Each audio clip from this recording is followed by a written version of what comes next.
51. bab ümitvarlık doğrusunda. 425. hadis. Abdullah ibn Ebir ibn As radıyallahu anhu rivayet kılındı ki Peygamber aleyhisselam Allah Taala'nın İbrahim aleyhisselam doğrusidiki Perverdigarım. Hakikaten ular butlar nurgun kişilerini azdırdı. Kimki mana geçken olsa o mening dinimdedir. Ve İsa aleyhisselamның bunun sözünü. Eğer ularga azap kılsan, ular senin bendeleringdir. Ularni halig'iningcha tasarruf kılsan. Eğer ularni mağfiret kılsan, sen galip, hikmet bilen iş kılgusudursan.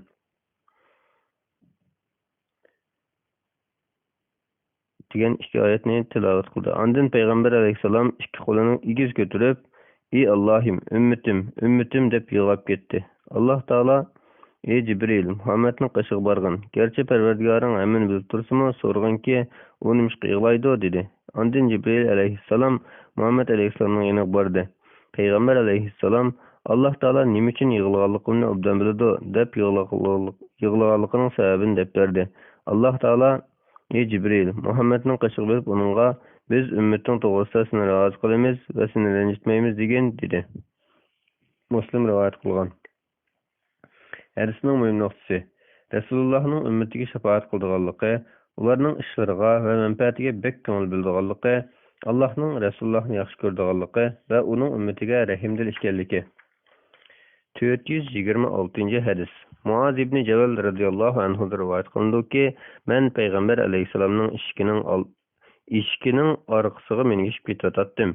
O маңа, "Ey Muaz, Allah Taala'nın öz bendilerindeki hakkı nime ve bendilerinin Allah Taala üstündeki hakkı nime bilemsen" dedi. Men bunu Allah ve Allah'ın peygamberi obdan biladi dedim. Peygamber aleyhisselam Allah Taala'nın öz bendilerindeki hakkı Allah Taala'ga ibadet kılış ve onunla hiç nersini şirik keltirmeslik.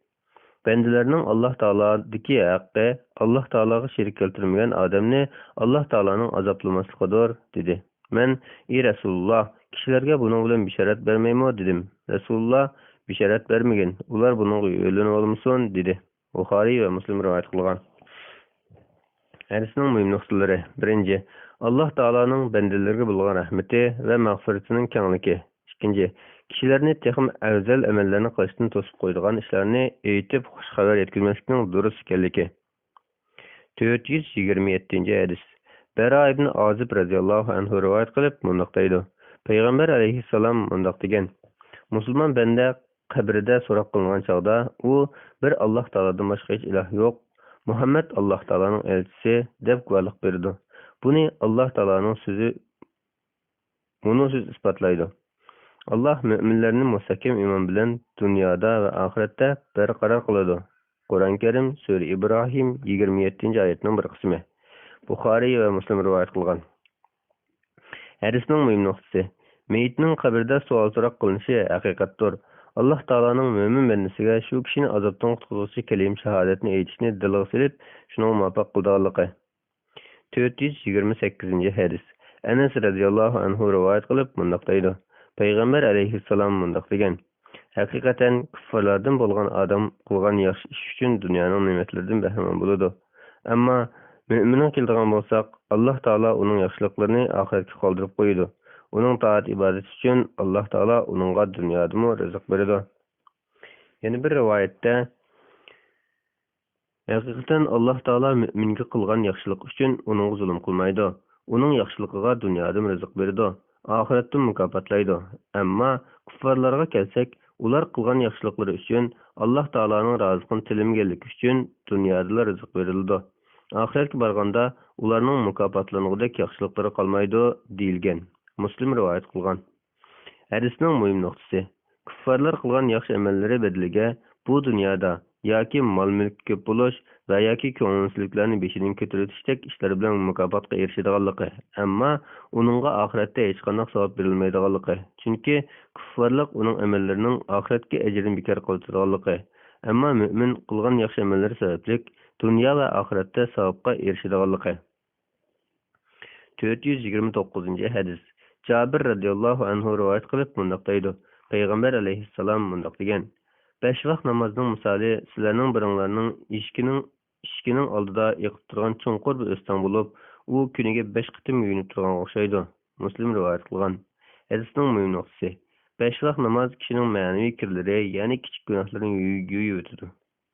430-hadis. Ibn Abbas radhiyallohu anhu rivoyat qilib bundoq deydi: Men payg'ambar alayhissalomning bundoq deganligini anglagan edim. Har qanday bir musulmon kishi o'lsa, uning janozasiga Alloh taologa hech narsani shirik keltirmaydigan 40 odam hozir bo'lsa, Alloh taolo ularning shu musulmon haqqidagi shafaatini qabul qiladi. Muslim rivoyat qilgan. Hadisning muhim nuqtalari. Birinchi, mo'minlarga shafaat qilinganligi. Agar o'lguchi shafaatga loyiq kishilardan bo'lsa, mo'minlarning shu kishi haqqidagi shafaat qabul qilinib, Alloh taoloning u kishining gunohlarini mag'firat qilganligi. Ikkinchi, Alloh taoloning fazli bilan meyitning gunohlarining mag'firat qilinishi uchun janoza namoziga ko'proq kishilarning hozir bo'lishiga rag'batlantirilgan. 431-hadis. Ibn Mas'ud radhiyallohu anhu rivoyat qilindiki, biz bir chizirda 40 tak odam Rasululloh bilan birga edik. Rasululloh: "Sizlar ahli jannatning 4dan biri bo'lishga rozi bo'lamsizlar?" dedi. Biz: "Ha, rozi bo'lamiz" dedik.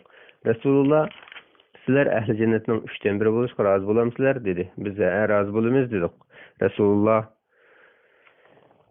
"Muhammadning jini ilkili bo'lgan zot bilan qasamki, men sizlarning ahli jannatning yerim bo'lishinglarni umid qilaman. Sababi jannatga faqat musulmon odam kiradi. Sizlarni Allohga sherik keltiradigan ahli mushrik solishtirganda, qora o'kizning terisidagi oq tukka yoki qizil o'kizning terisidagi qora tukka o'xshaysizlar" dedi. Buxoriy va Muslim rivoyat qilgan. Hadisning muhim nuqtasi. Alloh taologa ko'pdan ko'p shukr aytish yusidan xushxabarni bir qancha qitim takrorlashning durust ekanligi. Muhammad alayhissalomning ummatining jannat ahlining yerimi, yana bir rivoyatda aytilishicha 3dan 1 ekanligi. Buningda Muhammad alayhissalomning ummatining Alloh taolo oldidagi o'rnini ko'rsatgan dalillar borligi, jannatga faqat iymon etgan kishilarning kiradiganligi, shirik ahlining soni mo'minlarning ko'p ekanligi. 432-hadis. Abu Musa Ash'ari radhiyallohu anhu rivoyat qilib bundoq deydi: Payg'ambar alayhissalom bundoq degan: Qiyomat kuni Alloh taolo har bir musulmonga bir Yahudi yoki bir Nasrani olib kelib, mana bu sening do'zaxdagi o'rningni olgan kishidir deydi. Yana bir rivoyatda Rasululloh bundoq degan deyildi: Qiyomat kuni bir muncha musulmon odamlar tog'dek gunohlarni yuklab olib keladi. Alloh taolo ularning gunohlarini mag'firat qilib o'tadi. Muslim rivoyat qilgan. Yuqoridagi qiyomat kuni Alloh taolo har bir musulmonga bir Yahudi yoki Nasrani olib kelib, mana bu sening do'zaxdagi o'rningni olgan kishidir deydi degan so'zning ma'nosi Abu Hurayra radhiyallohu anhuning hadisida kelgan mana bu so'zning aynan o'zidir. Har bir kishining jannatda bir o'rni bo'ladi, do'zaxda bir o'rni bo'ladi. Mo'min odam jannatga kirsa, uning do'zaxdagi o'rnini kuffarlardan bo'lgan bir odam bosadi. Chunki u o'zining kufri sababli shuningga tegishli bo'lgan odamdir. Hadisning muhim nuqtasi. Alloh taoloning fazli rahmati bilan musulmonlarning gunohlarini mag'firat qilganligi, kuffarlarni bo'lsa qilgan amallari va gunohlari sababli do'zaxga tashlaydiganligi. 433-hadis. Ibn Umar radhiyallohu anhu rivoyat qilib bundoq deydi: Men payg'ambar alayhissalomning bundoq deganligini anglagan edim. Qiyomat kuni mo'min o'z Rabbiga yaqin qilinadi. Hatto Alloh taolo o'z rahmatini uning ustiga yeyib, uningga gunohlarini iqror qildiradi. Alloh taolo sen mundoq gunohlaringni bilamsan deydi. U kishi ey Rabbim bilaman deydi. Alloh taolo men sening gunohlaringni dunyoda yapgan edim. Bugun bo'lsa sening gunohlaringni mag'firat qilaman deydi. Natijada uning yaxshi amallari bitilgan deb beriladi. Buxoriy va Muslim rivoyat qilgan. Hadisning muhim nuqtalari. Birinchi, Alloh taoloning ba'zi kishilarning gunohlarini dunyo va oxiratda yepib, ularga rahmat qiladigan fazli rahmati bayon qilingan. Ikkinchi, gunohni e'tirof qilishning bandani afuviga erishtiradiganligi. Uchinchi, imkoniyatning yetishicha mo'minning gunohlarini yepishga rag'batlantirilgan. 434-hadis. Ibn Mas'ud radhiyallohu anhu rivoyat qilindiki, bir kishi bir ayolni suyib olgan edi. U Rasulullohning qashiga kelib bu ishni aytdi. Ondan Alloh taolo Rasulullohga bu oyatni nozil qildi. Kunduzning ikki tarafida, ya'ni ertaganda va kechqurun vaqtlarda va kechning dastlabki vaqtlarida namoz o'qigin. Shubhisizki, yaxshi ishlar orqali yomon ishlar yuyiladi. Qur'on Karim Sura Hud 114-oyatning bir qismi. U kishi: "Ey Rasululloh, bu oyat men uchun nozil qilinganmi?" dedi. Rasululloh: "Ummatimning hammasi uchun" dedi. Buxoriy va Muslim rivoyat qilgan. Hadisning muhim nuqtalari. Birinchi, namozning kishining kichik amallarini yuyitganligi. Xos sabablar yusidan nozil qilingan hukmning umumini o'z ichiga olganligi. İkinci, günahkar kişinin günahını yepiş ve onu yiyip etmesinin yaxşı iş ekanligi. 435. hadis. Enes radıyallahu anhu'dan rivayet kılındı ki Peygamber aleyhisselamның kışığı bir kişi gelip "Ey Resulullah, men ta'zir uruluşuğa layık. Emniyette şeriatta etkelmeydiğin adetki günah idi.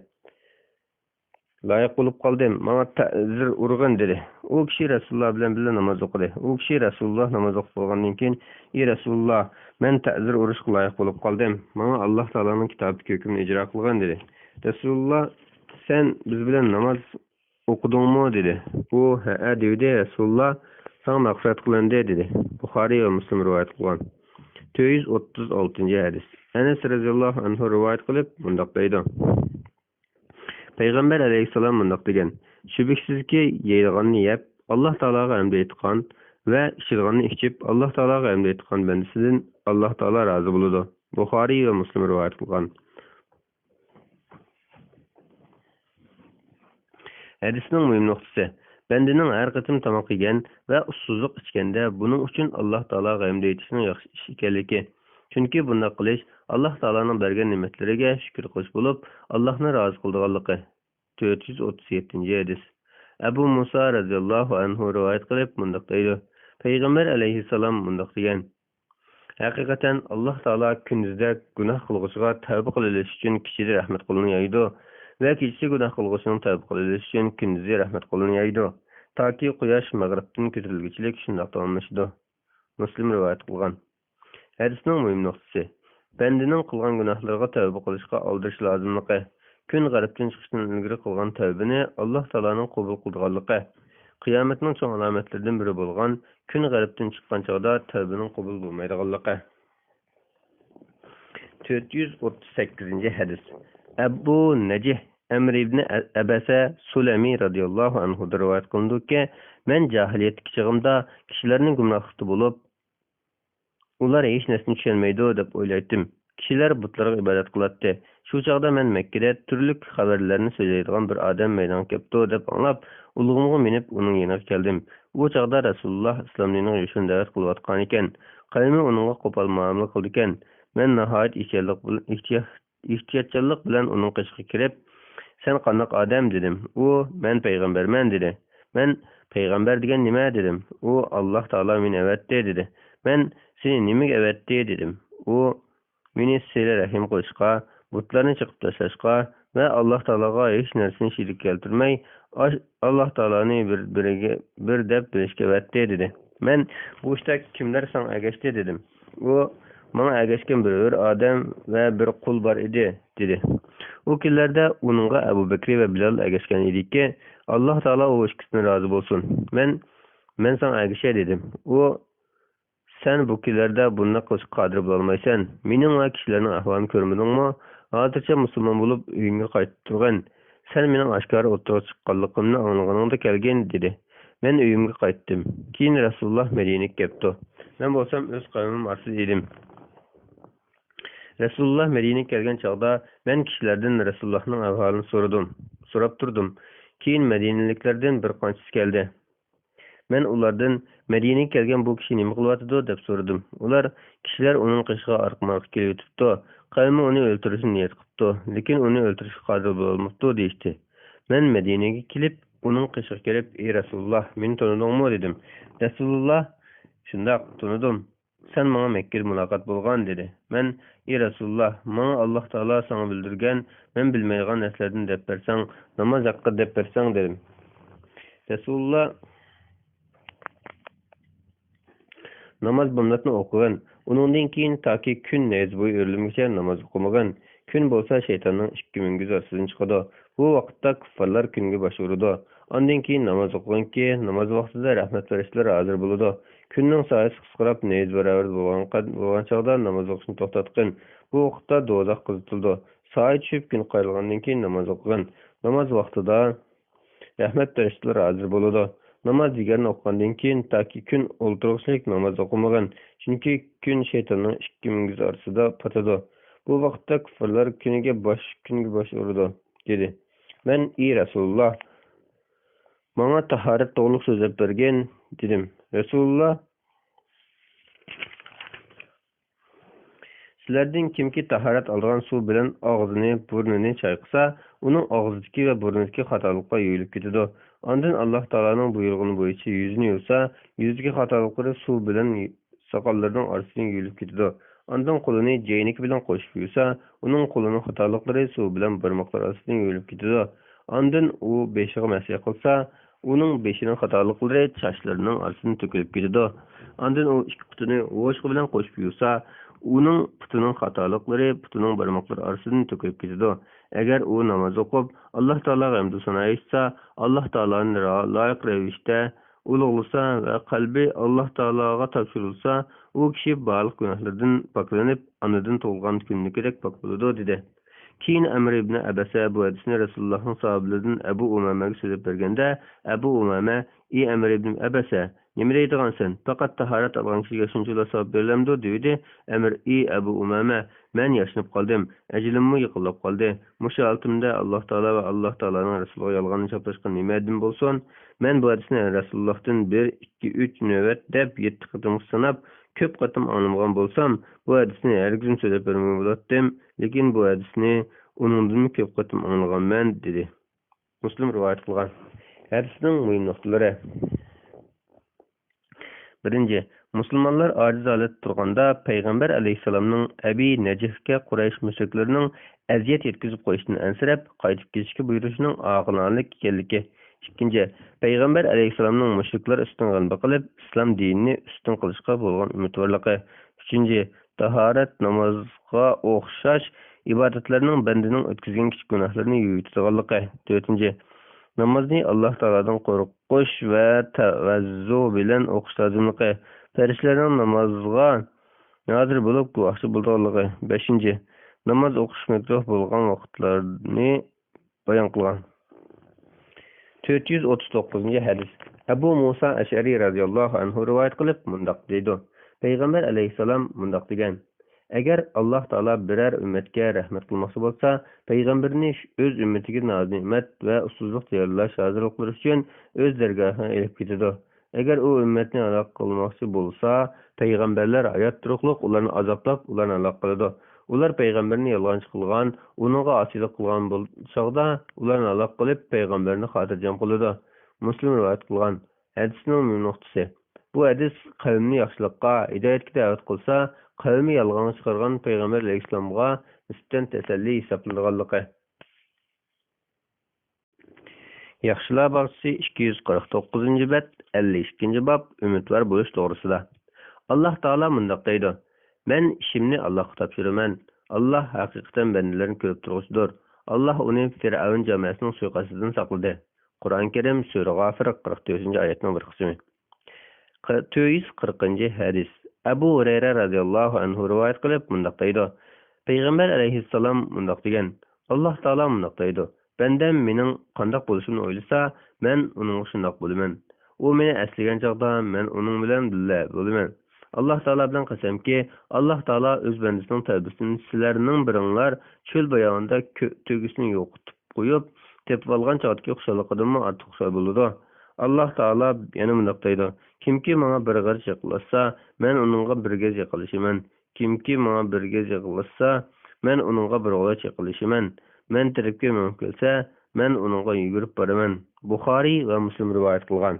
Hadisning muhim nuqtasi: Alloh taolaning rahmatidan umidvor bo'lib, yaxshilikni kutish, yaxshi amallarni ko'p qilish bilan tavba qilishga aldirash lozimligi. 441-hadis. Jabir ibn Abdullah radhiyallohu anhu rivoyat qilindiki, men Rasulullohning vafot bo'lishidan 3 kun burun mundoq deganligini anglagan edim. Sizlarning har biringlar o'lim oldida o'zining u dunyoligiga nisbatan umidvor bo'lsin. Muslim rivoyat qilgan. Hadisning muhim nuqtasi: bandani umidsizlikdan saqlanib, umidvor bo'lishga, bo'libmi o'lim oldida Alloh taolaning rahmatidan umidvor bo'lishga rag'batlantirilgan. 442-hadis. Anas radhiyallohu anhu rivoyat qilib mundoq deydi: Men payg'ambar alayhissalomning mundoq deganligini anglagan edim.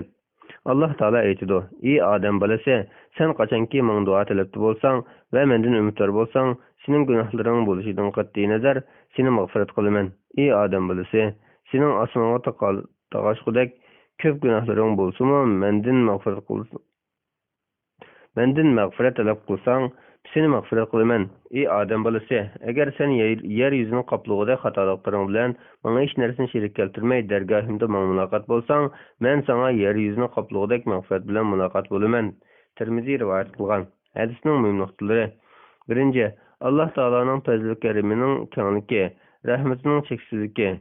Üçüncü, bendini istiğfar eytiş, dua kılış, Allah Ta'ala'dan ümitvar bolışqa rağbetlendirgen.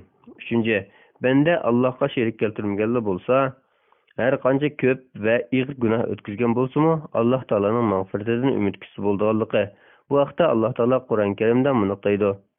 Allah Taala özüge birer narsanın şerik keltirilişini ve müşriklik günahını elbette mağfiret kılmaydı. Bunundan başkını Allah Taala özü xalgan adamga mağfiret kıldı. Sure Nisa 116. ayetinin bir kısmı. Yaxşılar bağçısı 250. bet 53. bab hem korkuş hem ümitvar boluş toğrusida. Bende sap vaqtida hem korkushi hem ümitvar bolishi, ümit bilan korkushning ikkilisining bolishi, kesal vaqtida faqat ümitning bolishi lozimdir. İslam şeriatining Qur'on Karim va hadislardagi tekstlari bu ma'noni kuchlantiradi. Alloh taolo mundoq deydi: Faqat ziyon tortquchi qavmlar Allohning makridan qo'rqmaydi. Qur'on Karim sura Araf 99-oyatning bir qismi. Alloh taolo yana mundoq deydi: Faqat kuffar qavmlar Allohning rahmatidan umidsizdandi.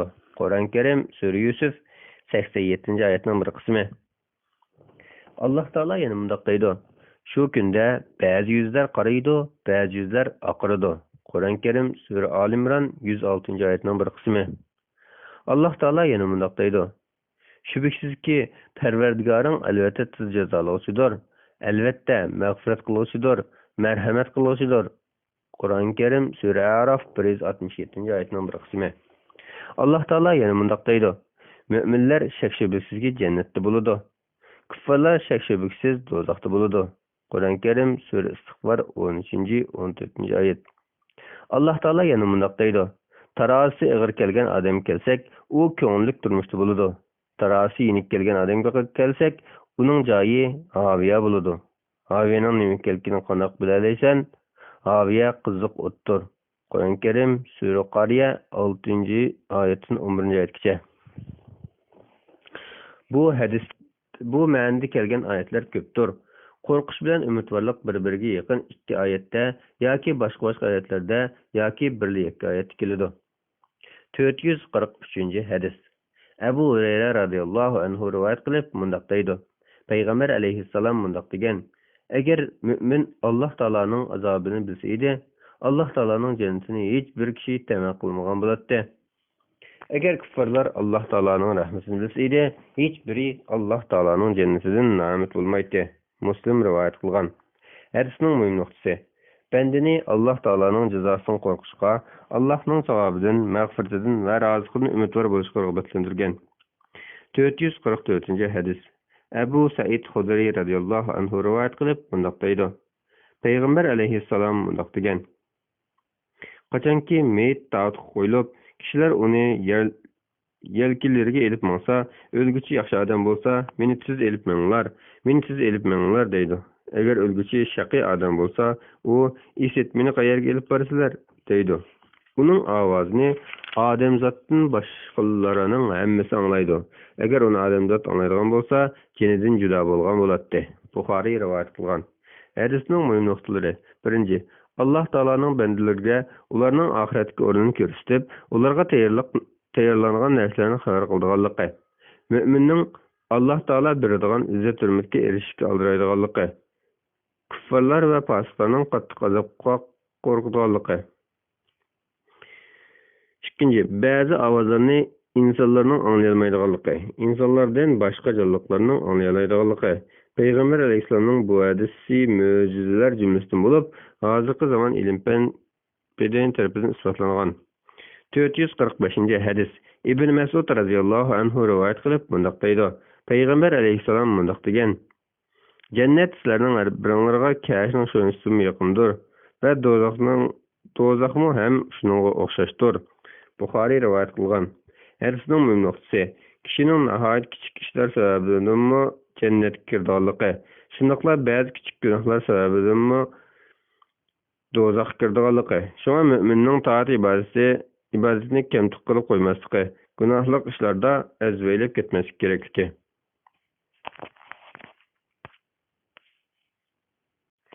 Yaxshilar bog'chisi 252-bet, 54-bob.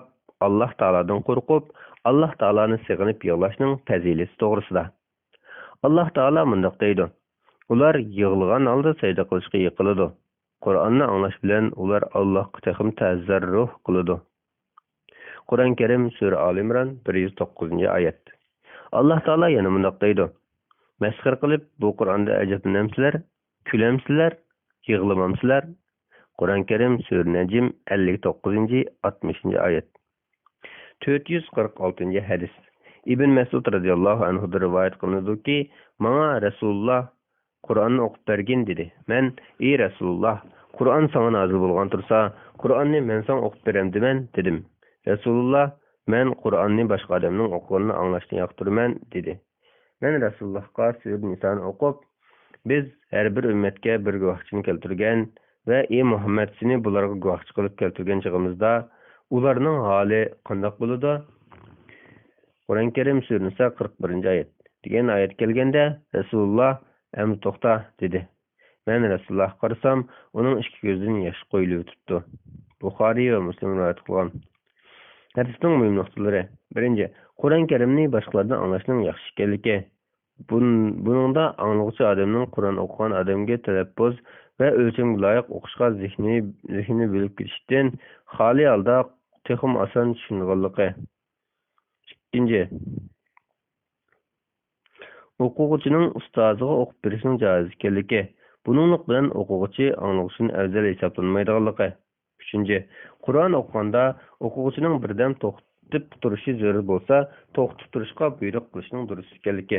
To'rtinchi, Qur'on o'qiganda yoki tingshiganda kishining qalbiga ta'sir qilish uchun Qur'on Karim oyatlarining ma'nosi haqida tafakkur qilishga rag'batlantirilgan. Beshinchi, Qur'on anglaganda jimjitlikni buzmaslik va to'lab ovoz chiqarmaslik shart ostida Alloh taolodan qo'rqib yig'lashning fazli bayon qilingan. 447-hadis.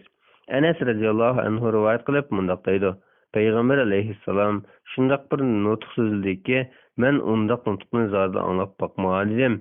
Payg'ambar alayhissalom mubodo men bilganini bilsanglar edi, shubhisizki oz kulatdinglar, ko'p yig'laytinglar dedi. Sahobalar yuzlarini etib yig'lab ketdi. Buxoriy va Muslim rivoyat qilgan.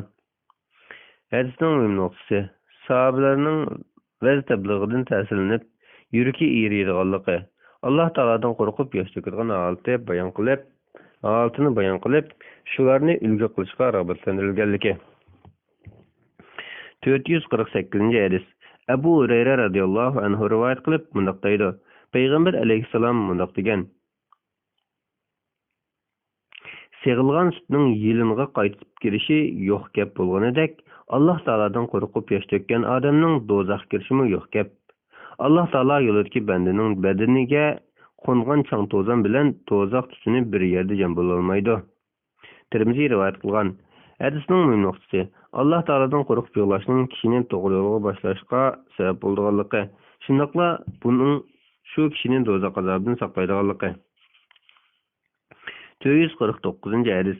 Abu Hurayra radhiyallohu anhu rivoyat qilib mundaq deydi: Payg'ambar alayhissalom mundaq degan: Alloh taolaning soyasidan boshqa hech qanday soya yo'q. Qiyomat kunida Alloh taolo 7 turlik odamni o'z arshi ostida soya tutadi.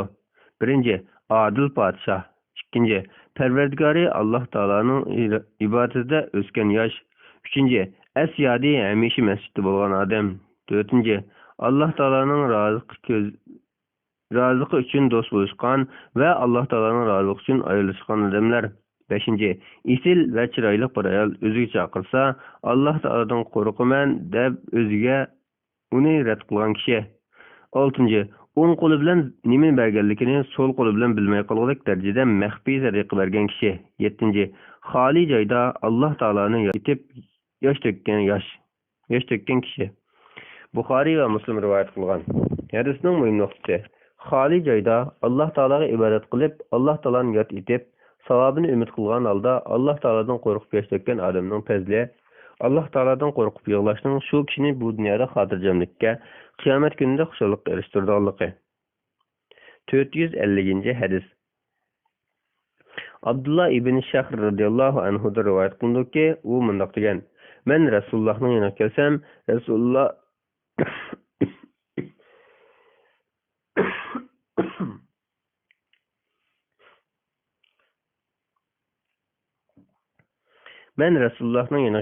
Rasululloh namoz o'qiyotgan ekan. Uning yig'ilgan yig'isidan ichidan qaynagan qozonning ovozidek ovoz chiqadi." Abu Davud rivoyat qilgan. Hadisning muhim nuqtalari: Payg'ambar alayhisolamning Allohning oldidagi o'rni, darajasining shuncha yuqori turib, yanala Alloh taolodan qo'rqish va tuvanchilik bilan Alloh taologa iltijo qilgan paytda bayon qilinib, mu'minlarni Payg'ambar alayhisolamni ulgu qilib, uningga ergashishga rag'batlantirgan. Ikkinchi, so'z aralashmagan holdagi g'ayri ovoz chiqargan kishining namozining buzilmaydiganligi. 451 hadis. Anas radhiyallohu anhu da rivoyat qilindiki, Payg'ambar alayhissalom Ubay ibn Ka'b radhiyallohu anhuga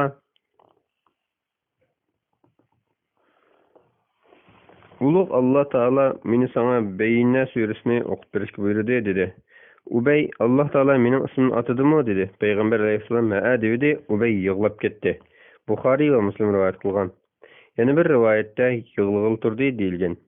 Hadisning ma'nosi: ne'matga erishganda xushlikda yig'lash, shundaqla Alloh taoloning ato qilgan ne'matning shukronasi to'liq ado qilmaslikdan qo'rqib yig'lashning durust ekanligi. Ikkinchi, Ubay ibn Ka'b radhiyallohu anhuning fazli uning Qur'on yodlash va Qur'on tilovat qilishga yuqori o'rni bayon qilingan. Uchinchi, boshqalarga Qur'on o'qib berishning yaxshi ish bo'lib, sunnat ekanligi. Ilm ahlining ilm o'rganishda kamtar bo'lishi lozimligi. 452 hadis. Anas radhiyallohu anhu rivoyat qilib, mundoq deydi: Rasulullohning vafotidan keyin Abu Bakr radhiyallohu anhu Umar radhiyallohu anhuga yurgan. Rasululloh Ummu Ayman radhiyallohu anhani qandoq yig'lab turgan bo'lsa, bizim shundoq yo'qlayli dedi. O ikkisi Ummu Aymanninki kelgan chog'da Ummu Ayman ularni ko'rib yig'lab ketdi. Ikkalan nimaga yig'laysan? Alloh taolaning dargohidagi narsalarning Rasululloh uchun yaxshi ekanligini bilmamsan dedi. Ummu Ayman: men Alloh taolaning dargohidagi narsalarning Rasululloh uchun yaxshi ekanligini bilmay yig'layotganim yo'q. Men osmondan tushadigan vahiyning uzib qolganligiga yig'layotman dedi. Ularning ko'ngli buzilib, Ummu Ayman bilan qo'shilib yig'lab ketdi. Muslim rivoyat qilgan. Hadisning muhim nuqtalari: birinchi, uningsiz kamchilik his qilingan yaxshilik uzib qolganda, uning uchun yig'lashning yaxshi ekanligi. Ikkinchi, to'g'ri yo'lliq, solih kishilardan ayrilib qolgan yig'lashning durust ekanligi. Buning Alloh taolaning qazo va qadariga bo'ysunishga zid emasligi. 453 hadis. Ibn Umar radhiyallohu anhu da rivoyat qilindiki, Rasulullohning kesli yig'lashgan vaqtida uningga namoz to'g'riliq so'z qilindi. Rasululloh: Abu Bakrni buyuringlar, namoz o'qib bersin dedi. Oysha radhiyallohu anha: haqiqatan Abu Bakr ko'ngli uzuk odam, u Qur'on o'qisa uni yig'itadi dedi. Rasululloh: uni buyuringlar, u o'qib bersin dedi. Yana bir rivoyatda Oysha radhiyallohu anha: haqiqatan Abu Bakr sening o'rningda namoz o'qib bergan chog'da yig'i sababdan kishilar uning ovozini anglayolmaydi dedi deyilgan. Buxoriy va Muslim rivoyat qilgan. Hadisning muhim nuqtalari: birinchi, Abu Bakr radhiyallohu anhuning fazli, uning Alloh taolodan shu darajada qo'rqitadiganligi. Uchinchi, mu'minning bag'ri yumshoq bo'lishi, Qur'on tilovat qilganda yurki erib, yosh to'kishning yaxshi ish ekanligi. 454 hadis. Abdurrahman ibn Avfning o'g'li Ibrohim radhiyallohu anhu rivoyat qilindiki, Abdurrahman ibn Avfga tomoq keltirildi. U ro'zador edi. U Musab ibn Umayr radhiyallohu anhu o'ltirildi. U menda yaxshi edi. Uningga kifaylik qilishga uning to'ndan boshqa narsa topilmadik. Uning beshini yog'sak puti ishilib qoladi. Putini yog'sak beshi ishilib qoladi. Hozir bu yaşatlık uchunduq yoki bizga dunyolikdan ko'p narsalar berildi. Bizga oxiratda berilgan yaxshiliklarning hammasi bu dunyoda bilishdan qo'rqamiz deb yig'lab ketdi. Yig'lash bilan tomoqni yemay qo'ydi. Buxoriy rivoyat qilgan. Hadisning muhim nuqtalari: birinchi, sahobalarning esil pazda, ularning o'zini nihoyat tuvan tutadigan kamtarligi, o'zini boshqalardan tuvan hisoblaydigan fazilati bayon qilingan. Abdurrahman ibn Avf jannat bilan xush xabar berilgan sahobalarning biri bo'lib, Uning boyligi musulmonlarning foyda manfaati uchun xizmat qiladigan vosita edi. U amaliyotda Musab ibn Umayrdan afzal edi.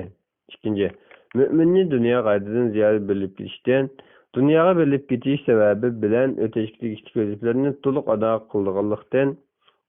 ado qilmaslikdan, o'ziga yuklangan haqlarni ado qilmay tark etish bilan ne'mat berguchi Alloh taologa shukr qilmaslikdan ogohlantirgan.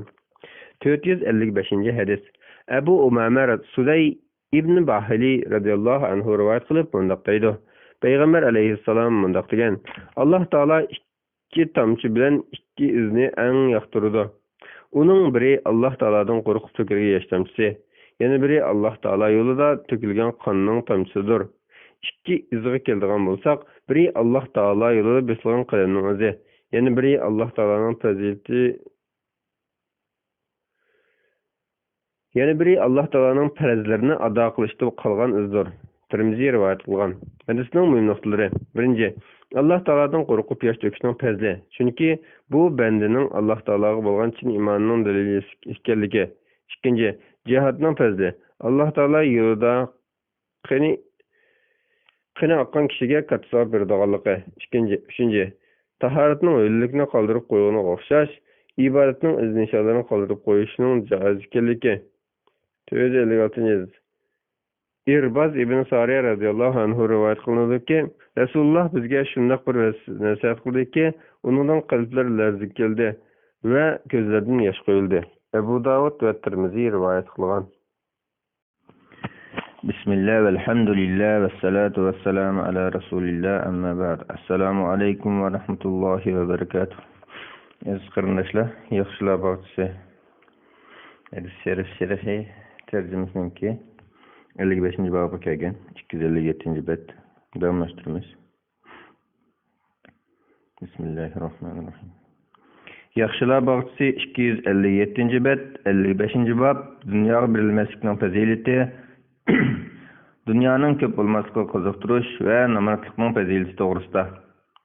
Alloh taolo mundoq deydi: Hayoti dunyoning misoli biz osmondan tushirgan yomg'ir suyiga o'xshaydiki, uning bilan zaminning insonlar, hayvonlar yeydigan turli o'simliklari bir-biri bilan giralishib ketgan, hatto zamin go'zal tusga kirgan, chiroyli yasangan, zamin egallari uningdan mo'l usul ilishga jazm qilib turgan chog'da, nagahon kechasi yoki kunduz uningga qazoyimiz yetdi-da, ziroatlar tunugun, ya'ni ilgari yo'qdek butunlay urib tashlanganda qilib etdik, ya'ni nobud qilib yo'q qildik.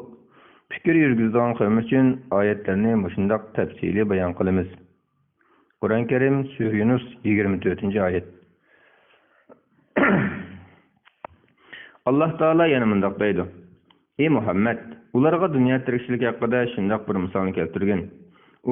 U shuning o'xshaydiki, biz osmondan yomg'ir yog'dirdik. Shu suv bilan zaminning o'simliklari bir-biriga giralishib, buluq o'sdi. Keyin u qurib to'kildi. Shamollar uni taraf-taraf uchirib ketdi. Alloh har narsaga qodirdir. Mallar va balalar dunyo tirikchiligining zinnatidir. Baqi qoldigan yaxshi amallarning savobi Parvardigoringning nazarida texim yaxshidir, umid texim cho'ngdir. Qur'on Karim Sura 45-46 oyatlar. Alloh taolo yana mundoq deydi: Ey insonlar, Allohning va'dasi haqdir. Sizlarni hargiz dunyo tirikchilik mag'rur qilmasin. Shaytonning sizlarni Allohning afusining kengligi bilan mag'rur qilishiga yo'l qo'ymanglar. Qur'on Karim Sura Fatir 5-oyat. 457. hadis. Amr ibn Avf Ansari radhiyallohu anhudan rivoyat qilinadiki, Payg'ambar alayhissalom Abu Ubayda ibn Jarroh radhiyallohu anhuni Bahraynning jizyasini elib kelishga buyurdi. U Bahrayndan mol elib keldi. Ansarilar Abu Ubaydaning Bahrayndan mol elib kelganligini angladi. Ular bomdod namoziga kelib, namozni Payg'ambar alayhissalom bilan birga o'qidi. Payg'ambar alayhissalom namozdan qaytganda, ular uning oldini to'sishdi. Rasululloh ularni ko'rib, kulimsirab, Abu Ubaydaning bir narsa elib kelganligini anglagan bo'lsanglar kerak, dedi. Ular shundoq ey Rasululloh deyishdi. Payg'ambar alayhissalom: Sizlarning xushal qilgan narsa bilan shatlaninglar va uni kutinglar. Alloh taolo bilan qasamki, sizlarning yo'qsul bo'lib qolishinglardan qo'rqmayman. Lekin burunqilarning boy bo'lib ketganidek, sizlarning boy bo'lib ketishinglardan, shuning bilan burunqilarning boyliqqa haddidan ortiq bo'lib ketib, halok bo'lganidek, Sizlarning boylik qayerdan ortiq belib ketib, halok bo'lishinglardan qo'rqaman, dedi. Buxoriy va Muslim rivoyat qilgan. Hadisning muhim nuqtalari. Birinchi, dunyolik rizqi keng tasha bo'lib ketgan odamning dunyoning ne'matlari bilan sinalib, yomon oqibatga chiqishidan ogohlantirgan. Ikkinchi, dunyolik mol-mulk uchun haddidan ziyod qiziqib ketish odamni diniga buzilishga olib boradi. Ibn Ajir rahmatulloh alayhi bu vaqtda mundoq degan: Mal dunyo insonga nihoyat chiroyli tatliq tuyuladi. Uni talab qilish bilan insonning ko'ngli rohatlanadi, uningdan huzurlanadi. Shuning bilan mal dunyo talashi sabab bilan kishilar orasiga adovat tushib, halokatga kelib boradi. 458-hadis. Abu Said Xudri radhiyallohu anhu rivoyat qilindiki, Rasululloh munbar ustida o'tirdi. Biz uning atrofida o'tirdik. Rasululloh Men meningdan keyin sizlarga dunyoning keng kushari bo'lib ketishidan ansirayman dedi. Buxoriy va Muslim rivoyat qilgan. 459-hadis. Abu Said Xudri radhiyallohu anhu rivoyat qilib bundoq deydi: Payg'ambar alayhissalom bundoq degan: Haqiqatan dunyo shirin va yapishildir. Shubhasizki, Alloh taolo sizlarni o'rinbosar qildi. Sizlarning qanday amal qilganliklaringizni ko'rib turdi. Mal dünya bilan mag'rurlanishdan va ayollarning sababi bilan ezib ketishdan saqlaninglar. Buxoriy va Muslim rivoyat qilgan. 460-hadis. Anas radhiyallohu anhu rivoyat qilib mundoq deydi: Payg'ambar alayhissalom mundoq degan: Ey Alloh, faqat oxiratning turmushila haqiqiy turmushdir. Buxoriy va Muslim rivoyat qilgan. Hadisning muhim nuqtasi. Ibn Allan mundoq deydi: Payg'ambar alayhissalom vidolish hajidagi Arafat kunida musulmonlarning sonining ko'pligini ko'rib, xushalliqida bu so'zni aytgan. Buning ma'nosi aqlli kishi bu boqiysiz dunyoning xushalliqlari uchun xush bo'lib ketmaydi. Uning ahamiyat berdigini oxiratning xushalliqidir. Chunki oxiratdagi hayot insonning mangulik hayotidir. 461-hadis. Anas radhiyallohu anhu rivoyat qilib mundoq deydi: Payg'ambar alayhissalom mundoq degan: Meyitqa uning ahli, meli va amalidan iborat 3 narsa ergishib boradi. Uning ikkisi qaytib keladi, biri qoladi. Uning ahli bilan meli qaytib keladi. Uning amali meyit bilan birga qolib qoladi. Buxoriy va Muslim rivoyat qilgan. Hadisning muhim nuqtasi: meyit dafn qilingandan keyin uning bilan birga qoldig'ini u bu dunyoda qilgan amallari ekanligi. 462-hadis. Anas radhiyallohu anhu rivoyat qilib bundoq deydi: Payg'ambar alayhissalom mundoq degan: Qiyomat kuni dunyoda eng baxtsizlikda yashagan, ammo do'zaxi bo'lgan bir odam keltirilib do'zaxga cho'ktirilib, uningga: "Ey odam bolasi, sen burun yaxshi yashaganmi, noz-ne'matlarni ko'rganmi?" deyiladi. Bu odam: "Yo'q, Rabbim sen bilan qasamki, hech qachon yaxshi yashab boqmagan" deydi. Dunyoda eng jafo mashaqqatda yashagan, ammo jannati bo'lgan bir kishi keltirilib, uni jannatga kirgizib, uningga: Ey adam balası, sen burun qattiqchilik, jafo mashaqqat tortganmi, beshingdan qattiqchilik o'tganmi deyildi. Yo'q. Yo'q, Alloh taolo bilan qasamki, men qiyinchilik tortib boqmadim, men qattiqchilikdan beshimni o'tkazmadim deydi. Muslim rivoyat qilgan. Hadisning muhim nuqtalari: mangulik jannatning ne'matlariga qiziqib, do'zax azobidan ogohlantirgan. Ikkinchi, Alloh taolo yaxshi amallarni qilganlarga tayyorlagan mukofot bilan xush xabar berib, osiylik qilguvchilarga tayyorlagan azobdan ogohlantirgan. 463-hadis. Mustavrid ibn Shiddad radhiyallohu anhu rivoyat qilib mundoq deydi: Payg'ambar alayhissalom mundoq degan: Dunyoni oxiratga solishtirganda, dunyo faqat sizlarning qo'linglarni dengizga silib chiqqandek chiqargandek gap. Qo'lini suv soluvchi qarab baqsinki, uning qo'liga qanchalik suv yo'qidi. Muslim rivoyat qilgan. Hadisning muhim nuqtasi: oxirat ne'matlarining oldida dunyoning qanchalik arzimas ekanligini bayon qilgan. Oxiratdagi yaxshilarga tayyorlangan noz-ne'mat va rohat farog'at kislashtirganda, bu dunyoning ne'matlari bir odam qo'lini dengizga tiqib qarasa, barmoqqa hech narsa yo'q. Mag'andek hech nimaga arzimaydigan quruq narsa ekanligi. 464-hadis. Jabir radhiyallohu anhu rivoyat qilindiki, Rasululloh bozordan o'tib ketib boradi. Bozorning ikki qasnog'ida nurg'un kishilar bor edi. Rasululloh o'lib qolgan kishi quloqliq bir o'g'loqning yonidan o'tib ketib berib, uning quloqini tutib turib, "Qaysinglar buni bir dirhamga elishni yoqtirsizlar" dedi. Kishilar: "Biz uni kichik narsaga elishni xohlamaymiz. Biz uni nima qilamiz?" deydi.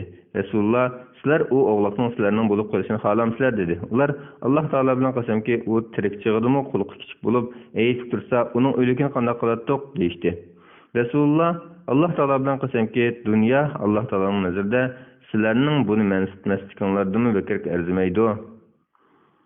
Arzimasdir" dedi. Müslim rivayet kılgan. Hadisning muhim nuqtalari. Alloh taolaning nazarida dunyoning xuddi kishilar o'lib qolgan quloq kichik o'g'loqni ko'rgilmagandanmi bakrak arzimas ekanligi. 465-hadis.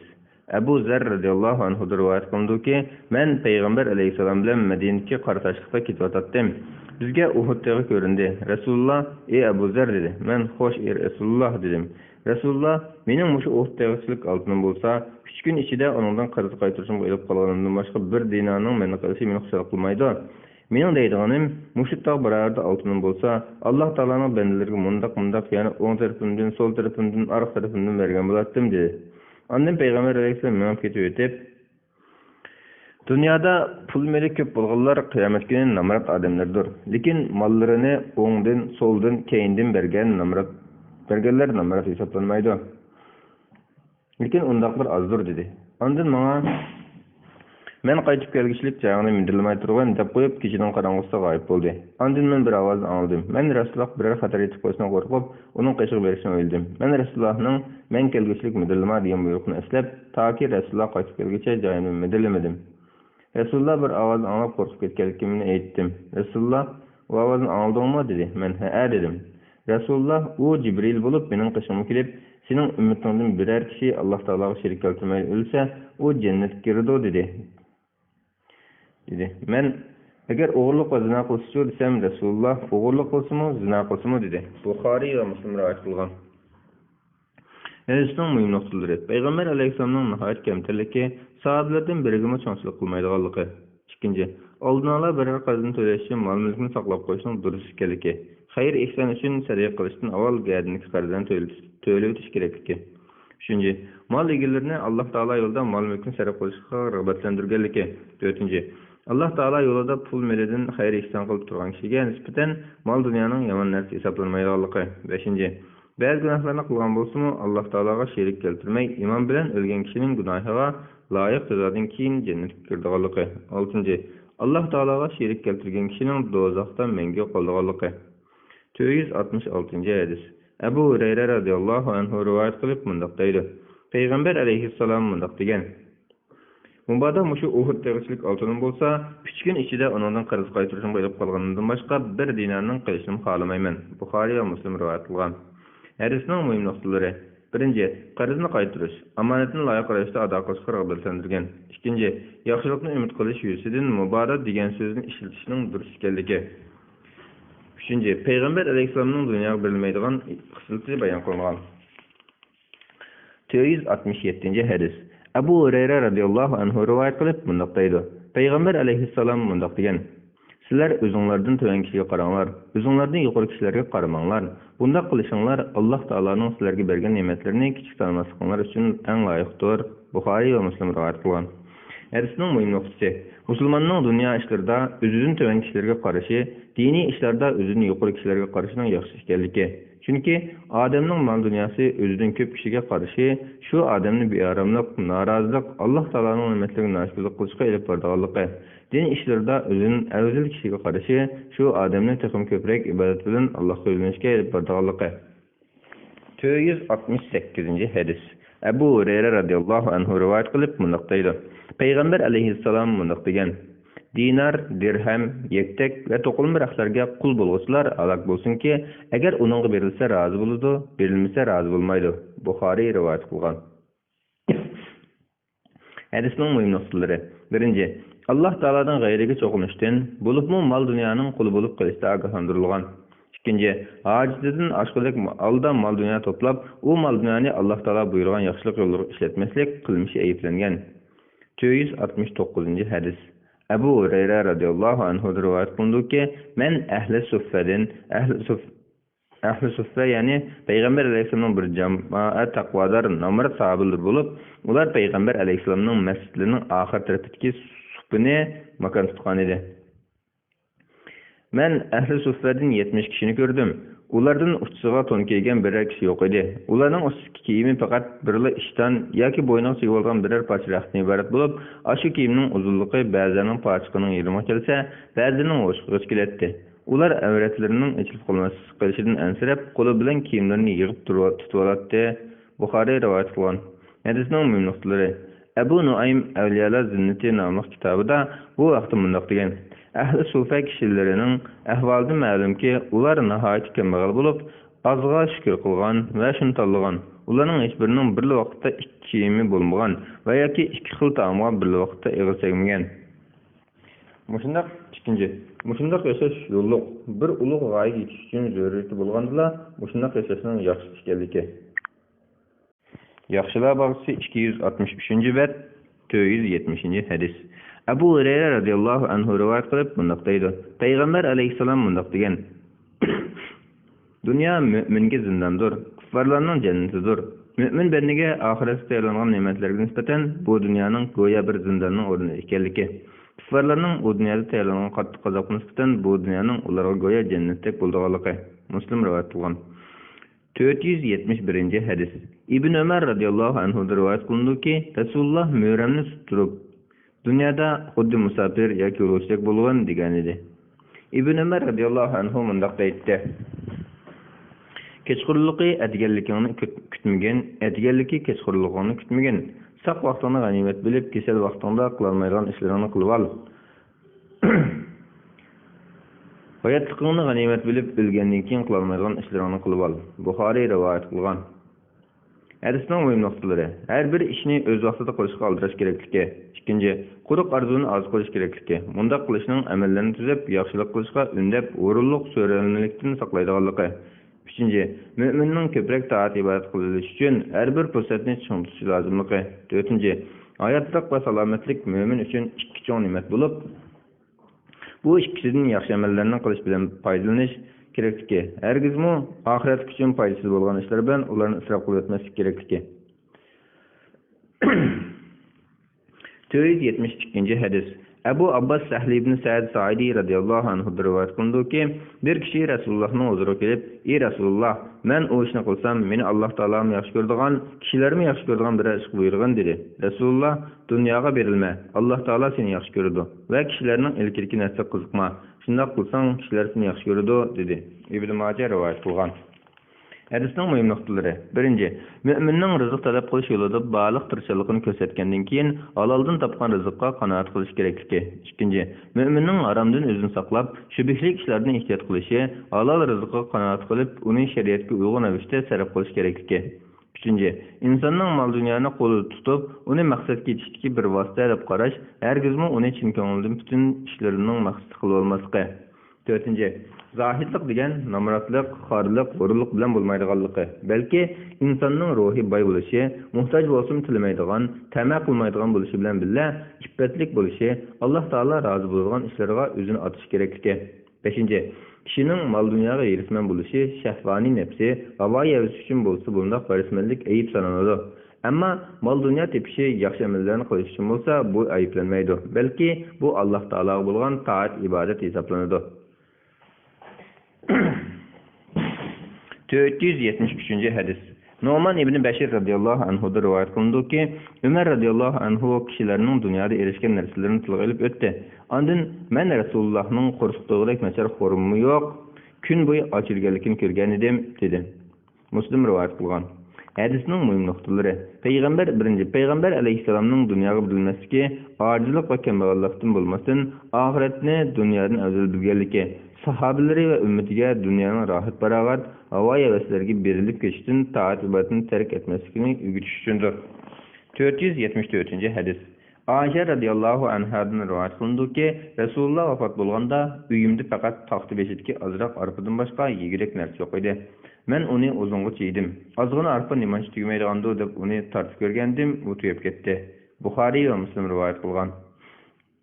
Hadisning muhim nuqtalari: birinchi, butkul Arab yarim orolini o'ziga bo'ysundirgan, uning natijasini ko'rgan payg'ambar alayhisolamning uyida, yaxshi ko'radigan ayolining yonida ozg'ina arpadan boshqa narsa yo'qligi, payg'ambar alayhisolamning dunyoga berilmaydigan kamoliy xislatlarini ko'rsatib berganligi.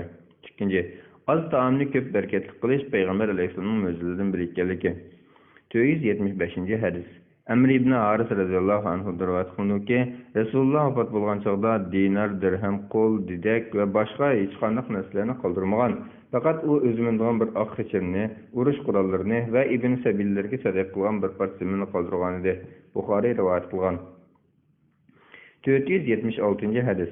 Habbab ibn Arat radhiyallohu anhu rivoyat qilindiki, biz Alloh taolaning roziligini tilab, Rasululloh bilan hijrat qildik. Bizning savobimizni Alloh taolaning berishiga ishib bo'ldi. Bizdan ba'zi kishilar g'animatdan hech narsaga erisholmay o'lib ketdi. Uhud kuni o'lib ketgan va bir parcha ranglik yo'ng tug'ilmaroq qoldirgan Musab ibn Umayr radhiyallohu anhu ana shulardan biri edi. Biz raxt bilan uning jasadini yurganda beshini yursak puti ishilib qoladi. Putini yursak beshi ishilib qoladi. Rasululloh bizning uning beshini raxt bilan yurgashga putini izhir qog'oz gul deb atlan bir xil o'simlik bilan yepishqib buyurdi. Halbuki bizning aramizda mevalar pishib uni uzayotganlarim bor edi. Ya'ni bayashat yashayotganlarim bor edi. Buxoriy va Muslim rivoyat qilgan. Hadisning muhim nuqtalari. Birinchi, hijratning ne'matlari va Alloh taolaning yo'lida hijrat qilgan xolis niyatlik muhojirlarga berilgan savob bayon qilingan. Ikkinchi, taqvodor mo'minlarning siz bo'lganda bu dunyoda, kechiksa oxiratda va yoki har ikki dunyoda ajr bilan mukofotlanganligi. 477 hadis. Sa'd ibn Sa'id radhiyallohu anhu rivoyat qilib mundaq deydi. Payg'ambar alayhissalom mundaq degan: Agar dunyo Alloh taolaning nazarida qashining qanotchilik e'tiboriga ega bo'lgan bo'lsa, kuffarlar bir yutum suv bilan sug'urilmagan bo'ladi. Tirmiziy rivoyat qilgan. 478 hadis. Abu Hurayra radhiyallohu anhudan rivoyat qilinadiki, men Rasulullohning mundaq deganligini anglagan edim. Agah bo'linglar, shubhasizki, dunyo arzimasdir. Dunyodagi narsalarning qiymati yo'qdir. Faqat Alloh taolaning zikriga doir narsalar va olim va ilm talab qiluvchilarla buning sirtida. Tirmiziy rivoyat qilgan. Hadisning muhim nuqtasi: dunyoni mutlaq holda qarab, la'nat to'qish durust emas. Chunki ba'zi hadislarda la'nat to'qish ma'ni qilingan. Ammo dunyodagi bandini Alloh taolani yod etishdan yiroqlashtiradigan, Alloh taolaga toat ibodat qilishni buyuradigan narsalarga la'nat to'qish buning sirtidir. Yuqorqi hadis shu ma'noda aytilgan. 479 hadis. Abdullah ibn Mas'ud radhiyallohu anhu rivoyat qilib mundaq deydi: Payg'ambar alayhissalom mundaq degan: Ko'p mol-mulk to'plab olmanglar, unda qilsanglar dunyoga berilib ketishlar. Tirmiziy rivoyat qilgan. 480 hadis. Abdullah ibn Amr ibn As radhiyallohu anhu rivoyat qilindiki, biz qumushdan yasalgan uylarimizni o'ngshayotgan edik. Rasululloh o'tib ketib, "Nima qilyapsizlar?" dedi. Biz "Uy o'lib ketay deb qopti, uni o'ngshab qo'yapmiz" dedik. Rasululloh "Men ajalni buningdan tezroq kelib qolarmikin deyman" dedi. Abu Dawud rivoyat qilgan. Hadisning muhim nuqtalari. Birinchi, insonning har doim o'limni ko'z o'ngida tutib, uning har bir jon egasiga qanday yig'ilishini yod etib turish lozimligi. Ikkinchi, insonning hargizmi oxiratdagi yaxshiliklardan tutadigan dunyo ishlari bilan bo'lib ketmasligi, oxir qaytadigan joy Alloh taolaning dargohi ekanligini unutib qolmaslik lozim. 481 hadis. Ka'b ibn Iyaz radhiyallohu anhu rivoyat qilib mundaq deydi: Men payg'ambar alayhissalomning mundaq deganligini anglagan edim. Her bir ümmet için bir sınak buludu. Mening ümmetimning sınılgan narsi mal dunyodir. Hadisning ma'nosi: Alloh taolaning mal dunyoni oyat sunnatlarining bir qilganligi va insonning tabiatini mal dunyoga moyil boylik to'plashga erishgan qilib yaratganligi. 482 hadis. Abu Amr radhiyallohu anhu rivoyat qilib mundaq deydi: Payg'ambar alayhissalom mundaq degan: Adam bolasının o'ltiradigan uyi va avrdan yapadigan kiyimi, yeydigan neni, ichadigan suvi bo'lsa, uning boshqa talab qilishi bejizdir. Tirmiziy rivoyat qilgan. Hadisning muhim nuqtalari. Birinchi, insonning turadigan uyi, avrdan yapadigan kiyimi, qo'rqin to'yg'izgan oziqlik bo'lsa, shuning bilan kifoyalanishning yaxshi ekanligi. Ikkinchi, ayolning badanidan yuz va qo'lidan, ya'ni qo'lining alqinidan boshqa hamma yerning avrat hisoblanganligi. Er kişinin bedeninden kindikidan tuzg'isi bo'lgan yerning avrati sanalganligi. Bu yerde deyilgini bedenini yapılan kim bu insanın zörür ihtiyacı ekanligi. 483 hadis.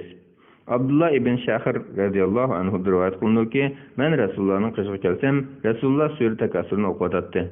Rasululloh Odam bolasi melim deydi. Ey odam bolasi, u mollarining ichini yeb tugitib olganing yoki kiyib eskitib olganing yoki sadiq qilib berib olganing sening bo'ladi dedi. Muslim rivoyat qilgan.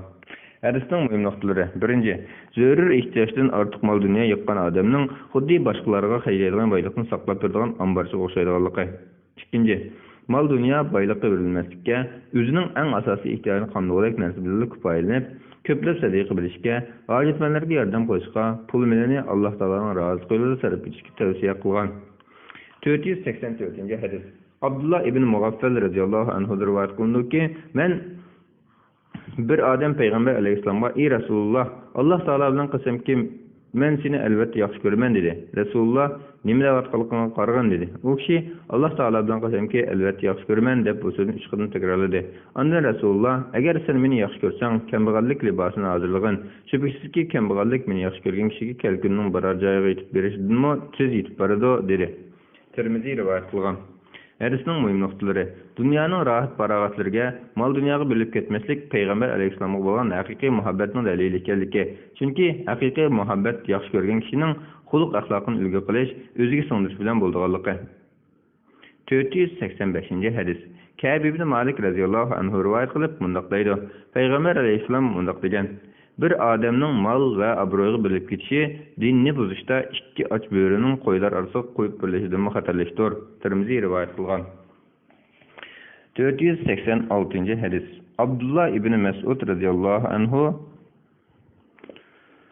din rivoyat qilindiki, Rasululloh bir bo'rining ustida uxlab qo'rganda, bir bo'rining ustida uxlab turganda, uning biqinlariga bo'rining izlari chiqib ketdi. Biz: "Ey Rasululloh, sana ko'rib bergan bo'lsaqchi" dedik. Rasululloh: "Mening dunyo bilan nima ishim?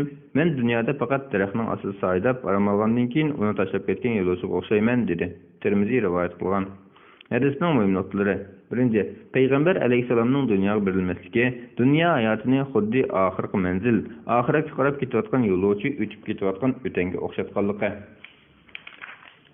Ikkinchi, bandaning yaxshi amallar bilan oxiratning yaxshi bo'lishiga tayyorlik qilish kerakligi. 487-hadis. Abu Hurayra radhiyallohu anhu rivoyat qilindiki, payg'ambar alayhissalom mundaq degan: Kambag'allar boylardan 500 yil burun jannatga kiradi. Tirmiziy rivoyat qilgan.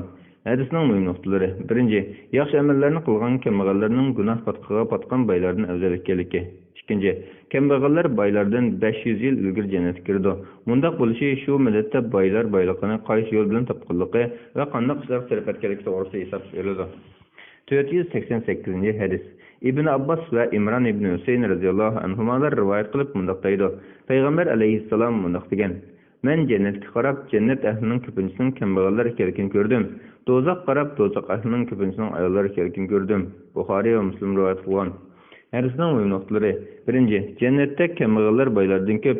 Kambag'allar jannatga no'marlik sababidan emas, balki yaxshi amallari sababidan kiradi. Ikkinchi, bandani dunyo hayotida bek rohat, farog'at va boylikni qo'g'ishib ketmaslikka tavsiya qilgan. Uchinchi, ayollarni o'zini do'zax o'tidan saqlash uchun yaxshi amallarni qilishga rag'batlantirilgan. 489-hadis. Usama radhiyallohu anhu rivoyat qilib mundaq deydi: Payg'ambar alayhissalom mundaq degan: Men jannatning darvozasida turdim. Jannatga kirganlarning to'lisi miskinlar ekan. Davlatman kishilar jannatga miskinlardan keyin kirish uchun to'xtatib qo'yilibdi. Lekin do'zaxlar do'zaxga buyurilib bo'lgan edi. Buxoriy va Muslim rivoyat qilgan. 490-hadis. Abu Hurayra radhiyallohu anhu rivoyat qilib mundaq deydi: Payg'ambar alayhissalom mundaq degan: Labidning muni so'zi shoirlarning so'zi orasida eng rost so'zdir. Bekordir bir xudodan boshqa barliq narsa dunyoda. Buxoriy va Muslim rivoyat qilgan. Hadisning muhim nuqtalari: birinchi, agar yaxshi maqsad uchun bo'lsa, islom dinida she'r o'qish cheklanmaydiganligi. Ikkinchi, dunyo hayotining arzimas ekanligi, chunki uning yo'qolish va halokat bilan oyoqlashadiganligi. Uchinchi, hayot har qancha uzun bo'lsa-mu, uning oxiratga solishtirganda bek qisqa ekanligi. Yaxshilar bog'chisi 269-bet, 56-bob. Och, to'q yurish va oddiy-sodda yashashning fazilati. Yemek-ichmek, kiyim-kechak va boshqa ehtiyojli narsalarda oz bilan chekinish va nafs g'oyishiga berilmaslik to'g'risida. Alloh taolo mundaq deydi: Ular ketgandan keyin ularning o'rnini bosgan o'rinbosarlar namozni tark etdi. Nafs g'oyishiga ergashdi. Ular qiyomatda gumrohlikning jazosini tortadi. Tavba qilgan, iymon etgan va yaxshi amallarni qilganlar buningdan mustasno. Ana shular jannatga kirdi. Ulardan hech narsa kelmaydi. Qur'on Karim Sura Maryam 59-60-oyatlar. Alloh taolo yana mundaq deydi: Qarun o'z qavmining oldiga barliq zinnati bilan nashamatga olib chiqdi. Dunyo tirikchilikni ko'zlaydiganlar, kashki bizga Qarunga berilgan boylik berilsa, u haqiqatan dunyolik cho'ng narsa ekan dedi. Ilmli kishilar voy sizlarga, iymon etgan va yaxshi amallar qilgan kishiga Allohning savobi yaxshidir. U savob faqat sabr qiluvchilarga beriladi dedi. Qur'on Karim Sura Qasas 79-80-oyatlar.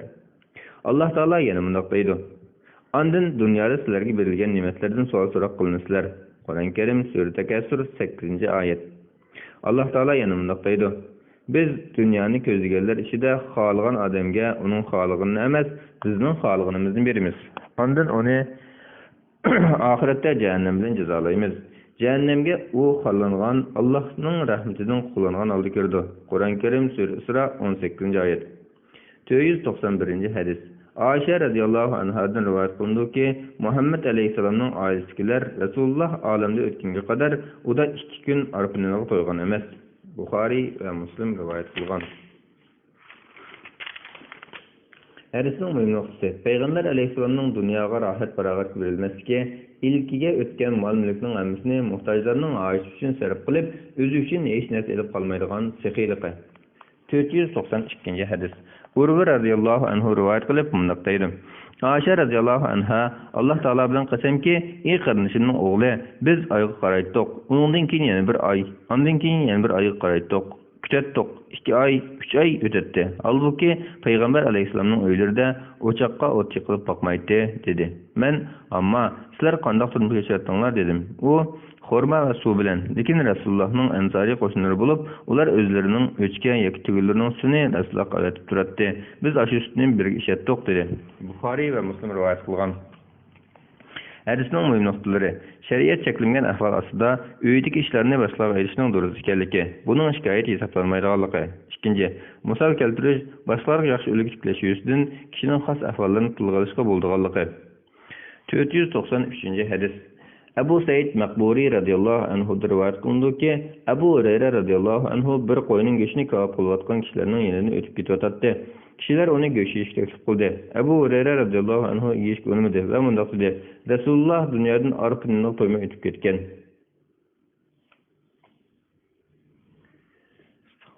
Bukhari rivayet kılgan. Hadisning mühim noktası Sahabelerinin her bir işte Peygamber aleyhisselam'a erkişidiganlığı, insanda türlü xiyallarını peyda kıldıgan şehvetini yok kılış için azgı şükür kıldıganlığı. Bu Peygamber aleyhisselam ve sahabelerinin gayet tuygusuz davranış bilen zid emas. Çünkü mutlak yaparlarda onların açlık ve azgın tamaklarını yürüdüganlığı. 494. hadis. Enes radıyallahu anhu'da rivayet kılındı ki o mundaq degan. Peygamber aleyhisselam vafat bolğuça o şirade tamak yap bakmagan. Taki vafat bolgan kadar tas kalgan yumşak onun nenini yap bakmagan. Bukhari'nin rivayetinde Peygamber aleyhisselam boğulunup kaynak suq besilip yondalgan qo'yning go'shtini yemigen deyilgen.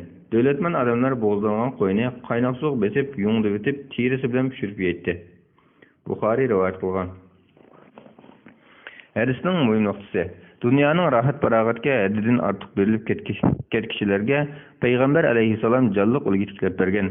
Peygamber aleyhisselamның dunyoga berilmesiga nomuratlarni yo'laydigan miskinlerge teselli berip ko'ngilni ko'taradigan isil fazilati ular uchun nihoyatda obdan dunyoga berilib o'z nafsining keyniga kirish kishining shahvatini qo'zg'ab gunohga so'rab kirdiganligi amaliyat.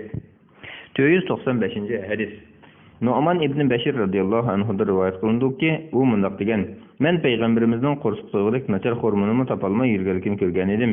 Müslim rivayet kılgan. Hadisning mühim noktası Peygamber aleyhisselamның ba'zi chaqlarda hatto qo'rqin tuyg'ulik ozuqni topolmaydiganligi. Bu Peygamber aleyhisselamның islom da'vati uchun barliqni atab havoyi havasini tark etishi sababidan ekanligi. 496. hadis. Salih ibn Sa'd radıyallahu anhu'da rivayet kılındı ki Allah Taala Peygamber aleyhisselamni peygamber kılıp öğretkenini tatip taki Allah Taala onu kıbzırıq kılgan kadar o tas kılgan yumşak onun nenini körüp bakmagan. Salih ibn Sa'd'ga Resulullah'ның vaqtida eglek barmidi deyildi. O Resulullah'ni Allah Taala peygamber kılıp öğretkenini tatip Allah Taala onu kıbzırıq kılgan kadar eglek degan sözünü nersini körüp bakmagan dedi. Onunğa sizler arpa ununu tasqımay qandaq eytinglar deyildi. O biz onu yanchitdik ve püvleyttik. Uçkuna uçup ketetti. Qalğanlarını bolsa yoğurup qıymıqlattık dedi. Bukhari rivayet kılgan. Ebu Hureyre radıyallahu anhu rivayet kılındı ki Resulullah bir gündüzü yoki kechasi chiqdi. Shu vaqtda Abu Bakr ve Ömer radıyallahu anhularni chiqqan edi. Resulullah bu çağda ikkiler öyden nemişik çıktılar dedi. O ikkilen ey Resulullah qo'rqimiz eshib ketib chiqdik deyishdi. Resulullah jenim ilgili bolgan zat bilan qasamki, men sizlar nemde chiqqan bolsanglar, shuni deb chiqdim, yuringlar dedi. Ular ansarilardan bir kishining, bu ansari Abu Haysam ibn Tayyan edi. Uyga bardi. U vaqtda u kishi uyi yo'q edi. Rasulullohni u kishining ayoli ko'rib, "Xo'sh kelibsan, qarshi olamiz" dedi. Rasululloh o ayolga "Falon qayerga ketdi" dedi. U ayol "Bizga tatliq suv olib ketdi" dedi. Shu vaqtda Ansari keldi. U Rasulullohga va uning ishkamroyiga qarab, "Xudoga shukr, bugungi kunda mening mehmonlarimdanmi hurmatli mehmoni bor kishi yo'q" dedi-de berib ularning oldiga xom xurmo, pishgan xurmo va quruq xurmo bo'lgan xurmo shayxini elib keldi. Ondan "Yanglar" dedi va pichoqni qo'liga oldi. Rasululloh uningga sog'liqlarni o'ltirmagan dedi. U mehmonlarga bir qo'y so'ydi. Ular qo'y go'shtidan va xurmolarni yedi va ichdi. Ular to'yganda Abu Bakr va Umar roziyallohu anhularga "Jenim ilgari bo'lgan Alloh taolo bilan qasamki, sizlar qiyomat kuni mushu ne'matlardan savol so'roq qilinsizlar. Ochliq sizlarni uyinglardan chiqargan edi. Ondan sizlar bu ne'matga erishmaguncha qaytmadinglar" dedi. Müslim rivoyat qilgan. Hadisning muhim nuqtalari. 1. Hijratdan keyin sahobalarning jonlari va mollarini Alloh taolo yo'lida otib o'tganligi.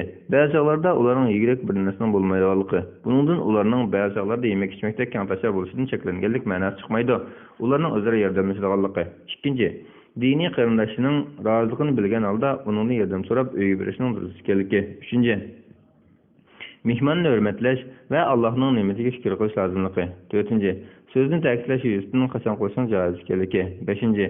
Erning mehmonlar uyga kelganda, agar fitna bo'ladigan va mehmon bilan ayol xoli qolgan ahvol bo'lmaganda, ayolning erining mehmonlarning oldiga chiqishi bo'lganligi. Ya'ni kelib hadisda uy egisi erning keyinida yetib kelganligi. 498-hadis. Xolid ibn Umar Adaviydan rivoyat qilindiki, Utba ibn G'azvan nutq so'zladi. U Basrning valisi edi.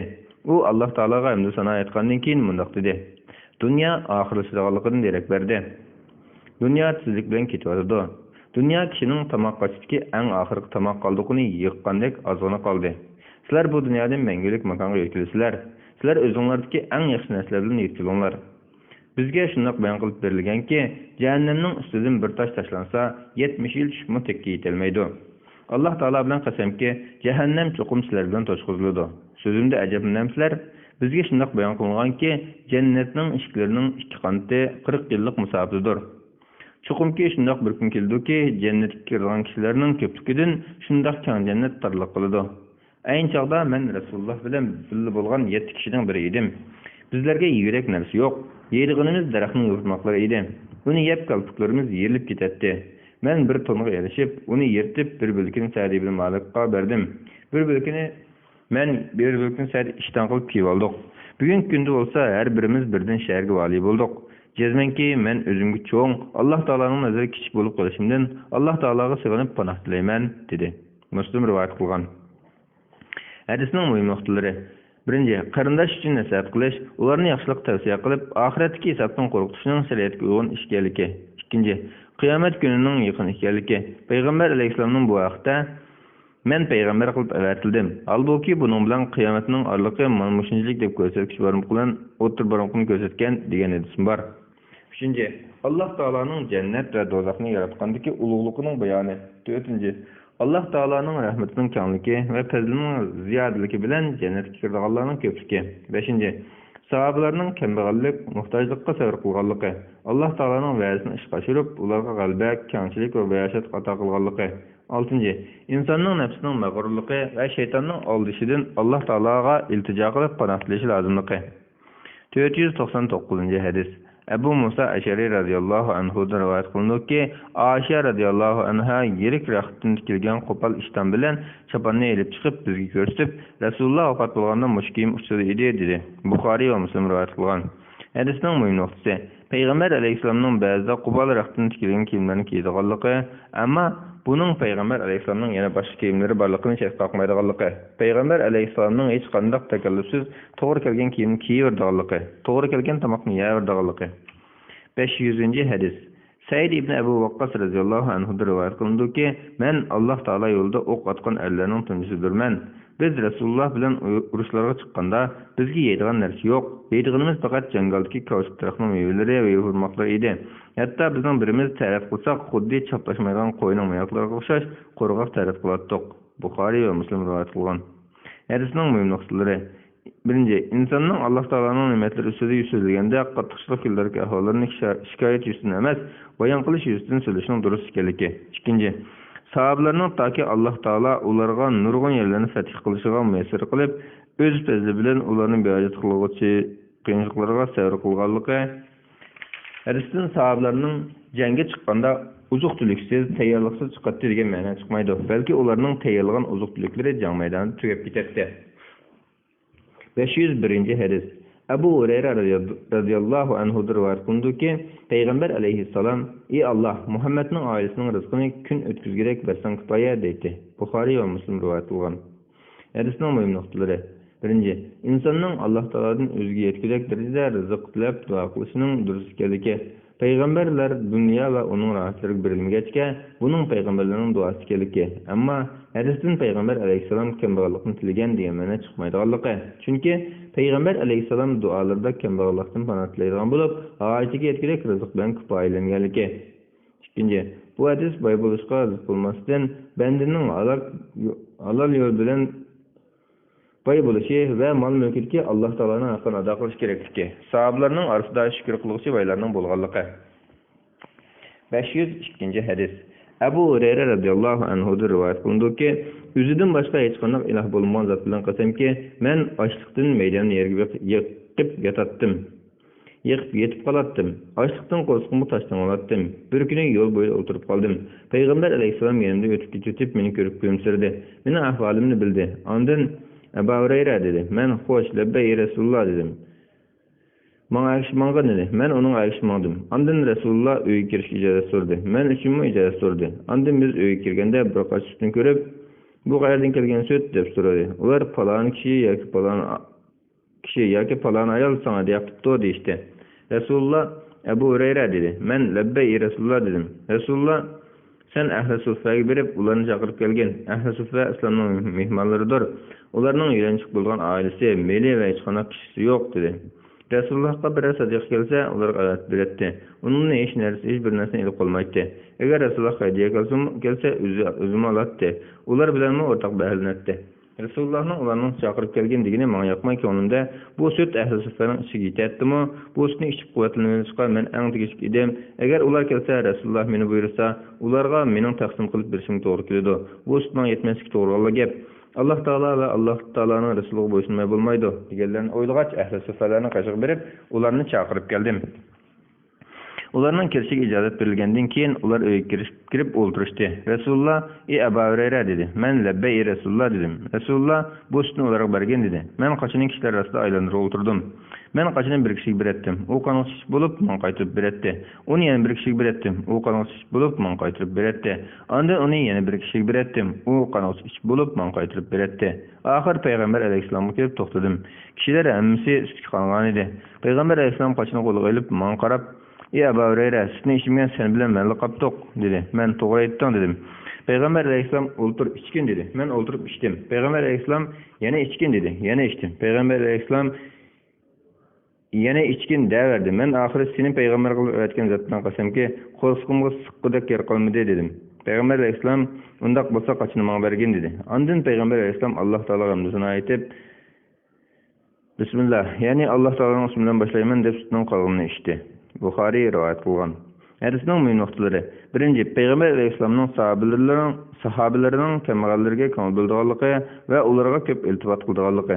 Ikkinchi, payg'ambar alayhissalomning oz taomni ko'pga aylantirgan mo'jizasi va buning bir qancha qitim yuz berganligi. Uchinchi, payg'ambar alayhissalomga sadiq alishning harom ekanligi, hadiya alishning durust ekanligi. To'rtinchi, biror narsa ichganda o'ltirib ichishning va bismillah deb ichib, to'kkanda alhamdulillah deb Alloh taologa hamd aytishning mustahab ekanligi. Shundaqla boshqalar ichib qoldirib qo'yganini ichishning yaxshi ekanligi. Beshinchi, mehmonni ko'proq yeb ishga taklif qilib, taomni mehmonning oldiga tuzishning yaxshi ekanligi. Ba'zi vaqtda isrof qilmasdan to'yg'ida yeb ishning durust ekanligi. Buning qo'rsoqning bir qismini bo'sh qo'yib, yengil to'yish bilan qaram-qarshi emasligi, balki yengil to'yishning afzal ekanligi. 503 hadis. Muhammad ibn Sirin Abu Hurayradan rivoyat qilib bunday deydi. Men payg'ambar alayhissalomning munbiridan Oyshaning uyigacha bo'lgan orliqdagi joyda o'shsizlanib yiqilib tushdim. Birisi kelib meni Majnun o'xshaydi deb putini gardimga qo'ydi. Amaliyotda men Majnun emas edim, balki ochliqdan o'shimdan ketgan edim. Buxoriy rivoyat qilgan. Hadisning muhim nuqtasi. Sahobalarning muhtojligini kishilardan so'ramaydigan, kambag'allik va qiyinchilikqa sabr qilgan fazilati bayon qilingan. 504 hadis. Ayşe radıyallahu anhadan rivayet kılındı ki, Peygamber aleyhisselam vefat bulganda, onun saati 30 kere arp üçün bir Yahudinin kaşığa göre koyulgan idi. Bukhari ve Müslim rivayet kılgan. Hadisning mühim noktaları. Peygamber aleyhisselamның mal dünya yığmay rahat berilmey ötkenligi. İkinci, ahli kitap bilen iqtisadi muamele koysun durust ekanligi. Peygamber aleyhisselamның Yahudiga görevga qo'yishi ahli kitap bilan muamele koysun durust ekanligini bayon qilish uchun va yoki sahabalarning yanında görev haqqı belgilek birer narsaning yo'q bo'lganligi va yoki Peygamber aleyhisselamning haq qilishga unumasligini andish qilganligidan bo'lsa kerak. Üçüncü, ishonchli odam bilan qiz muomala qilsa durust bo'lganligi. 505 hadis. Enes radıyallahu anhu'da rivayet kılındı ki Peygamber aleyhisselam sahabını arpaga göre koyup koydu. Ben Peygamber aleyhisselamның kaşığa bir arpanın bilen temizgir kalgan iyetilgen yağa ilip geldim. Onun Muhammed'nin balçakları için 9 öyde etigenden geçkisi yürek birer sağ ığırlık birlikidek açlık bulmadı digerken anladım. Bukhari rivayet kılan. Hadisning mühim noktası. Peygamber aleyhisselamның naat kemterligi, mal dünyanın qanchalik qalasa shunchalik yig'alaydigan turuqliq, mal dunyoga berilmay, pul-mal toplama elketki hamma narsaning kambag'al mushkulaga berib, o'zi urush kiyimining go'riga qo'yishga majbur bo'lganligi. 506 hadis. Abu Hurayra radıyallahu anhu rivayet kılındaki, men ahli suffadin 70 kişini gördüm. Ulardan 30'u to'n kiygen birer kişimi yok idi. Ularning 32 kiyimi fakat birli ishdan yoki bo'yindan chigib olgan birer parcha raxt edi. Bu raxtning uzunligi ba'zilarining sizg'ish kelatdi, ba'zilarining o'shqish kelatdi. Ular avratlarining eshib kelishidan ansirab, qo'li bilan kiyimini yig'ib oladi. Buxoriy rivoyat qilgan. Bismillah velhamdülillah vessalatu vesselamu ala Rasulillah amma ba'd. Assalamu alaykum ve rahmetullahi ve berekatuh. Yaxşılar bağısı hadis şerif şerhi tercümesini anlap beriyotgan aziz qarindoshlar. Biz kitapning 277-bet 507 hadisga kelgan davomlashtiramiz. Alloh hammamizga foydali ilm ato qilsin va shu ilmga amal qilishga va boshqalarga yetkazishga nasib qilsin. Yaxshiliklardan mahrum qilmasin, gunohlarimizni mag'firat qilsin. Ulug'roqdan aytib ketib beribmiz. Duolaringlarda unutib qolmasliklarini umid qilaman. Yaxshi duolaringlarda eslab turishinglarni so'rayman. Alloh hammamizni o'zi yaxshi ko'radigan amalga muvaffaq qilsin. Bismillahirrahmanirrahim. Yaxshilar bağısı 277-bet 507 hadis. Ayşe radıyallahu anh'a rivayet kılındı ki Resulullah'ның tüşki içki xormun darxining qo'zoqlari tiqilgan aylangan teri edi. Buxoriy rivayet qilgan. Hadisning mühim noktası. Peygamber aleyhisselamның dunyoning do'st tutmasligi, g'ayati ketgudek narsalarga foydalanganligi. 508 hadis. İbn Ömer radıyallahu anhu rivayet kılındı ki biz Resulullah bilen birlikte oturgan edik. Ensarilerden bir kişi gelip Resulullah'a salam verip ondan keyin geldi. Resulullah Ensarilarning qarindishim Sa'd ibn Ubada qanaqroq dedi. U kishi yaxshi dedi. Rasululloh qaysinglar uni yo'qlashga borsizlar dedi-da, o'rnidan turdi. Bizmi turdik. Biz 10 necha odam edik. Biz sho'rliqda maqan vaqtimizda bizning na kash, na o'tuk, na bosh kiyim, na ko'ynikimiz yo'q edi. Biz shu maqancha uning uyiga bordik. Uning qavmi uning atrofidan qo'zg'alib o'rinmashatdi. Rasululloh va uning amrohlari uningga yaqin keldi. Muslim rivoyat qilgan. Hadisning mühim noktaları. Birinci, Peygamber aleyhisselamның nahayet kemterligi ve isil fezli, sahabelerinin ahvalini so'rab yo'qlab turdiganligi. Peygamber aleyhisselamның Sayyidni qirindishim deb atishi Sayyidning iymoniga berilgan guvohlikdir. İkinci, keselni so'rgan kishiga kesellik ahvolini deyishning yaxshi ekanligi, kesel yo'qlashning va kesel yo'qlashga boshqalarni rag'batlantirishning yaxshi ekanligi. Üçüncü, sahabelerning dunyoga berilmasligi, jumladan kiyim-kechaklarning nahayet az ekanligi mehmonlar uchun o'rin bo'shib berdiganligi. 509 hadis. İmran ibn Hüseyin radıyallahu anhu rivayet qilib mundaq deydi. Peygamber aleyhisselam mundaq degan: "Sizlarning yaxshilaringlar mening zamonimdagilardir. Ondan ularning zamoni yaqin bo'lganlardir." İmran aytdi: "Men Rasulullohning bu gapni 2 yoki 3 qitim deganligini bilolmadim." Ondan Rasululloh ulardan keyin shunday kishilar keldiki, gumrohlikqa chaqirilmay turib guvohlik berdi. Xiyonat qiladi, ishonchlik deb qaralmaydi, biror yaxshilik qilishga va'da qildi-yu, vafo qilmaydi. Ularda semizlik paydo bo'ladi. Buxoriy va Muslim rivoyat qilgan. Hadisning muhim nuqtasi. Peygamber aleyhisselamның zamani ve onundan keyinki iki devir kişilerinin başka Müslümanlardan afzal ekanligi. Bu afzallik umumiylik halda şu zamandaki cemaat noktasına aytilgan bulup, bir adamdan sileshtirish ma'nosida emasligi. İkinci, Peygamber aleyhisselam devridan iki devir keyinki Müslümanlarda dünyanın rahat baragatlığı berilish, havoyi vaskiga geçiş, köp tomoq yeyishdek turli ayb noksalar ko'rilganligi. Üçüncü, yalgan guvohlik berishning haram ekanligi. Hadisda mushu ma'noda ko'z tutilgan. Dördüncü, meyli Allah Ta'ala'nın amanati yoki bandining amanati bo'lsin, uning xiyonat qilish haram ekanligi. Yaxshi ish qilishga va'da qilgan kishining va'dasiga vafo qilishning zo'r ekanligi. 510 hadis. Abu Umama radhiyallohu anhu rivoyat qilib mundaq deydi. Payg'ambar alayhisalom mundaq degan: "Ey odam bolasi, ortiq melingni berib etganing yaxshidir. Uni bermasliging sen uchun yomondir. Yetarlik rizqingga qanoat qilsang, ayib buyurilmaysan. Xayri ihsonni o'zingga tava kishilaringdan boshla." Tirmiziy rivoyat qilgan. Hadisning muhim nuqtalari: 1. İnsanның o'zi va oilasidagilarning ojiga yetkidek pul mol to'plashning durust ekanligi. 2. İnsanni ojidan eshilgan pul molni yaxshilik yo'llariga sarf qilishga rag'batlantirgan. İnsanның oshq molini ojizman kishilarga bermay, bexillik bilan ching tutilishi uning uchun yomonlik ilib kelganligini bayon qilgan. 3. İnsanның eng avval o'z oilasidagilarni beqishi farz ayni hisoblanadi. Xayr ihson yuzidan boshqalarga yordam qilish bo'lsa, farz kifoya yoki sunnatdir. 511 hadis. Ubaydullah ibn Mihsan Ansari Xatmi radhiyallohu anhu rivoyat qilib mundaq deydi.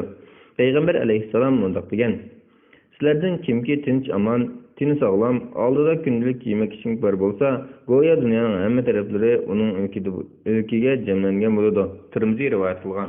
Hadisning muhim nuqtasi: kimki turmushda xotirjam, ojiga yetkidek narsalar bo'ladi ekan, dunyoning hamma yaxshiliklariga erishgan hisoblata bo'ladi. Uningdan ko'proq narsaga erishishni talab qilish bo'lsa, kishini Parvardigorning zikridan burab, noshukirlik elib boradi. 512 hadis. Abdullah ibn Amr ibn As radhiyallohu anhu rivoyat qilib mundaq deydi. Payg'ambar alayhisalom mundaq degan: "Iymon etgan, yetkidek rizq berilgan, Alloh taolaning berganlariga qanoat qilgan kishi murodiga yetgan bo'ladi." Muslim rivoyat qilgan. Hadisning muhim nuqtalari: 1. Hamma ishning asosi islom dinidir. Shundaqla islom kishining amallari qabul bo'lishining asosidir. 2. Rizq insonning ojiga yetkidek darajada bo'lsa, u insonni xorlikdan, zulmga uchrashdan saqlaydi. Haqiqiy boylik pul molning ko'p bo'lishi bilan emas, qanoat bilan bo'ladi. 513 hadis. Abu Muhammad Fazala ibn Ubayd radhiyallohu anhu rivoyat qilib mundaq deydi: "Men payg'ambar alayhisalomning mundaq deganini anglagan edim. İslamga hidayet kılınan, yetkizek rızkı berilgen ve berilgen rızkı qanoat qilgan kishiga xush muborak bo'lsin." Tirmiziy rivoyat qilgan. Hadisning muhim nuqtasi: insonning baxti, iymonning komilligi, turmushning o'ziga yetarlik bo'lishi va Alloh taolo ato qilgan narsalarga rozi bo'lishi bilan bo'lganligi. Bundan boshqa ortiqcha narsa insonning Parvardigoridan yiroqlashtirib, oxiratni yod etishni unutildirganligi. 514 hadis. İbn Abbas radhiyallohu anhu rivoyat qilindiki, Rasululloh uda necha kun och qolsa ketib qoladi. Uning oilasidagilarga kechqurunlikqa yegidek tomoq topolmaydi. Ularning nenining tulisi orpineni edi. Tirmiziy rivoyat qilgan. 515 hadis. Fazala ibn Ubayd radhiyallohu anhu rivoyat qilindiki, Rasululloh kishilarga namoz o'qib bergan chog'da nurg'un kishilar namozda ochlikdan yiqilib tushadi. Ular ahli suffalar edi. Hatto arabiylar ularni tutqoqlik kesli bor ekan deyishadi. Rasululloh namozni o'qib bo'lib, ularning qishiga kelib: "Agar sizlar Alloh taolaning dargohiga kishilarga tayyorlangan narsalarni bilgan bo'lsanglar, albatta texim namrat, texim ajisman bo'lishni yaxshi ko'radinglar" deydi. Tirmiziy rivoyat qilgan. 516 hadis. Abu Karima Maqdad ibn Ma'di Kalb radhiyallohu anhu rivoyat qilib mundaq deydi: "Men payg'ambar alayhisalomning mundaq deganligini anglagan edim. Odam bolasining qo'rsqudimi yomonroq to'shquldan qochi yo'q. Odam bolasiga hayotini saqlayotgan bir qancha luqma kifoya qiladi. Agar ko'proq yemasa bo'lmaydigan bo'lib qolsa, qo'rsoqning 3dan 1iga tom yesin, 3dan 1iga so'ysin va 3dan 1ini nafaslanish uchun bo'sh qo'ysin." Tirmiziy rivoyat qilgan. Hadisning muhim nuqtasi: tomoqni bek to'yg'icha yemaslik, buning ichini xomshashtirib salomatlikni buzdiganligi. 517 hadis. Abu Umama Iyas ibn Sa'laba Ansari radhiyallohu anhu rivoyat qilindiki, Rasulullohning sahobalari bir kuni payg'ambar alayhisalomning qoshida dunyo to'g'risida paranglashdi. Rasululloh: "Sizlar anglamamsizlar? Sizler anlamamsızlar. Addi sodda kiyinish imanning jumlasidindir. Addi sodda kiyinish imanning jumlasidindir. dedi. Abu Davud rivoyat qilgan. Hadisning muhim nuqtasi insonni oddiy sodda bo'lishga, dunyo zinasiga bek berilib ketmaslikka tavsiya qilgan. Chunki insonning rohat farog'atga butunlay berilib ketishi uni dinni mukammallashtirishdan, Alloh taolo yo'lida fidokorlik ko'rsatishdan to'sadi. Insonning oxiratining xayrlik bo'lishini talab qilish yuzasidan nafsiga qattiq talab qo'yishi, yuklangan majburiyatni ado qilishi imonning belgisidir. Addi sodda kiyinish degan so'z hargizmi pokizlikni tark etishdan darak bermaydi. Hadisda kelgandek pokizlik imonning bir bo'lkidir. 518 hadis. Abu Abdullah Jabir ibn Abdullah radhiyallohu anhu rivoyat qilib mundaq deydi. Rasululloh bizni Abu Ubayda radhiyallohu anhuning boshchiligida Qurayshning karvonini to'siq avatdi. Boshqa narsa topolmag'achqa o'ziq uchun bizga bir qop xo'rim bergandi. Abu Ubayda bo'lsa xo'rimini bizga bir taldan beradi. U bir tal xo'rimni qanday qilasizlar deb so'raganda Abdullah aytdi. U bir tal xo'rimni kichik bola so'ragandek so'rab ustiga suv ichirdik. Bir dona xo'rma 1 kunlik o'zimiz edi. Hasillarimiz bilan quruq yopirmoqlarni tushirib suv bilan namdab yedik. Shunday qilib dengizning qirg'iga berib qoldik. Dengizning qirg'ida dengga o'xshash bir cho'ng narsa dumbib chiqib qolgandi. Yaqin kelib qarsak kit deyilgan bir jonivor ekan. Abu Ubayda bu kit o'likkan dedi. Ondan yo'q, balki biz Alloh taolaning payg'ambarining elchilarimiz. Biz Alloh taolaning yo'ldamiz. Sizlar yeyish majbur bo'lib qoldinglar, yanglar dedi. Biz u joyda bir oy turdik. Biz 300 kishi edik. Biz uni yeb semirib ketdik. Ba'zilarimiz hatto u jonivorning ko'zining chanoqidagi mayni qochi bilan suzib oldik. Öküzdek cho'ng go'sht parchalarini kesib olatdik. Abu Ubayda bizdan 13 kishini uning ko'z chanoqida o'ltirib boqdi. Uning qo'rg'ilaridan bir tal qo'rg'ini yerga tiklab, cho'ng tugidan birga minib, uning ostidan o'tib boqdi. Jonivorning go'shidan oziqlik uchun quritib elib ketdik. Madinaga kelganda payg'ambar alayhisalom bu holni so'zlab berdik. Rasululloh u Alloh taolaning sizlarga chiqarib bergan rizqidir. Sizlarda uning go'shidan bir bo'lsa, bizga ham ketmamsizlar dedi. Biz Rasululloh berdik, u zot meydi. Muslim rivoyat qilgan. Hadisning muhim nuqtalari. 1. Sahabalarning dunyoga qiziqmay oz bilan kifoyalanganligi, g'urbatchilik bilan yashashga chidaganligi. 2. Payg'ambar alayhisalomning barakati sababidan sahabalarning bir xo'rim bilan bir kun o'tkazganligi, Alloh taolaning payg'ambar alayhisalomga ato qilgan mo'jizalardan biri ekanligi. 3. Məsələlərdə itaat qilishning durust ekanligi va itaat bilan hukmni o'zgartirishning durust ekanligi. Abu Ubayda dastlabda kitni yeyishni to'sgan, ondan keyin itoat bilan hukmni o'zgartirib, uni yeyishga ruxsat qilgan. 4. Alloh taolaning sahobalarga hurmat iltimos qilib, ularning ixlosini va muhtojligini bilib rizq berganligi. 519 hadis.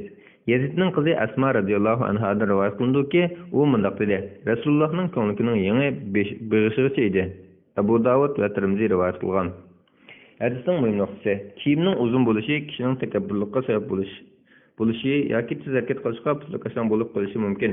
Qisqa bo'lishi kishining issiq yoki sovuqdan saqlamasligi mumkin. Shunga ishlarning yaxshisi o'tiral bo'lganidir. Payg'ambar alayhisalom ishlarda mushundoq o'tiral yo'l tutdi. 520 hadis. Jabir radhiyallohu anhu rivoyat qilindiki, biz Xandaq g'azoti kuni Xandaq yo'lab o'tib, yer qatlamining falti o'tmaydigan qattiq bilkiga to'g'ri kelib qilib, Rasulullohga ahvolni aytdik. Rasululloh men shay deb o'rnidan turdi. Rasululloh qo'rqib tashdan olgan edi. Biz 3 kun hech narsa yemagan edik. Rasululloh metinni ilib chopdi. Yeriqqa qattiq yer Rasulullohning chepishi bilan qumdek yumshab ketgandi. Men, "Ey Rasululloh, men uyga berib kelay" deb ruxsat elib, uyga berib ayolimga Rasulullohning taqat qilganligidek qo'rqib ketganligini ko'rdim. "Yigidek bir narsang yo'qmi?" dedim. Ayolim arpa bilan bir tish o'g'loq bor dedi. Men o'g'loqni bo'g'izlab arpini yanjidim. Go'shini qozonga silib, o'choqqa esib, go'sht pishay deb qolganda Rasulullohning qiziga keldim. Men Rasulullohga men azoq tomoq tayyor qilgan edim. Sen bir yoki 2 kishi bilan borsang dedim. Rasululloh qanchalik tomoq o dedi. Rasulullohga deb bersam Rasululloh pek ko'p ekan, yaxshi ekan. Ayolimga aytgan, men borgacha qozonni o'choqdan elib etmisin, nonni to'nirdan elib etmisin dedi. Ondan turunglar dedi, muhojir ansorilar ondan turdi. Men ayolimning qo'shib kelib, "Sana Xudo rahmat qilsin." Rasululloh muhojir ansorilarni va ular bilan birga bo'lgan kishilarni elib kelmoqda desam, ayolim "Sendan Rasululloh tomoqni qanchalik deb so'ramadimi?" dedi. Men so'radi dedim. Rasululloh "Kiringlar, qistashmanglar" dedi. Payg'ambar alayhisalom nonni o'shtib, go'shtni uning ustiga olatdi. Nonni olganda qozon va to'nirni yeb qo'yib, uni sahobalarga sunib berib, yana olatdi. Ularning hammasi to'yib tomoqdan eshib qoldi. Rasululloh Jabirning ayoliga "Sizmi yang, boshqalarga sunib bering. Haqiqatan kishilarga ocharchilik yetdi" dedi. Buxoriy va Muslim rivoyat qilgan. Yana bir rivayette mundaq deyildi. Xandaq bo'layotgan chaqda men Rasulullohning qo'rsqini ichib ketganligini ko'rib, ayolimning yoniga kelib, "Yigidek biror narsang bormi? Rasulullohning qo'rsqi ichib ketganligini ko'rdim" dedim. U menga bir arpa qaşlangan bir xaltını berdi. Uyda yıkılgan bir kishi o'g'limiz bor edi. Men uni bo'g'izladim. Men o'g'loqni so'yib bo'lguncha ayolim arpini un qilib bo'ldi. Men o'g'loqni parchalab qozonga soldim. Ondan payg'ambar alayhisolamning qishig'ini o'dim. Ayolim menga "Sen Rasululloh bilan birga ko'p odam boshlab kelib, meni kishilar oldida yerga qaratma" dedi. Men Rasulullohning yoniga kelib asta, "Ey Rasululloh, bizning bir o'g'limiz bor edi. Uni bo'g'izlab ikki ko'rdan ortiqroq arpa bilan tomoq tayyorladim. Sen bir qancha odam bilan borsang ekan" desam, Rasululloh "Ey Xandaq bo'layotganlar, Jabir taom tayyorlabdi, yuringlar" dedi. Va "Men barg'cha qozonni tushirmanglar, nonni raslamanglar" dedi. Rasululloh ikkimiz uyga keldik. Men ayolimning yoniga kirdim. Ayolim toptan qilib "Senza" deb ketdi. Men sen degandek qildim dedim. Ayolim xamirni elib chiqdi. Rasululloh uningga suv qo'yib barakat tiladi. Ondan qozon tubiga berib, uningga suv qo'yib barakat tiladi. Ondan "Non raslayolug'idek bir ayolni chaqirgin, sen bilan non raslasin. Qozondan go'shtni suzgin, qozonni o'choqdan tushirmay turinglar" dedi. Ular 1000 odam edi. Alloh taolo bilan qasamki, ular tomoqni yeb bo'lolmay ashirib qo'yishdi. Qozonmi burung'idek qaynayotdi. Nonlarimizmi yiqilib o'tadi. Hadisning muhim nuqtalari. Payg'ambar alayhisolamning sahobalari bilan birga emgak qildiganligi, ularni yaxshi ko'rdiganligi va ularga kuyindiganligi. Ikkinchi, sahobalarning ochliq va og'irlikqa chidaydigan sabrisi va payg'ambar alayhisolamni yaxshi ko'rdiganligi. Uchinchi, payg'ambar alayhisolamning barakat bilan oz taomni nurg'un odamga yetkazib darajada ko'paytiradigan mo'jiza. Bunun bir qancha qitim yuz berganligi. To'rtinchi, kishiga sovg'a hadiya berishning yaxshi ish ekanligi. Bo'libmi hojatman va ocharchilik holatida kishilarga sovg'a berishning texmi yaxshi ekanligi. Mulohiza. Dunyoga berilmaslik mavzusi ostidagi bu bobning oxirida shuni ta'kidlab qo'yish zarurki, islom dini mol dunyoga ega bo'lish va Alloh taoloning yaratgan ne'matlaridan mahrum bo'lishni cheklamaydi. Chunki islom dinida Alloh taolo koinotdagi hamma narsani insonning foydalanishi, manfaatlanishi uchun yaratgan. Lekin Alloh taolo bandalarining pulmoq to'ymaslik, isrofxo'rlik tabiatini eng yaxshi bilguchidir. Shunga inson tabiatidagi bu kamchilikni dunyoga berilmaslik, oxiratlik uchun ko'proq yaxshi amallarni qilib, har doim oxiratlikni ko'z o'ngida tutishdek tashabbus orqali davolaydi. Mana shu xil tashabbus bilan inson dunyo ishlarida mo'tadil bo'lib, pul mol vasvasasidan aromni yeb, gunoh botqiga ketishdan saqlanib qoladi. Sahabalarning dunyoning pul mol noz-ne'matlariga faqat berilmasligi islom dinining dastlabki mezgillariga nisbatan intayin zarur edi. Chunki u mezgilda islom dini jahiliyatning barliq masalalari bilan kurash qiladigan, dunyoga berilgan esil fazilatli kishilarga muhtoj edi. Sahabalar dunyoga berilmagan, ochliq, jafo mushaqqatga ajoyib sabrlik edi. Ammo ko'pchilik kishilar bunday qila olmaydi.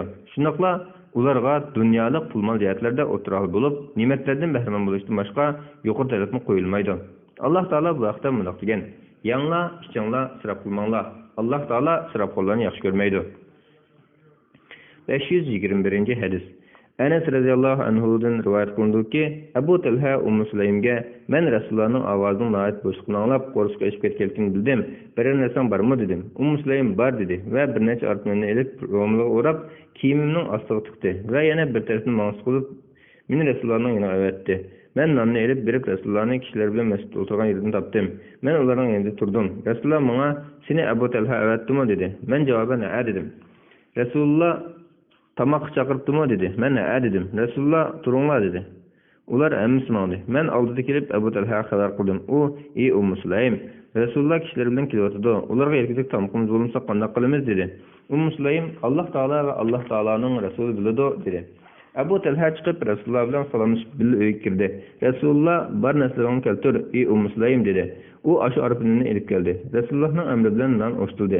Nonning ustiga Sulaym yog' oldigan teri tulini siqib, nonni aralashtirib yegidek nasib qildi.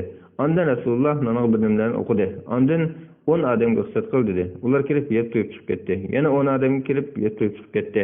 Shu tariqada kelgan barliq odam yeb to'ydi. Kelganlar 70-80 odam edi. Buxoriy va Muslim rivoyat qilgan. Yana bir rivoyatda odamlar ondan kirib tomoqni yeb to'yib chiqib ketdi. Ondan qolgan tomoqni yig'ib ko'rdi. Ular yeyishdan burun qancha bo'lsa qo'rmishuncha turibmi deyilgan. Yana bir rivoyatda kishilar ondan kirib yedi. Shu tariqada to'yg'ish edi. Onda Rasululloh va oyat obatlarga ularni eshib qoldi deyilgan. Yana bir rivoyatda ular qo'shnilarga yetib ashirib qo'ydi deyilgan. Yana bir rivoyatda bunday deyildi. Anas radhiyallohu anhu bunday dedi. Bir kuni payg'ambar alayhisolamning qishga kelsa, musohabalar bilan o'tirgan ekan. U qo'rsqini tang olgan edi. Men sahobalardan Rasululloh nima qo'rsqini tang oldi desam, ular ashirib shunday qildi deydi. Men Milhanning qizi Sulaymning eri Abu Talhaning qishiga bordim va uningga: "Ey ata, Rasulullohning qo'rqinch tangaligini ko'rdim. Sahobalardan nima tangaligini so'rasam, boshliq qanday edi?" dedim. Abu Talha onamning yanına kelib, "Yegirek narsan yo'qmi?" dedi. Onam: "Bor, bir parcha non va nechta xo'rim bor. Agar Rasululloh yolg'iz kelsa, boshqalar agishib kelsa, ozliq qildi" dedi. Ana serisini oxirgacha bayon qildi. Yaxshilar bog'chisi 284-bet, 57-bob qanoatchan, nomuschan bo'lish, turmushda va iqtisodda tejasli bo'lish, so'rir bo'lmasa boshqalardan tilamaslik to'g'risida. Alloh taolo mundoq degan: Yer yuzidagi hayvonlarning hammasiga rizq berishni Alloh marhamat yo'sin ustiga olgan. Qur'on Karim sura 6-oyatning bir qismi.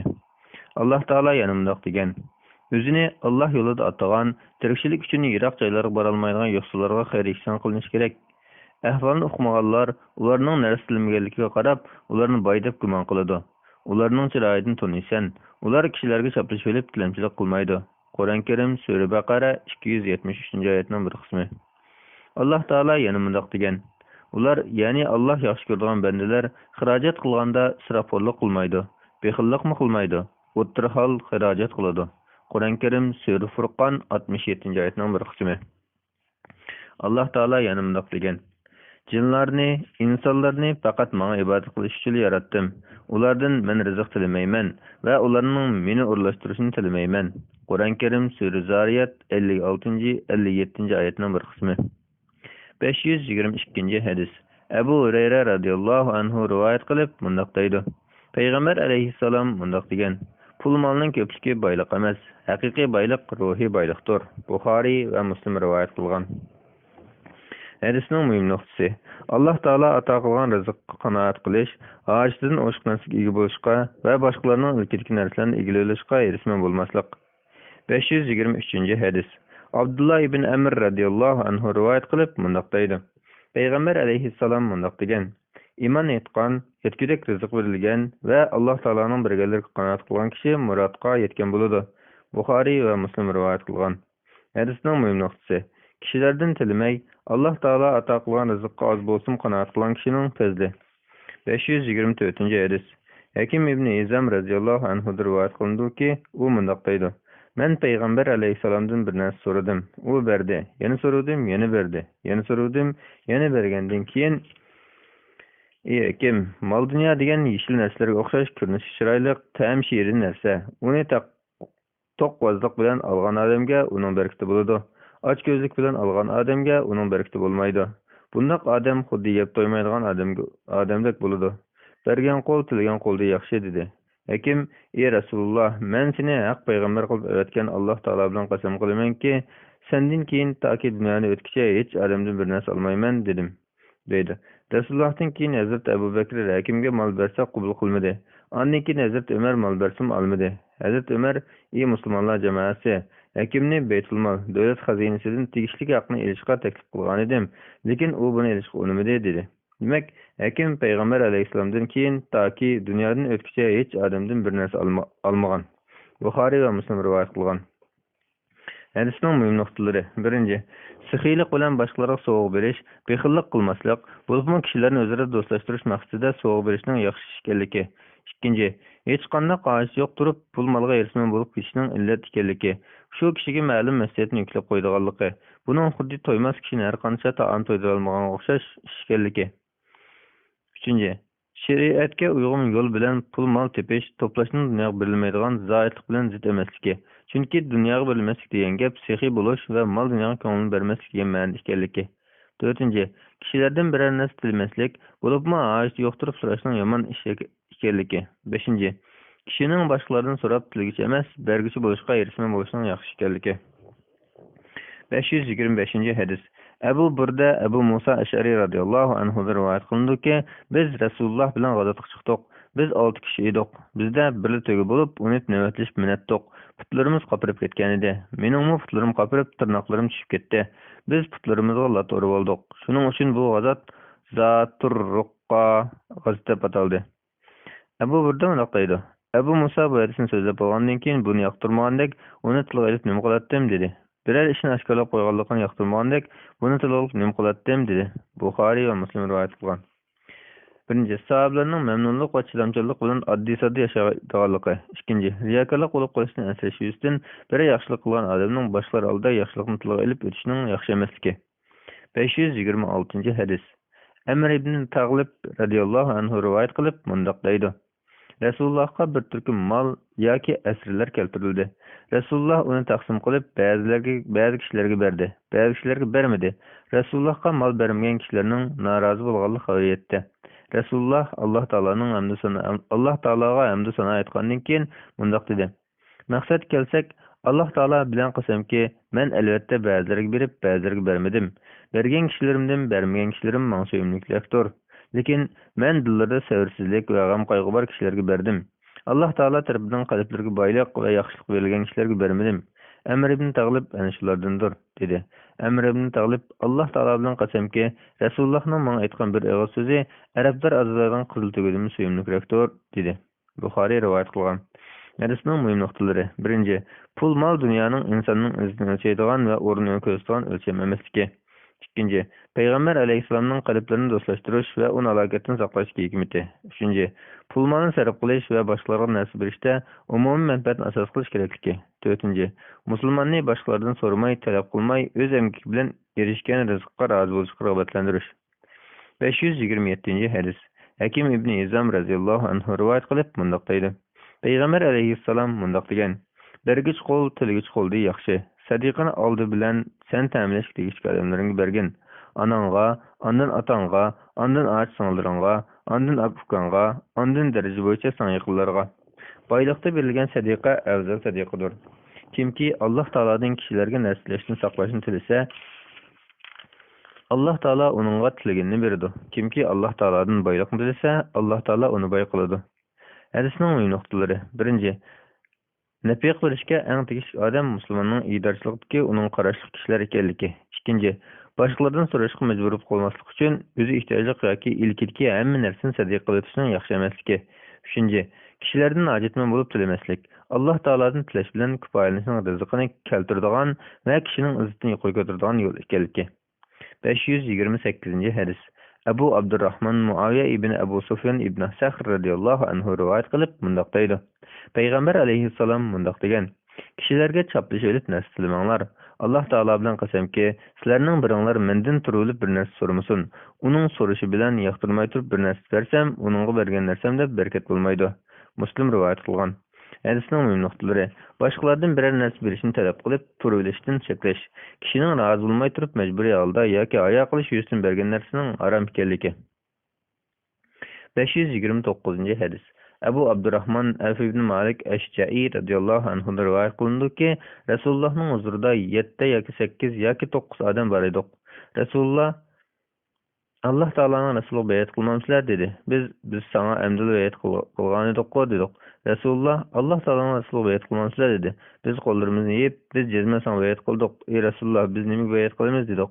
Rasululloh Alloh taolaga hech narsani shirik keltirmay ibodat qilishga, 5 vaqt namoz o'qishga, itoat qilishga bayat qilinglar dedi. Va past ovozda kishilardan bir narsa so'ramanglar dedi.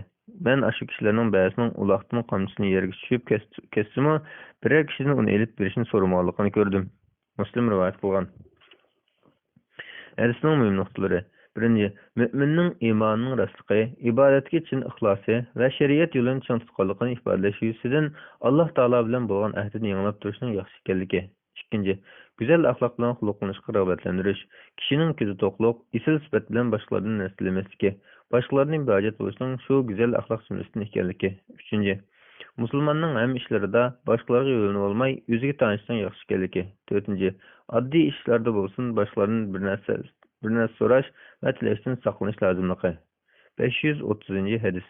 Abdullah ibn Umar radhiyallohu anhu rivoyat qilib mundoq deydi: Payg'ambar alayhissalom mundoq degan: Kishi tilamchilik qilaversa, qiyomat kuni yuzida go'sht didor bo'lganida hozir bo'ladi. Buxoriy va Muslim rivoyat qilgan. Hadisning muhim nuqtasi. Boshqalardan narsa tilash kishiga bu dunyoda xorliq, oxiratda azob elib keladiganlik uchun bunday qilmishdan nazar aylash kerakligi. 531 hadis.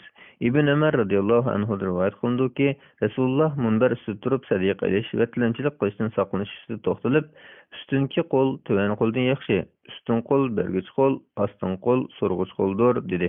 Buxoriy va Muslim rivoyat qilgan. 532 hadis.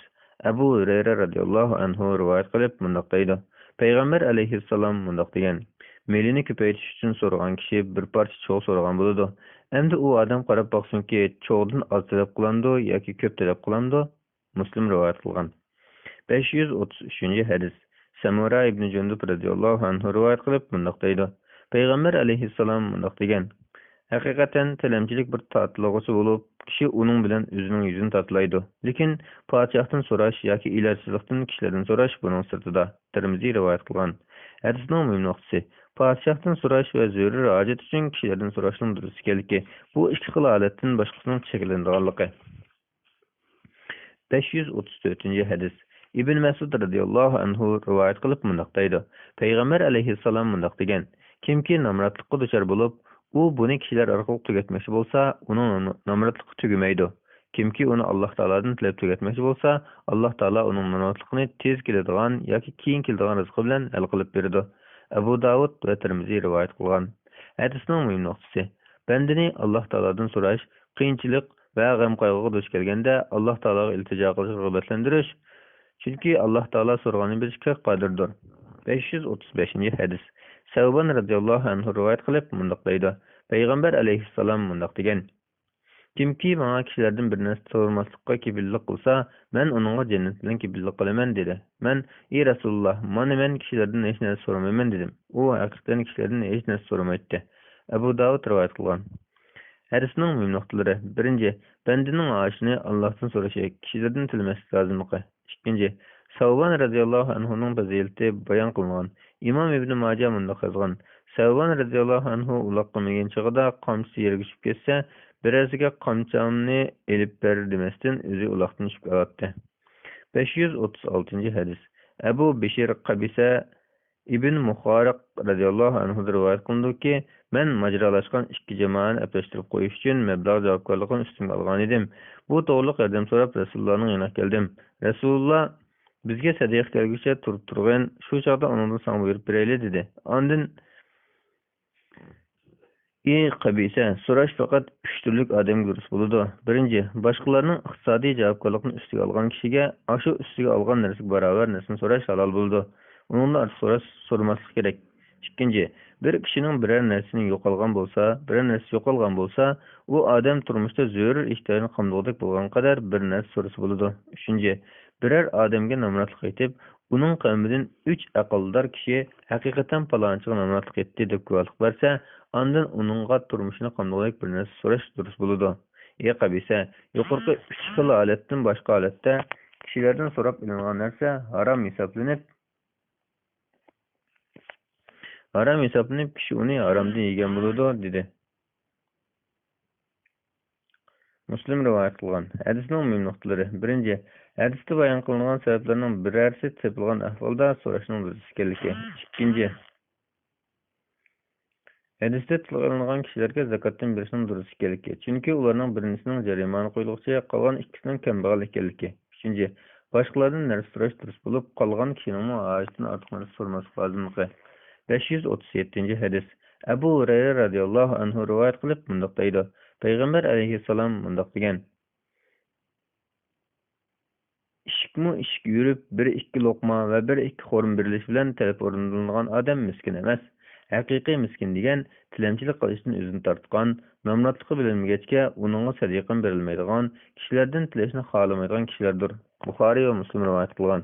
Hadisning muhim nuqtasi: ochiq oshkora kishilardan bir narsa tilashdan o'zini saqlaydigan va sabr bilan o'tadigan faqir kambag'allarga berishning eng yaxshi ekanligi. Yaxshilar bog'chisi 291-bab 58-bab tilmasdan va tama qilmasdan narsa yeyishning durustligi to'g'risida. 538 hadis. Salim ibn Abdullah ibn Umar radhiyallohu anhulardan rivoyat qilindiki, Umar radhiyallohu anhu mundoq degan: Rasululloh menga sovg'a berdi. Men uni Madinadan kambag'alroq kishiga bergan desam, Rasululloh uni olgin. Qachonki sen musulmonlardan bir narsa kelib qolsa, vaholanki sen tamom qilmagan, so'rmagan bo'lsang, uni eliver. Boy bo'lib ol. Xohlasang uni yegin, xohlasang uni sadiq qilgin. Agar undoq bo'lmasa, uni qo'llashma degan edi. Salim bundoq deydi: Abdullah kishilardan bir narsa so'ramaydi va berilgan narsani qaytarmaydi. Buxoriy va Muslim rivoyat qilgan. Hadisning mühim noktaları. Birinci, kişinin hacetinden eşinğan malını hacetmelerek biriş ve ularını artık bilişinin yaxşı ekanligi. İkinci, sormasdan hediye yoki boshqa yo'l bilan kelgan malni ilish va egilashning durust ekanligi. Uchinchi, insonlarning manfaati va yaxshilik yo'llariga sarf qilish uchun pul molga ega bo'lishning fazilati. 59. bab. Öz emgiga tayanib yashash, tilamchilikdan va tamaxurlikdan saqlanish to'g'risida. Alloh taolo mundaq degan: Namoz o'qilib bo'lganda zamonga tarilib, Allohning fazlini talab qilinglar. Qur'oni Karim Sura Juma 10-oyat. 539 hadis. Abu Abdullah Zubayr ibn Avvam radhiyallohu anhu rivoyat qilib mundaq deydi.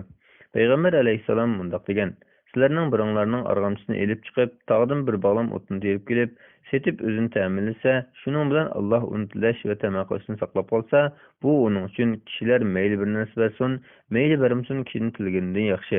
Buxoriy rivoyat qilgan. Hadisning mühim nuqtasi: Bendeni mayli nəhayət az, kişilərin nazarı tüvən sanılğan bolsun, halal kesib bilan şug'ullanib, halal rızıq üçün tirishqi rəğbətlendiriş. 540. hadis. Abu Hurayra radhiyallohu anhu rivoyat qilib mundaq deydi. Payg'ambar alayhissalom mundaq degan: Sizlarning biringlarning o'tini terib, o'shnisiga bir bog'lam o'tini ortib kelib, uni setib jon boqqani mayli bersin, mayli bermasin, boshqalardan bir narsa tilagandan yaxshidir. Buxoriy va Muslim rivoyat qilgan. 541. hadis. Abu Hurayra radhiyallohu anhu rivoyat qilib mundaq deydi. Payg'ambar alayhissalom mundaq degan: Davud alayhissalom o'z emkiga tayanib yashaydi. Buxoriy rivoyat qilgan. 542. hadis. Abu Hurayra radhiyallohu anhu rivoyat qilib mundaq deydi. Payg'ambar alayhissalom mundaq degan: Zakariya alayhissalom yog'ochchilik bilan tirikchilik qiladi. Muslim rivoyat qilgan. Hadisning muhim nuqtasi: Payg'ambarlarni ulgu qilib, turli kasb amallar bilan shug'ullanishning fazilati. 543. hadis. Miqdad ibn Ma'di Karib radhiyallohu anhu rivoyat qilib mundaq deydi. Payg'ambar alayhissalom mundaq degan: Kishining o'z emkiga tayanib yegan tamoqi eng halol tamoqdir. Alloh taoloning payg'ambari Davud alayhissalom o'z emkiga tayanib yashaydi. Buxoriy rivoyat qilgan. Hadisning nuqtasi: Kishining tirishib itoat qilib erishgan taom va turmushning eng afdal taom va xotirjam turmush ekanligi. Bu bobdagi hadislarning umumiy mazmuni: Birinchi, bandani ish amallarida sabab qilishga rag'batlantirish. Bu hergiz Alloh taologa tavakkul qilish bilan qaram-qarshi emas. Ikkinchi, kishining dunyo ishlarida o'ziga tayanishning zarurligini hergiz urunliq, bo'shanlik qilib, boshqalarga tayanib o'zini xor qilmaslikni ta'kidlash. Mustaqillikni bildiradigan tarbiyaning kishini jonliq, faoliyatchan qildiganligi, islom dinining dunyo va oxiratlik manfaatini qo'lga keltirish uchun hayotlikqa ahamiyat beradigan ishlash va tirishchilikni tashabbus qilgan din ekanligi bayon qilingan. Bismillah, alhamdulillah, vassalatu vassalamu ala rasulillah, amma ba'd. Assalomu alaykum va rahmatullohi va barakatuh. Yaxshilar bog'chisi hadis sharif sharhi tarjimasini anlab berayotgan aziz qarindoshlar. Kitobimizni o'qib 293-bet 60-vaqtga kelgan. Davomlashtiramiz inshaalloh. Alloh taolo hammamizga foydali ilm ato qilsin. Shu ilmimizga amal qilishga va boshqalarga yetkazishga nasib qilsin. Bismillah. Yaxshilar bog'chisi 293-bet 60-bob mardlik, sexiylik va Alloh taologa itoat qilgan holda yaxshilik yo'llariga pul mol sarf qilish to'g'risida. Alloh taolo mundaq degan: Allohning yo'lida bergan narsalarning o'rnini Alloh to'ldirib berdi. Qur'oni Karim Sura Saba 39-oyatning bir qismi. Alloh taolo yana mundaq degan: Meylinglardan nimani xayr ihson qilmanglar, u o'zinglarning foydasi uchundir. Sizlar faqat Allohning roziligi uchun xayr ihson qilasizlar. Meylinglardan nimani xayr ihson qilmanglar, sizlarga uning savobi to'liq beriladi. Sizlarga zulm qilinmaydi. Qur'oni Karim Sura Baqara 272-oyat. Alloh taolo yana mundaq degan: Meylinglardan nimani xayr ihson qilmanglar, Alloh uni bilguchidir. Qur'oni Karim Sura Baqara 273-oyatning bir qismi. 544-hadis. Abdullah ibn Mas'ud radhiyallohu anhu rivoyat qilib mundaq deydi: Men payg'ambar alayhissalomning mundaq deganligini anglagan. Mundaq ikki xislati bor odamlardan bo'lishni orzu qilsanglar bo'ladi. Ularning biri Alloh taolo ato qilgan pul milining hammasini tamoman o'rinliq sarf qilgan kishi. Yana biri Alloh taolo bergan Qur'on ilmlari bo'yicha hukm qilgan va ularni boshqalarga o'rgatgan kishi. Buxoriy va Muslim rivoyat qilgan. Hadisning muhim nuqtalari: Birinchi, ayıplanadigan hasadning xatarlik ijtimoiy kasallik bo'lib, uningdan nazar aylash va yiroqlashish zarurligi. Ikkinchi, yaxshilik yo'llariga intilish yuzasidan mendimi shundoq bo'lsa deb orzu qilishning oldinqisidan farqli holda hasad hisoblanmaydiganligi. Uchinchi, dinning ahkamlarini o'rganishga va boshqalarga o'rgatishga rag'batlantirgan. 545 hadis. Ibn Mas'ud radhiyallohu anhu rivoyat qilib bundoq deydi: Payg'ambar alayhissalom bundoq degan: Sizlardan qaysinglar o'z milidan mirosxo'rning milini eng yaxshi deb qaraydi? dedi. Ular: "Ey Rasululloh, bizning har birimizga faqat o'zimizning mili yaxshiroqdir" deyishdi. Rasululloh: "Haqiqatan sarf qilgani o'ziga tava bo'ladi. Sarf qilmay qo'yib qo'ygani mirosxo'riga tavadir." Buxoriy rivoyat qilgan. Hadisning muhim nuqtalari. Birinchi, islom dinining kishilar orasida tarqalgan turli hukm tushunchalarini tuzishga rasman ekanligi. Ikkinchi, bandini oxiratlik savobni qo'lga keltirish uchun imkoniyatining yetishicha pul-mollarni yaxshilik yo'llarida sarf qilishga rag'batlantirish. 546 hadis. Adi ibn Atim radhiyallohu anhu rivoyat qilib bundoq deydi: Payg'ambar alayhissalom bundoq degan: Yerimtal xo'rminchalik narsani sadaqa qilib bo'lsa-mu, do'zaxdan saqlaninglar. Buxoriy va Muslim rivoyat qilgan. Hadisning muhim nuqtasi. Kishini oz bo'lsa-mu sadaqa, xayr ihson qilishga rag'batlantirish. 547 hadis. Jabir radhiyallohu anhu rivoyat qilindiki, Payg'ambar alayhissalom biror kishi birorni so'rasa, yo'q deb boqqan emas. Buxoriy va Muslim rivoyat qilgan. Hadisning muhim nuqtasi. Payg'ambar alayhissalom birorni so'rab kelgan odamga yenida bo'lsa beradi. Agar bo'lmasa, kelar qatimda berishga va'da qilib tep beradi. Hargizmi so'roqchini rad qilib qo'ydirmaydi. Bu Payg'ambar alayhissalomning sehiyligi, keng qo'lliqidek go'zal axloqini ko'rsatib beradi. 548 hadis. Abu Hurayra radhiyallohu anhu rivoyat qilib bundoq deydi: Payg'ambar alayhissalom bundoq degan: Kishilarga har kuni osmondan ikki farishta tushib, ularning biri: "Ey Alloh, sehiy odamga uning xayri ihson qilib berganining o'rnini to'ldirib bergin" deydi. Yana biri: "Ey Alloh, bexilning milini terib ihson qilib etgin" deydi. Buxoriy va Muslim rivoyat qilgan. Hadisning muhim nuqtasi. Tegishli yerga pul xarjlash kerakligi. Imom Navaviy ko'rsatib o'tgandek, toat ibodat ishlariga, oiladagi nafaqaga qarashli kishilarga, mehmonlarga, xayri ihson yo'llariga sarf qilishning eng joyida pul xarjlash bo'lganligi. 549 hadis. Abu Hurayra radhiyallohu anhu rivoyat qilib bundoq deydi: Payg'ambar alayhissalom bundoq degan: Alloh taolo bundoq degan: Ey odam bolasi, Alloh taolo yo'lida bergin, sana Alloh taolo berdi. Buxoriy va Muslim rivoyat qilgan. 550 hadis. Abdullah ibn Amr ibn As radhiyallohu anhu rivoyat qilindiki, bir odam Rasulullohdan islom dinining yaxshi xislatlari nima deb so'radi. Rasululloh kishilarga oshnom berish, taniydigan odamga, tanimaydigan odamga salom qilish deb javob berdi. Buxoriy va Muslim rivoyat qilgan. Hadisning muhim nuqtasi. Kishilarning qalbini do'stlashtirish uchun mehmondo'st bo'lishga va boshqalarga salom qilishga rag'batlantirish. 551 hadis. Abdullah ibn Amr ibn As radhiyallohu anhu rivoyat qilib bundoq deydi: Payg'ambar alayhissalom bundoq degan: 40 xislat bor. Ularning eng yuqorisi sutini ichib turish uchun birovga berib turish. Har qanday bir odam Alloh taoloning savobini umid qilib va Alloh taoloning va'dasini rost bilib shu xislatlarga ega bo'lsa, shuning sababi bilan Alloh taolo uni jannatga kirgizadi. Buxoriy rivoyat qilgan. Hadisning muhim nuqtasi. Ba'zi ulamolar hadisda aytilgan 40 xislatni birma-bir sanab chiqqan. Tush ko'rguchi alhamdulillah desa, yana turgan kishining buning javoban yarhamakalloh deyishi, och qolganga taom berish, ussiganning ussilligini qandirish qatorliqlarni mushu jumladan hisoblagan. Ibn Hajar bu vaqtda bundoq deydi: Bu 40 xislatni sanamay, Payg'ambar alayhissalom mujmal qo'ygandek mujmal qo'ygan yaxshiroq. Chunki Payg'ambar alayhissalom o'zi bildigan hikmat sababidan bu 40 xislatni bir-bir sanamay, mujmal pitla aytib o'tgan. Payg'ambar alayhissalom bayon qilmaganni boshqa qanday bayon qila olasan? Payg'ambar alayhissalomning mujmal qilishdagi hikmat balki mayli cho'ng yoki kichik bo'lsin, har qanday yaxshilikni sal chog'lamaslik, kishilarning faqat tilga ilib sanagan yaxshilikqa ahamiyat berib, boshqalarga sal qarab qo'yishning oldini olish uchundir. 552 hadis. Abu Umama Suday ibn Ajlan radhiyallohu anhu rivoyat qilib bundoq deydi: Payg'ambar alayhissalom bundoq degan: Ey odam bolasi, ortiq milingni berib etganing yaxshidir. Uni bermasliging sen uchun yomondir. Yetarlik rizqingga qanoat qilsang, ayibga buyurilmaysan. Xayr ihsonni o'zingga tava kishilardan boshla. Berguchi qo'l olg'uchi qo'ldan yaxshidir. Muslim rivoyat qilgan. Hadisning muhim nuqtasi. Bandini ishlash, itoat qilish, boshqalardan tilamaslikka rag'batlantirish. 553 hadis. Enes radıyallahu anhu'da rivayet kılındaki her kaçan Resulullah'tan İslam için birer narsa soralsa o vermey koymaydı.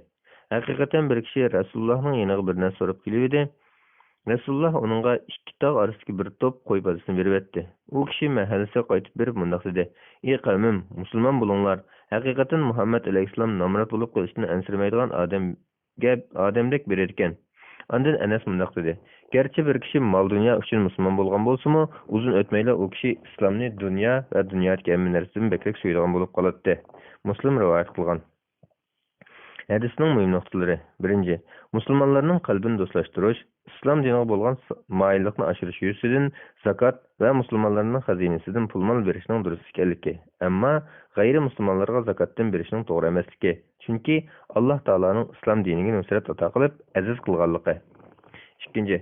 Payg'ambar alayhissalomning qalb illatlarini davolashga mohirligi, go'zal axloqi va muhabbatlik tarbiya bilan kishi qalbini dunyoni yaxshi ko'rishdan oxiratni yaxshi ko'rishga, mol dunyoni yaxshi ko'rishdan islom dinini yaxshi ko'rishga burg'anligi. 554 hadis. Ömer radıyallahu anhu'da rivayet kılındaki Peygamber aleyhisselam mal taksim kıldı. Men, ey Resulullah, bu narsalarga erishishga bular qaraganda boshqalar eng mustahiq edi dedim. Peygamber aleyhisselam ular mendan adabsizlik bilan so'rab turib oldi. Men ularga berishim kerak. Bermasam ular meni bexil deydi. Men bexil emas dedi. Muslim rivayet qilgan. Hadisning muhim nuqtalari. Peygamber aleyhisselamning kishilarga muloyim go'zal axloq egasi ekanligi. Allah Taala'nın buyrug'i bo'yicha jahillardan neri bo'lganligi. 2.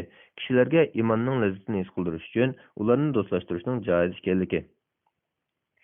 555 hadis. Jubayr ibn Mut'im radıyallahu anhu'dan rivayet kılındıki, Hunayn g'azosidan qaytish yo'lida u Rasululloh bilan ketib boradi. Arabilar Rasulullahdan bir narsa so'rab elib, Rasulullahni qistab kavchiq daraxtining yoniga olib qo'ydi. Daraxt Rasulullahning ridosini ilib oldi. Rasululloh to'xtab, ridoyimni beringlar.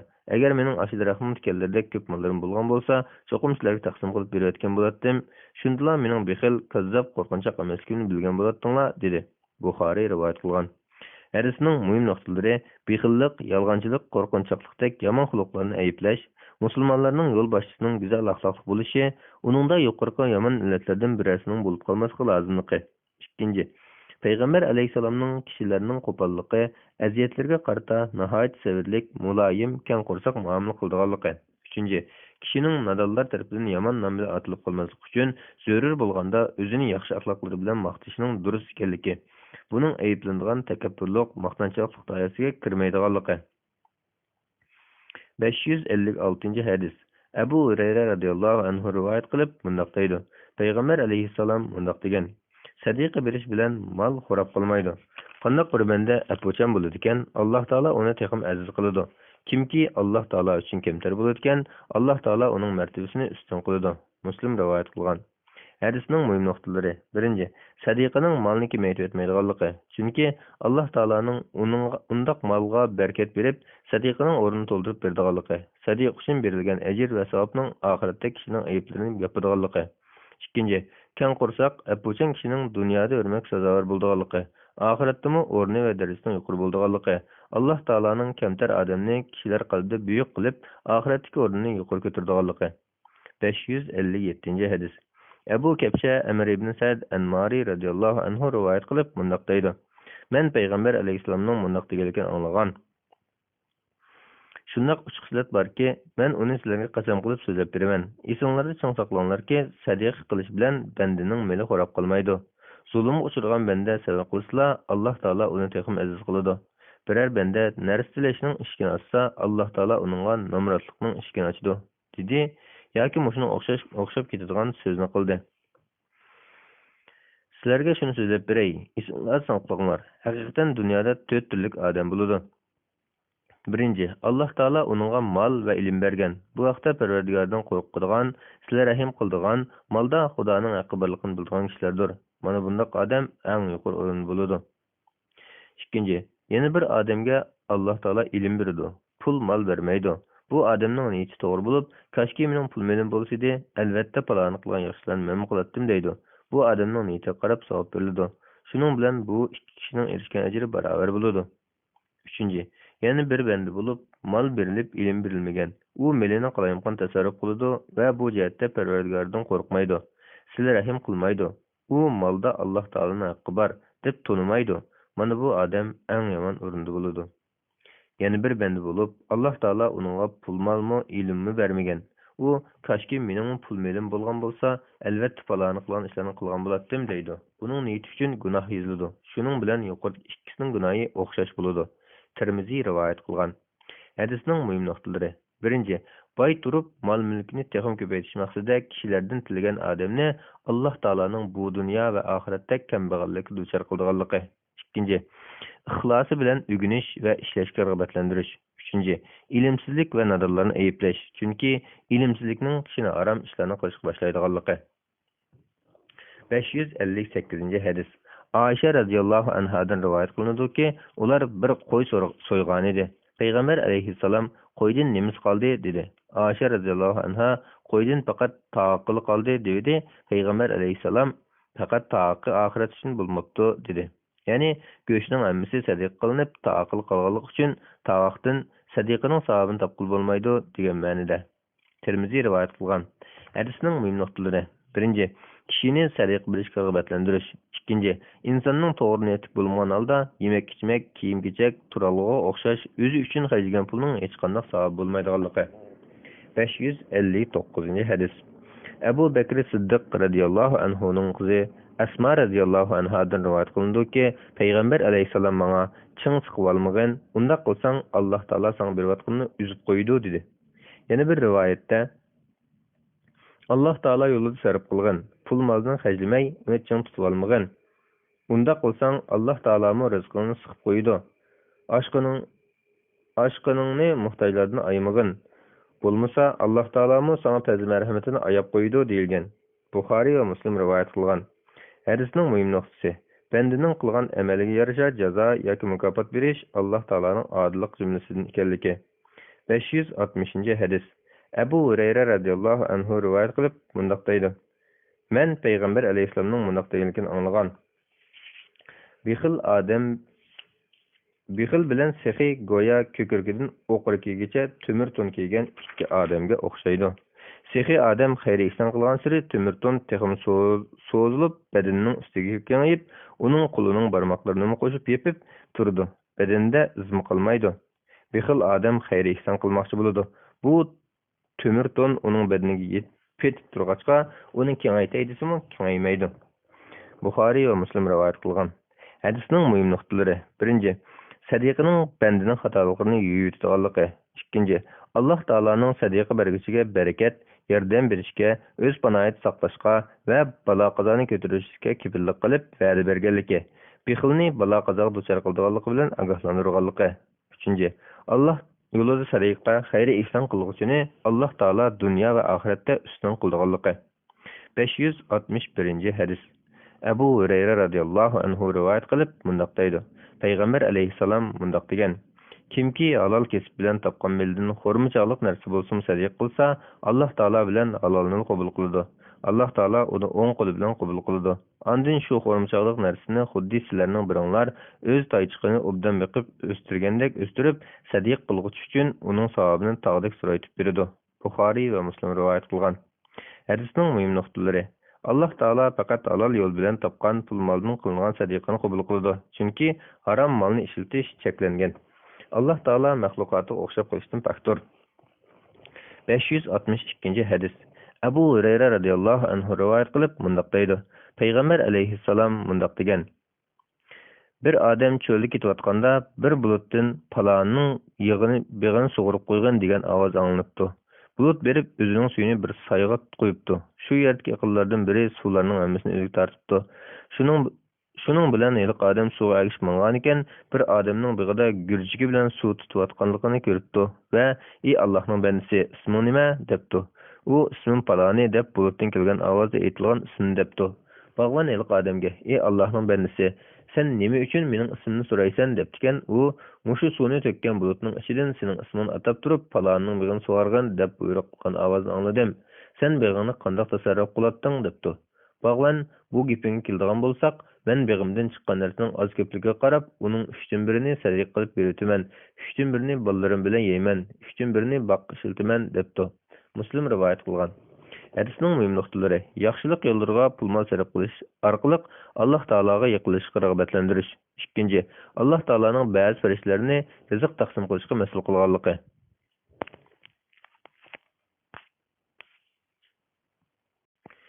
Yaxshilar bog'chisi 301-bet, 61-bob bexillik va xasislikdan ma'ni qilish to'g'risida. Alloh taolo mundaq deydi: bexillik qilib Alloh taoloning savobidan o'zini behojat hisoblagan, kalima tavhidni inkor qilgan odamga kelsak, biz uningga yomon yo'l muyassar qilib beramiz. U do'zaxga tashlangan chog'da uning meli hech narsaga asqatmaydi. Qur'on Karim Sura Layl 8-oyatdan 11-oyatgacha. Alloh taolo mundaq degan: kimki nafsining bexilligidan saqlanadi ekan, ular maqsadga erishkichlardir. Qur'on Karim Sura Tag'abun 16-oyatning bir qismi. 563-hadis. Jabir radhiyallohu anhu rivoyat qilib mundaq deydi: Payg'ambar alayhissalom mundaq degan: zulm qilishdan saqlaninglar. Haqiqatan zulm degan qiyomat kunida qorong'u zulmat bo'ladi. Xasislikdan saqlaninglar. Xasislik sizlardan ilgirkilarni bir-birining qinini to'kishga, harom narsalarni halol sanashga apirib, ularni halok qilishga sabab bo'lgan. Muslim rivoyat qilgan. 62-bob boshqalarning manfaatini o'zining manfaatidan a'lo bilish va kishilarga g'amxo'rlik qilish to'g'risida. Alloh taolo mundaq degan: ular muhtoj turuqliq muhojirlarning manfaatini o'zlarining manfaatidan a'lo biladi. Qur'on Karim Sura Shir 9-oyatning bir qismi. Alloh taolo yana mundaq degan: o'zi muhtoj turuqliq miskinga, yetimga va asirga taom beradi. Qur'on Karim Sura Inson 8-oyat. 564-hadis. Abu Hurayra radhiyallohu anhu rivoyat qilindiki, bir odam Payg'ambar alayhissalomning yoniga kelib, "Men qiyinchilikda qoldim" dedi. Payg'ambar alayhissalom ayollardan birining uyiga odam avatdi. U: "Seni haq bilan avatgan zot bilan qasamki, menda suvdan boshqa narsa yo'q" dedi. Ondan Payg'ambar alayhissalom yana bir ayolining uyiga odam avatdi. U mu shundoq dedi. Payg'ambar alayhissalomning ayollari birdek: "Seni haq bilan avatgan zot bilan qasamki, menda suvdan boshqa narsa yo'q" deb javob berishdi. Payg'ambar alayhissalom: "Bu kishini bugun kim mehmon qiladi?" dedi. Ansorilardan bo'lgan bir odam: "Mana men ey Allohning payg'ambari" deb uni uyiga boshlab berib, ayoliga Payg'ambar alayhissalomning mehnini hurmatligin dedi. Yana bir rivoyat deyilishicha, u odam ayoliga: "Uyda yeyrak bir narsa bormidi?" dedi. Ayoli: "Yo'q, faqat kichik bolalar yeyrak bir narsa bor" dedi. Ansorilardan bo'lgan odam ayoliga bolalarni bir narsa bilan go'llab xultib qo'ygan. Mehmonimiz kelsa chirog'ini o'chirib o'tib, bizmi tomoq yegan bo'lib olayli dedi. Ular o'ltirishdi. Mehmon tomoq yedi. U ikkisi och qo'rsoq yetib qilishdi. Tong yo'rg'anda sohibxon Payg'ambar alayhissalomning oldiga bordi. Payg'ambar alayhissalom: "Oqshom ikkinlarning mehmonlarga qilgan ishinglardan Alloh taoloning masjid keldi" dedi. Buxoriy va Muslim rivoyat qilgan. Hadisning muhim nuqtalari: 1. Boshqalarni o'zidan ortiq ko'rish rag'batlantirish. 2. Alloh taoloning ansoriy bilan uning ayolining qilganini yoqtirgani ularning yaxshi qilganligini tushundirdi. 3.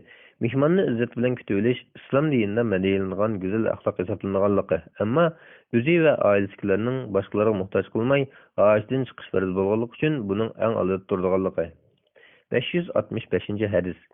Abu Hurayra radhiyallohu anhu rivoyat qilib mundaq deydi: Payg'ambar alayhissalom mundaq degan: 2 odamning tamoqi 3 odamga, 3 odamning tamoqi 4 odamga yetadi.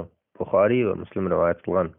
Muslimning Jabir radhiyallohu anhuning qilgan yana bir rivoyatida mundaq deyilgan: bir kishining tamoqi 2 kishiga, 2 kishining tamoqi 4 kishiga, 4 kishining tamoqi bo'lsa 8 kishiga yetadi. Hadisning muhim nuqtalari: 1. Sahiylikqa va barga qanoat qilib kifoyalanishga rag'batlantirish. 2. Hadisda aytilgan tamoqni yeb to'ydigan kishilarning soni nuqul sanash uchun emas, balki o'zaro hamkorlik yordamni bildirish uchundir. Chunki hamkorlik qarindoshlar yordamida barakat bo'ladi. 3. Tamoqni bir odam yolg'iz yemay, ko'pchilik birga yeyishning barakatli bo'lganligi. 566-hadis. Abu Said Xudri radhiyallohu anhu rivoyat qilindiki, biz Payg'ambar alayhissalom bilan billa safar ustida edik. Bir kishi oldimizga keldi. U kishi o'ng so'lga adab ko'zi yurtatdi. Payg'ambar alayhissalom: kimning ortiq ulug' bo'lsa, uni ulog'siz kishiga bersin. kimning ortiq ozuqliq bo'lsa, uni ozuqsiz kishiga bersin, deb shundoq jiqmolning turlarini sanadiki, hatto biz hech qaysimizning ortiq narsamizda haqqimiz yo'q ekan deb o'ylab qoldik. Muslim rivoyat qilgan. Hadisning muhim nuqtasi: qiyinchilik mezgillarida o'zaro hamkorlashish, bir-biriga yordam qilishga rag'batlantirish. Bu xil yordam faqat tamoqda emas, balki texnik keng holda turmushning hamma taraflarida o'zaro hamkorlashni ko'rsatadi. 567 hadis. Sa'd ibn Sa'd radhiyallohu anhu rivoyat qilindiki, bir ayol to'qilgan tonni akilib payg'ambar alayhissalomga bu tonni senga ko'ydirib qo'yay deb o'z qo'lim bilan to'qidim dedi. Payg'ambar alayhissalom u tonni xuddi uningga ehtiyojliqdek qabul qildi. Payg'ambar alayhissalom bizning qishimizga chiqdi. Payg'ambar alayhissalom uning bilan badanining tuvan tarafini urib olgan holda chiqqan edi. Bir kishi bu nima degan chiroyliq, uni menga kiygizib qo'ysang dedi. Payg'ambar alayhissalom ma'qul deb so'rini birdan o'ltirib qaytib berib uni qatlab beliq kishiga avatib berdi. Kishilar uningga Payg'ambar alayhissalom bu tonni ehtiyojli bo'lgan holda kiygan tursa, uni so'rab yaxshi qilmading. Haqiqatanmi Payg'ambar alayhissalomning bir narsa so'rgan odamni quruq qo'l qaytarmaydiganligini bilasan dedi. U kishi Alloh taolo bilan qasamki, men uni kiyish uchun emas, balki kepallik qilish uchun so'radim dedi. Keyin u ton uning kepalligi bo'lgan edi. Buxoriy rivoyat qilgan. Hadisning muhim nuqtalari: 1. Hadiya bergichning ko'ngli uchun sovg'ani qabul qilishga aldirashning yaxshi ekanligi. 2. Payg'ambar alayhissalomning so'rgan odamni quruq qo'l yondirmaydigan saxiyligi. 3. Taqvodor, to'g'ri yo'lli kishilarning narsalarni tavarruq qilib ishlatishning durust ekanligi. 4. Hojat bo'lishdan ilgari shu narsani oldindan tayyorlab qo'yishning durust ekanligi. 568 hadis. Abu Musa radhiyallohu anhu rivoyat qilindiki, Payg'ambar alayhissalom Ash'ari jamoati qachonki jangda yoki uyda yeydiganni o'ksib qolsa, o'zlarida bor narsani bir chaponga yig'atdi. Ondan uni qacha-qachaga o'xshash qilib bo'latdi. Ular menga mansub, men ularga mansub degan edi. Buxoriy va Muslim rivoyat qilgan. Hadisning muhim nuqtalari: Ash'arilar jamoatining fazilati. 2. O'zaro yordamlashishning tezligi. Safarga chiqqan kishilarning tayyorligi ozuqini jamlab, yetishmaganda tang taqsim qilishning yaxshi ekanligi. 63. bob. Oxiratga oid yaxshi amallarda raqobatlashish, barakatli ishlarni ko'proq qilish to'g'risida. Alloh taolo mundaq degan: Uningdan iforning hidi kelib turdi. Qiziquvchilar shuning qiziqsin. Qur'on Karim Sura Mutaffifin 26-oyat. 569 hadis. Sahl ibn Sa'd radhiyallohu anhu rivoyat qilindiki, Payg'ambar alayhissalomga ichish uchun bir narsa keltirilganda uni ichdi. Payg'ambar alayhissalomning o'ng tarafida o'smir bola, so'l tarafida yashanganlar bor edi. Payg'ambar alayhissalom o'ng tarafdagi o'smir bolaga bularga berishimga ruxsat qilamsan dedi. U bola yo'q. Alloh taolo bilan qasamki, ey Allohning payg'ambari, sendan kelgan nisibamni hech kimga o'tinib bermayman dedi. Payg'ambar alayhissalom qo'shin u bolaning quliga berdi. U Ibn Abbos edi. Buxoriy va Muslim rivoyat qilgan. Hadisning muhim nuqtalari: 1. Sahobalarning foydali ishlarga erishganligi. Payg'ambar alayhissalomning naslarini tavarruk qilishmi shu jumladan ekanligi. Ibn Abbos radhiyallohu anhu ichishni emas, faqat Payg'ambar alayhissalom ichib qolgan muborak suv bo'lganligi uchun uni boshqaga o'tinib bermaganligi. 2. Mehmondorchilik so'rinni shu so'rinki eng afzal odamdan, ondan qolsa o'ng tarafdan boshlash kerakligi. 3. Kishilarning haqqini o'z joyida ado qilish, mayli cho'ng yoki kichik bo'lsin, ularga adab bilan chiroyli muomala qilishga rag'batlantirish. 570 hadis. Abu Hurayra radhiyallohu anhu rivoyat qilib mundaq deydi: Payg'ambar alayhissalom mundaq degan: Ayyub alayhissalom yalang'och yuyinayotganda ustiga bir oltin chigirtka tushdi. U uni elib kiyimining ichiga soldi. Alloh taolo unga: "Ey Ayyub, seni oltin chigirtkadan behojat qilmadimmi?" deb so'radi. Ayyub alayhissalom: "Rabbim, sening ulug'liging bilan qasamki, sening aytganing rost, ammo men sening fazlingdan behojat emasman" dedi. Buxoriy rivoyat qilgan. Hadisning muhim nuqtalari: 1. O'zi foydalanish va boshqalarga manfaat yetkazish uchun pul-mol to'plashning durust ekanligi. 2. Bende mayli qanchalik pul-mol to'plagan bo'lsin, yanala Allohdan barakat va boshqalarga muhtoj bo'lib qolmasligini tilashga rag'batlantirish. Yaxshilar bog'chisi 306-bob, 64-bob. Shukr qiluvchi boyning fazilati. Shukr qiluvchi boy degan pulni o'z yo'li bilan tepib, o'z yo'liga ishlatgan kishi kerak to'g'risida. Alloh taolo mundaq degan: Pul melini Allohning roziligi uchun sarf qilgan, taqvodorlik qilgan, kalima tavhidni tasdiq qilgan odam kelsak, uningga biz yaxshi yo'lni muyassar qilib beramiz. Qur'on Karim Sura Layl 5, 6, 7 oyatlar. Alloh taolo mundaq degan: Paklanish uchun mol-mulkini yaxshilik yo'llariga sarf qiladigan odam uningdan, ya'ni o'tdan yiroq qilinadi. Uning qilgan yaxshiligi birovning yaxshiligini yondirish uchun emas, faqat ulug' Parvardigorining roziligi uchundir. U, ya'ni ihson qiluvchi odam Parvardigorining bergan mukofotidan cho'qim rozi bo'ladi. Qur'oni Karim Sura Layl 17-oyatdan 21-oyatgacha.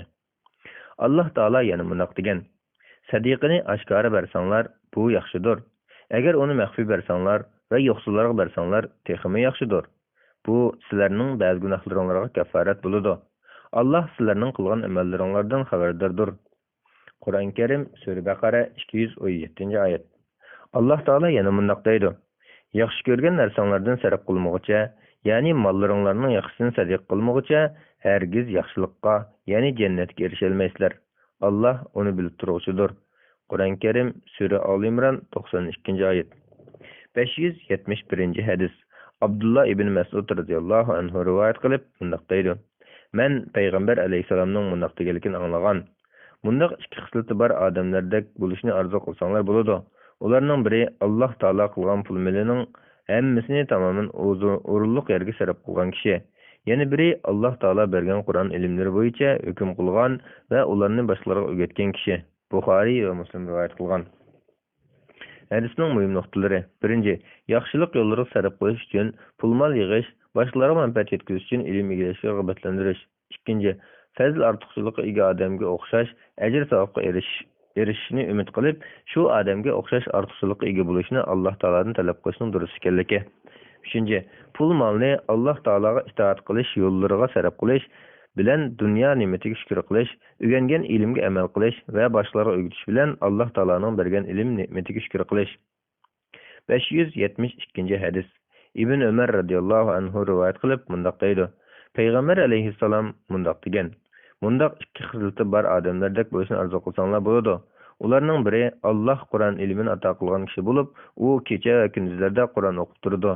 Yana biri Alloh taolo mol ato qilgan kishi bo'lib, u molni kecha va kunduzlarda Alloh taolo yo'lida sarf qilib turdi. Buxoriy va Muslim rivoyat qilgan. 573-hadis. Abu Hurayra radhiyallohu anhu rivoyat qilindiki, Namrat muhojirlar payg'ambar alayhissalomning qashiga kelib: "Ey Allohning payg'ambari, moldorlar jannatning yuqori darajalari va ne'matlariga erishdi" deyishdi. Payg'ambar alayhissalom bu qanday gap dedi? Ular: "Puldorlar biz o'qigan namozni o'qiydi, biz tutgan ro'zani tutadi va sadaqa beradi. Biz sadaqa bera olmaymiz. Ular qullarni ozod qiladi, biz qila olmaymiz" dedi.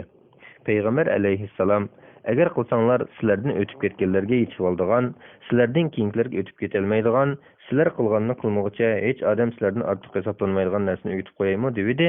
Ular shunday qilgan, ey Rasululloh deyishdi. Payg'ambar alayhissalom her namazdan keyin subhanalloh, ya'ni Alloh taolo pokdir, alhamdulillah, ya'ni jami hamdu sana Alloh taolo xosdir, Allohu akbar, ya'ni Alloh taolo hammadan ulug'dir ning har birini 33 qadamdan danglar dedi. Keyin Namrat muhojirlar payg'ambar alayhissalomning yoniga kelib, bizning moldor qarindoshlarimiz bizning qilganimizni anglab, biz qilganini qilg'il turdi deb shikoyat qilishdi. Payg'ambar alayhissalom: bu bo'lsa Alloh taolaning fazl marhamati bo'lib, Alloh taolo uni xohlagan kishilarga beradi dedi. Buxoriy va Muslim rivoyat qilgan. Hadisning muhim nuqtalari: birinchi, sahobalarning yaxshi amallarni qilishga erishganligi va bu yo'lda o'zaro musobaqa qilishadiganligi. Ikkinchi, sahobalarning Alloh taolo ato qilgan mol dunyoga shukr qilib, xayr ihson bilan uning haqqini ato qiladiganligi. Uchinchi, yaxshi amallarni qilib ajrga erishishning yo'llarining ko'p va turli ekanligi. To'rtinchi, farz namozlardan keyin Alloh taoloni zikr qilishning fazli va uni davomlashtirishning yaxshi ekanligi. Beshinchi, boylarni faqat pul mollarini yaxshilik yo'llariga sarf qilish bilan qilmay, ko'proq ibodat qilishga rag'batlantirish. Oltinchi, kambag'allarni pul molni xayr ihson yo'liga sarf qilishning savobiga erishish uchun pul mol yig'ishga rag'batlantirish. Yettinchi, Alloh taoloning bandaga pul mol sarf qilishi va yoki kambag'al holatda qoldirishi har ikkisi Alloh taoloning sinovi bo'lib, mo'min rohatda Alloh taologa shukr qiladi. Jafoli bo'lsa, sabr qiladi. Bismillah, valhamdulillah, vassalatu vassalamu ala rasulillah, amma ba'd. Assalomu alaykum va rahmatullohi va barakatuh. Aziz qarindoshlar, yaxshilar baxshi kitobimizni o'qib 65-babga kelgan edik, 308-bet. Davamlaştırmaz. 65. bab ölümni yat etip duruş ve yokulan arzunu köp kılmaslık doğrusida. Allah Taala mundaq degen: "Her bir can egisi ölümning ta'mini tetagıçıdır. Sizlarning ajrыңlar kıyamet gün toluq beriladi. Kimki dozaqda yirak kılıngan ve cennet kirgizilgen iken, u muratqa yetken boladı. Dünya tirikçilikke faqat aldaydigan maldan ibaretdir. Yani aldaydigan narsa bolup, azgını mahrum bolgandan keyin tugaydi." Kur'an-ı Kerim Sure Ali İmran 185. ayet. Allah Taala yana mundaq degen: "Hiç adam äti nimelerini kıldıganlygyn bilmeydi. Hiç adam özünün qayerda öldüganlygyn bilmeydi." Kur'an-ı Kerim Sure Luqman 34. ayetning bir qismi. Allah Taala yana mundaq degen: "Ularning alak boluş vaqti kelgende qılç vaqtini kechiktirilmeydi. Vaqt gelmese qılç vaqtmi ilgir surilmeydi." Kur'an-ı Kerim Sure Nahl 61. ayetning bir qismi. Allah Taala yana mundaq degen: "Ey müminler, mallarыңlar ve ballarыңlar sizlarni Allah'ның zikirden gafletde kaldırmasın. Kimlerki şunday kılır iken, ular ziyan tartışlardır. Biroңlarga ölüm kelip, Perverdigarım, nemişki meni yani acilimni bir az kechiktirmedin, sadiq kılıp yaxşılardan bular edim, deyiştin burun, özüңlarga rızık kılıp berilgen derslerini sadiq kılыңlar. Allah hiç adamni acili kelgende ergiz kechiktirmeydi. Allah kılayotgan işinglardan to'liq xabardardır." Kur'an-ı Kerim Sure Munafiqun 11. ayet. Allah Taala yana mundaq degen: "Ularning, yani kuffarlarning biriga ölüm kelse aytidiki: Perverdigarım, meni dunyoga qaytirgin. Men qo'yib kelgan mol-mulkim bilan yaxshilik qilishim mumkin." Uning dunyoga qaytishi mumkin emas. U cho'qim shu so'zni qilg'uchidir. Ular qabrlaridan turilgan kuniga qadar ularning oldida ularni dunyoga qaytishdan to'sadigan bir to'sin bo'ladi. Sır çalıngan günde ularning arzusi tuqqandarchilik mavjud bo'lmay qoladi. Bir-birining ahvolini so'rashmaydi. degan oyatdan: "Ey insonlar, bizni sizlar o'zinglarni bekor yaratdi. Ya'ni sizlar bizni hayvonotdan yaratganimizdek biz hech qanday savob bermaydigan, jazoni bermaydigan qilib yaratdi. O'zinglarni bizning dargohimizga qaytarilmaymiz deb o'ylamsizlar?" Kur'an-ı Kerim Sure Mü'minun 99. oyatdan 115. oyatgacha. Allah Taala yana mundaq degen: "Müminlerge ularning dillari Allohning zikriga ve nazil bo'lgan haqiqatga, ya'ni Qur'on oyatlariga eriydigan vaqt yetmadimi? Ilgari kitap berilganlar, ya'ni Yahudilar ve Nasaralardek bo'lmasin. Ular bilan payg'ambarlarning orliqdagi zamonning o'zgarishi bilan ularning dillari qetib ketdi. Ularning nurg'uni Allohning itoatidan chiqquvchilardir." Kur'an-ı Kerim Sure Hadid 16. ayet. 574. hadis. İbn Ömer radıyallahu anhu'da rivayet kılınadı ki, Peygamber aleyhisselam mühremni tutup dünyada xuddi musafir yoki yo'lovchilik bo'lgan degan edi.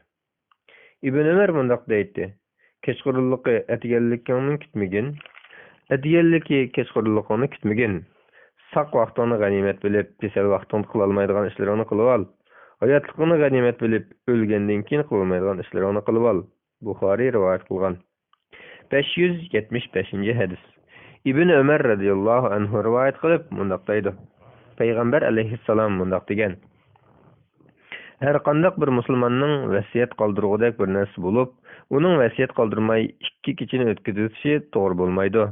Buxoriy ve Muslim rivayet kılgan. Muslimning yana bir rivayetida 3 kecha deyilgan. İbn Ömer mundaq deydi: "Ben Peygamber aleyhisselamdan muşu sözünü algandan buyan vasiyetim yanımda bolmagan birer keçim ötmedi." Hadisning mühim noktaları: 1. Aldın ala vasiyet yazıp qo'yishning yaxshi ekanligi. Chunki inson o'zining qachon o'ldiganligini bilmaydiganligi. Bu i'ona, yordam to'g'liq vasiyat qilishni niyat qilgan kishiga nisbatan aytilgan. Ammo qarzni ado qilish yoki omonatni qaytarish to'g'risida vasiyat qoldirish vojibdir. Aldın ala vasiyat qoldirishning faqat kesal odamga xos emasligi. 3. Müminning ölümni daim yad etib turishi ve ölümge tayyorlanish lozimligi. 576. hadis. Enes radıyallahu anhu'da rivayet kılındı ki, Peygamber aleyhisselam bir muncha siziq sizib mundaq degen: "Mana bu insonning arzuları, mana bu uning ajili. İnson bexabar yurganda yaqin ajal kelib uni elib ketadi." Buxoriy rivayet kılgan. 577. hadis. İbn Mas'ud radhiyallohu anhu rivoyat qilinadiki, payg'ambar alayhissalom 4 jasa katakchi sizib, u katakchining o'ttirisiga uningdan chiqib ketgan bir siziq sizdi. Shuning bilan yana katakchining o'ttirisiga bir munch ushoq siziqlarni sizdi va bu o'ttirik siziq inson uni o'rab turuvchi bu katakchi bo'lsa, uning ajili, katakchidan chiqib turg'uni bo'lsa, uning orzusi. Bu kichik siziqlar bo'lsa, dunyodagi foydalanadigan narsalardir. Agar kishi bir kichik siziqdan qutulsa, yana bir kichik siziq chirmab oladi. Agar undan qutulsa, yana bir chirmab oladi, dedi. Buxoriy rivoyat qilgan. Hadisning muhim nuqtalari: Payg'ambar alayhissalomning mahir ustoz ekanligi, sahobalarning oson tushunish uchun mazmunni aniq misollar bilan tushuntirganligi. Ikkinchi, mo'minning hayotining uzunligiga umid bog'lamasdan yaxshi amallarni qilishga va tavbaga oldirishi lozimligi. 578 hadis. Abu Hurayra radhiyallohu anhu rivoyat qilib, bunday deydi: Men payg'ambar alayhissalomning bunday deganligini anglagan. Beşonlarga mundaq 7 turlik ish kelguncha yaxshi amallarni qildirishga oldiranglar. Sizlarni kutib turdig'ini hammani unutildiruvchi namratlik, yo'ldan chiqarg'uvchi boylik, badanni kardan chiqarg'uvchi kasallik, aqlni ojizlatuvchi qarilik, tez kelguchi o'lim, yo'ldan chiqarg'uvchi ozdiruvchi dajjal yoki sizlarni kutib turuvchi qiyomatdir. Qiyomat bo'lsa, eng qattiq va dahshatlikdir. Tirmiziy rivoyat qilgan. Hadisning muhim nuqtasi: Payg'ambar alayhissalom insonga tuyuqsiz hujum qiladigan narsalarni sanab, insonni ogohlantirgan. 579 hadis. Abu Hurayra radhiyallohu anhu rivoyat qilib, bunday deydi: Payg'ambar alayhissalom bunday degan: O'limni ko'p yod etinglar. Tirmiziy rivoyat qilgan. Hadisning muhim nuqtasi: Mo'minning mayli sog' yoki kasal vaqtida o'limning qalbida yod etib turishi, tilida zikr qilib nazar tutishi, uni gunohdan yiroq, toat ibodatga texim yaqin va hiris qilganligi. 580 hadis. Ubay ibn Ka'b radhiyallohu anhudan rivoyat qilinadiki, payg'ambar alayhissalom kechining 3dan biri o'tsa, o'rnidan turib: "Ey insonlar, Alloh taoloni ko'p yod etinglar. Birinchi sura chilingan vaqt yetib kelib qoldi. Uningga ikkinchi sura agishidi.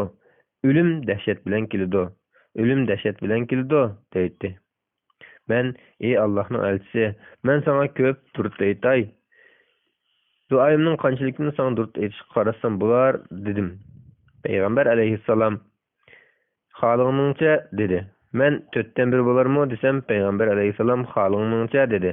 Men 20ni qilaymi desam, payg'ambar alayhissalom: "Xohlingingcha", dedi. Men 3dan 2sini qilaymi desam, payg'ambar alayhissalom: "Xohlingingcha qilgin. Agar ko'paysang o'zing uchun yaxshi", dedi. Men: "Barliq duolarimni sana durud o'qishga qarasam-chu", dedim. Payg'ambar alayhissalom: "U chaqda g'am qayg'uning ko'tarilishiga kifoya qiladi. Gunohlaring mag'firat qilindi", dedi. Tirmiziy rivoyat qilgan. Hadisning muhim nuqtalari: Birinchi, payg'ambar alayhissalomga duo qilishning fazli. Ikkinchi, payg'ambar alayhissalomning ummatini Alloh taoloning roziligiga elib boradigan yo'lga boshlashga eris ekanligi. Uchinchi, bandining biror maqsad uchun takabburlikdan saqlanishga ishonchi bo'lgan ahvol ostida o'zining yaxshi amallarini tilga olishning durust ekanligi. Yaxshilar bog'chisi 312-bab, 66-bob. Erlar qabr yo'qligi bo'lganligi va qabr yo'qlovchining o'qiydiganlari to'g'risida. 581 hadis. Burayda radhiyallohu anhu rivoyat qilib, bunday deydi: Payg'ambar alayhissalom bunday degan: "Sizlarni qabrini ziyorat qilishni cheklagan edim. Endi qilsanglar bo'ladi." Muslim rivoyat qilgan. Hadisning muhim nuqtalari: Birinchi, qabrini ziyorat qilishning joiz ekanligi. Ulamolar erlarning dadasi, do'stiga o'xshash yaqin odamlarning haqqini ado qilish uchun qabrini ziyorat qilishning yaxshi ekanligiga birlikka kelgan. Chunki qabrini ziyorat qilish kishiga oxiratni eslatadi. O'lim va qabrdagi savol-so'roq, hisob kitoblarni esga silish bilan dillarni eritadi. Ikkinchi, ammo ayollarning qabrlarini ziyorat qilishi yomon ko'riladi. Shunaqla bu vaqtda cheklash bayon qilingan. Agar ayollarning qabrini ziyorat qilishi fitna yoki ovozni yuqori ko'tarib yig'lashdek shariatda cheklangan ishlar bilan bog'lanib qolsa, ularni ziyoratdan cheklash kerak. Agar o'lguchi ayolning yaqin odami bo'lsa, shunaqla ayolning qabrini ziyorat qilishi shariatda cheklangan ishlar bilan bog'lanmasa, qabrisini ziyorat qilishi mubah hisoblanadi. Uchinchi, payg'ambar alayhissalomning qabrisini ziyorat qilishning yaxshi ekanligi. 4. İslam şeriatida ba'zi ahkamlarning nasxi amaldan qilinishi joiz ekanligi. Payg'ambar alayhissalom dastlabda jahiliyat davrining odatlari talto'kis yo'qolmaganligini, butparastlikning yo'qolmaganligini, kishilarning qabri beshida islom dinida cheklangan o't otib yo'lashlarda qilmishlarni ko'z tutib, kishilarning qabrlarini ziyorat qilishdan cheklagan. 5. İslam dininin qoidalari puxta o'rnatilgan, ahkamlari ro'shanlashgan, tavhid aqidasi kishilar qalbiga mahkam o'rnashgandan keyin cheklashni amaldan qoldirib, qabrlarni ziyorat qilishga ruxsat qilgan. 582 hadis. Aisha radhiyallohu anhadan rivoyat qilinadiki, payg'ambar alayhissalom har qachon Aisha radhiyallohu anhaning navbat kechisi bo'lsa, kechining oxirida Baqi qabristonligiga chiqib, "Ey mu'minlar, sizlarga salom. Va'da qilingan narsalar sizlarga keldi. Ata ko'z oldinglarga hozir bo'ladi. Agar Alloh taolo xolisa, biz sizlarga qo'shilamiz. Ey Alloh, baqidagilarni mag'firat qilgin", deydi. Muslim rivoyat qilgan.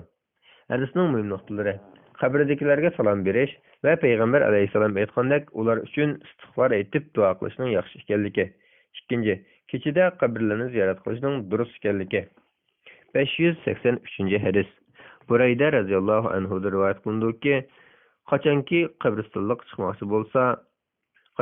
kishilar qabristonlikqa chiqmoqchi bo'lsa, payg'ambar alayhissalom bu duoni ta'lim beradi. Ey mu'min musulmonlar, salom sizlarga. Alloh taolo xolsa biz sizlarga qo'shilamiz. Alloh taolodan biz uchun va sizlar uchun omonlik tilaymiz. Muslim rivoyat qilgan. 584 hadis.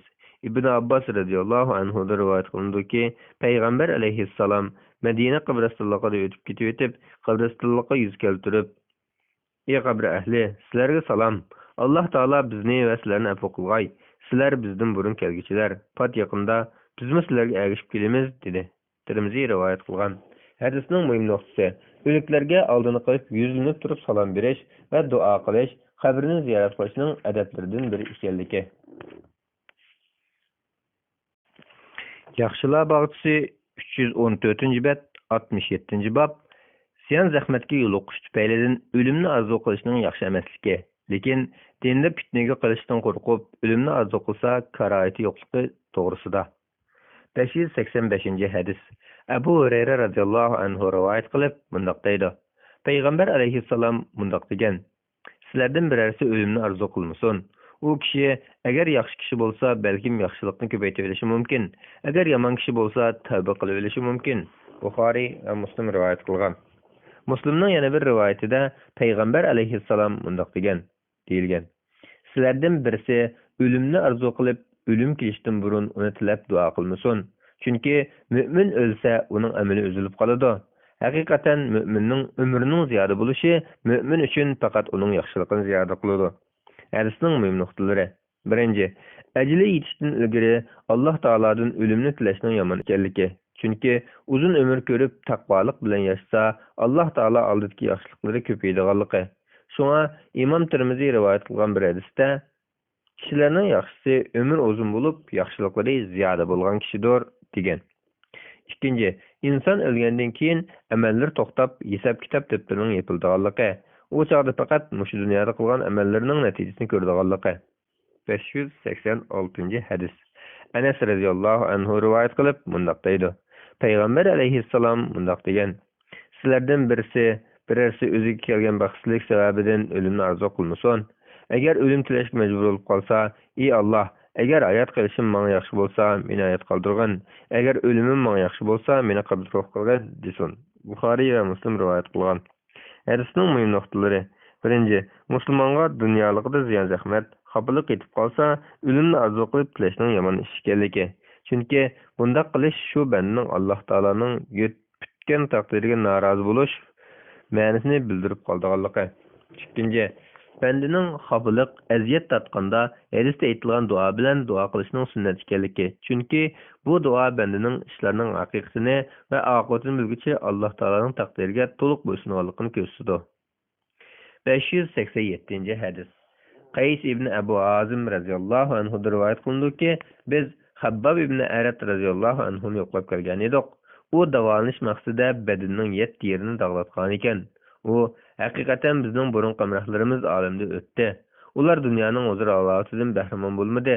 Biz bolsaq, nurg'un mallarga elishib, uni qo'ydiganға topidan boshqa joy topolmadik.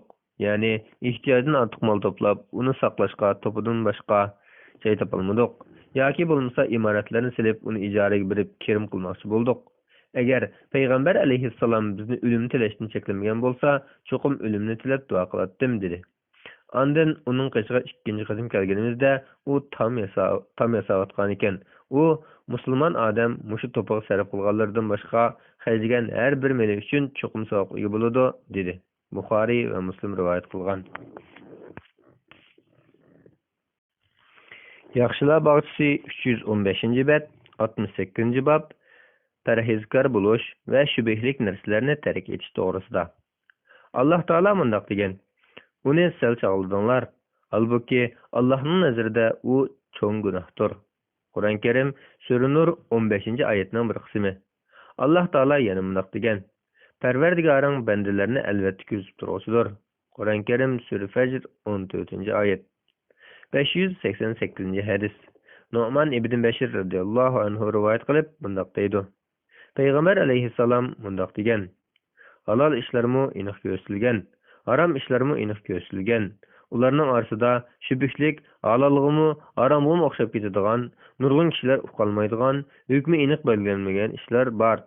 Shubhlik ishlardan hazar qilgan odam dinini va nomusini adolat tutgan bo'ladi. Shubhlik ishlarni qilgan odam haromga duchor bo'lib, chargohning cho'risida pada o'xshaydi. Pada chargohga kirib qolishi mumkin. Har bir podshohning bir chargohi bo'ladi. Alloh taolaning zimindagi chargohi bo'lsa, Alloh taolaning harom qilib bekitgan ishlaridan iborat. Quloq solinglar. Insonning badanida bir parcha go'sht bo'ladi. Bu go'sht tuzalsa, butun badan tuzaladi. U buzilsa, butun badan buziladi. U bo'lsa-mu yurakdan iborat. Buxoriy va Muslim rivoyat qilgan. Hadisning muhim nuqtalari. 1. Halolni qabul qilib, haromdan yiroq bo'lishga rag'batlantirish. 2. Shubhlik ishlardan saqlanish kerakligi. 3. Bandani o'zini isloh qilishga rag'batlantirish. Buni ichidan, ya'ni qalbini tuzashdan boshlash kerakligi. 4. Bandaning tirikchilik ishlari va hunar kasbida shubhlik masalalarga sal qarashi bara harom, gunohlik ishlarni qilib silishiga ilib borganligi. 589-hadis. Anas radhiyallohu anhu rivoyat qilindiki, payg'ambar alayhissalom bir kuni yo'ldan bir tal xurma tepib olib mundaq degan: Agar men uning sadiqa bo'lib qolishidan ansirmagan bo'lsam, albatta yegan bo'lardim. Buxoriy va Muslim rivoyat qilgan. Hadisning muhim nuqtalari. 1. Payg'ambar alayhissalomning vojib va mandub sadiqalarining harom qilinganligi, payg'ambar alayhissalomga xos xususiyat ekanligi. Buningdagi hikmat kishilarning mollarini elishdan pok bo'lish va dunyoni do'st tutmaslik ekanligi. 2. Kishi yo'lda uchirgan arzimas ushshaq narsalarni elib foydalansa durust bo'lganligi. 3. Bandaning to'g'riligiga shaklangan ishni qilmasligi lozimligi. 590-hadis. Navvas ibn Sim'on radhiyallohu anhu rivoyat qilib mundaq deydi: Payg'ambar alayhissalom mundaq degan: Yaxshilik degan go'zal axloqdir. Gunoh degan ko'ngli g'ash bo'lgan kishilarning uni bilib qolishini yoqtirmagan ishlardir. Muslim rivoyat qilgan. Hadisning muhim nuqtasi. 1. Islom dinida go'zal axloqning o'rnining yuqorligi. 2. Gunohning ikki turli alomati bo'lganligi. Uning biri kishining yuragini tashlab aram bermaydiganligi. Yana biri kishining uni boshqalarning bilib qolishidan qo'rqadiganligi. 3. Hadisning insonning tabiatida yaxshilikqa intiladigan, yomonlikni ayblaydigan tabiiy uyqu bo'lganligiga dalil borligi. 4. Banda ko'nglida biror yomonlikni o'ylab, uni so'zlamasa va qilmasa hech qanday gunoh bo'lmaydiganligi. 5.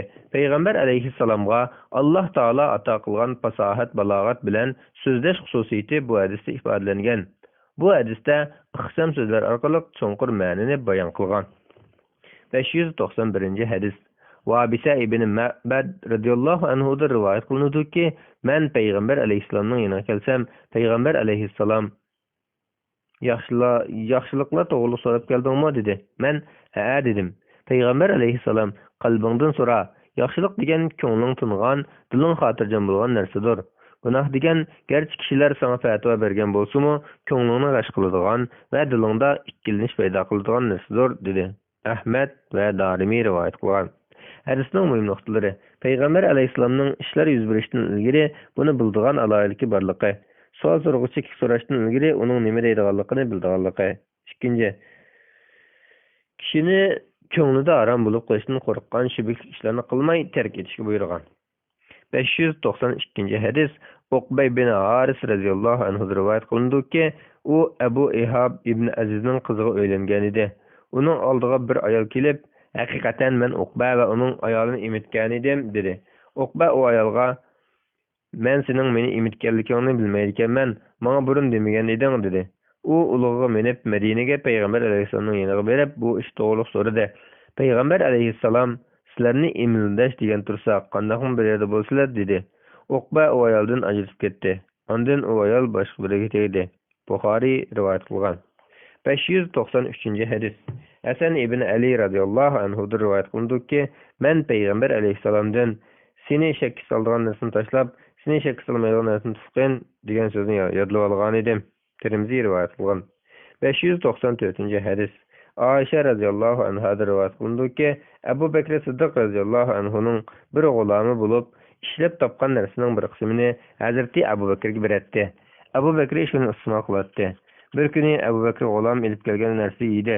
U bola buning nereden kelganligini bilamsan dedi. Abu Bakr u qandoq kelgan dedi. U bola, "Men jahiliyat davrida bir kishiga pal selib bergan edim. Amniyatda men palchilikni bilmayman. Faqat uni oldigan edim. U men uchrab qolib, sen yegan shu narsani mening pal selib berganligim uchun berdi" dedi.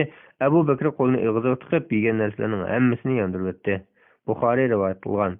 Hadisning muhim nuqtasi: Abu Bakr Siddiq radhiyallohu anhuning fazli, taqvodorligi, jahiliyat davrining odatlaridan uzil-kesil chekchigara ayirganligi. 595 hadis. Nafi radhiyallohu anhu rivoyat qilindiki, Umar ibn Xattob radhiyallohu anhu bir qatimliq taqsimotda oldingi muhojirlarga 4000 dirham, o'g'liga 3500 dirham tayin qilib berdi. Uningga "O'g'lingmi muhojirlardango, uningga kambardingo" deyilganda, Umar radhiyallohu anhu uni otasi hijrat qildirgan, Abdullah o'zi hijrat qilgan kishiga o'xshamaydi dedi. Buxoriy rivoyat qilgan. Hadisning muhim nuqtasi: Abdullah ibn Umar yosh chog'ida dadasi, onasi bilan birga hijrat qilgan. Umar radhiyallohu anhu yolg'iz hijrat qilgan. Shundoqla hijrat va safarning jafosini tortgan muhojirlardan farqlantirish, taqvodorlik va ehtiyot suyusidan uningga 500 dirhamni oz bergan. 596 hadis. Atiya ibn Urva radhiyallohu anhu rivoyat qilib mundoq deydi. Payg'ambar alayhissalom mundoq degan: "Banda shubhli narsalardan ehtiyot qilish yuzidan bak yo'q narsalarni tark etmoqcha taqvodorlardan bo'lolmaydi." Tirmiziy rivoyat qilgan. Hadisning muhim nuqtalari: 1. Shubhli ishlardan nazar aylash. Ishonchlik, pokit bilan halollik aniqlanmagan narsani qabul qilishdan saqlanish. 2.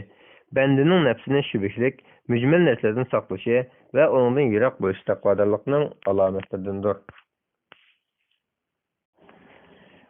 Bismillah va alhamdulillah va salatu va salam ala rasulillah amma ba'd. Yaxshilar bag'isini anglab berayotgan aziz qarindoshlar, 69-bobga kelgan edik, 318-bob. Davomlashtiramiz. 69-bob zaman buzilganda yoki dinda fitnaga giribtor bo'lib qolishdan va harom shubhli ishlarga aralashib yoki yo'liqib qolishdan ansirganda kishilardan ayrilib turishning yaxshi sanalganligi to'g'risida. Allah Taala mundoq degan: "Ey Muhammad, aytqinki, Alloh tarafga qochinglar, ya'ni Alloh Taolaga iltijo qilinglar. Men haqiqatan sizlarga Alloh tarafidan kelgan ochiq ogohlantiruvchiman." Qur'on Karim sura Zariyat 50-oyat. 597 hadis. Said ibn Abu Waqqas radhiyallohu anhu rivoyat qilib mundoq deydi: "Men payg'ambar alayhissalomning mundoq deganligini anglagan. Allah Taala haqiqiy parhezkor, ruhi boy, o'zini ko'rishni yoqtirmaydigan bandasini yaxshi ko'radi." Muslim rivoyat qilgan. 598 hadis. Abu Said Xudri radhiyallohu anhu rivoyat qilindiki, bir kishi: "Ey Rasululloh, kishilarning eng afzali kim?" deb so'ragan edi. Payg'ambar alayhissalom: "Jini va meli bilan Alloh Taolo yo'lida jihad qiluvchi" dedi. Payg'ambar alayhissalom: "Ondan keyin tog'ziliqlarda kishilardan ayrilgan holda Parvardigoriga ibodat qilgan odam" dedi. Buxoriy va Muslim rivoyat qilgan. Yana bir rivoyatda Alloh Taolodan qo'rqqan va kishilarga yomonlik tegmaydigan kishi deyilgan. Buxoriy va Muslim rivoyat qilgan. Hadisning muhim nuqtalari: insonning bilishga farz bo'lgan diniy masalalarni so'rab bilishning yaxshi ekanligi. Ikkinchi, kishilar bilan aralashish fitna-fasodga sabab bo'lgan chog'da bandaning kishilardan ayrilib ularga aralashmay Alloh taologa ibodat qilish bilan yashashining fazli. 599 hadis.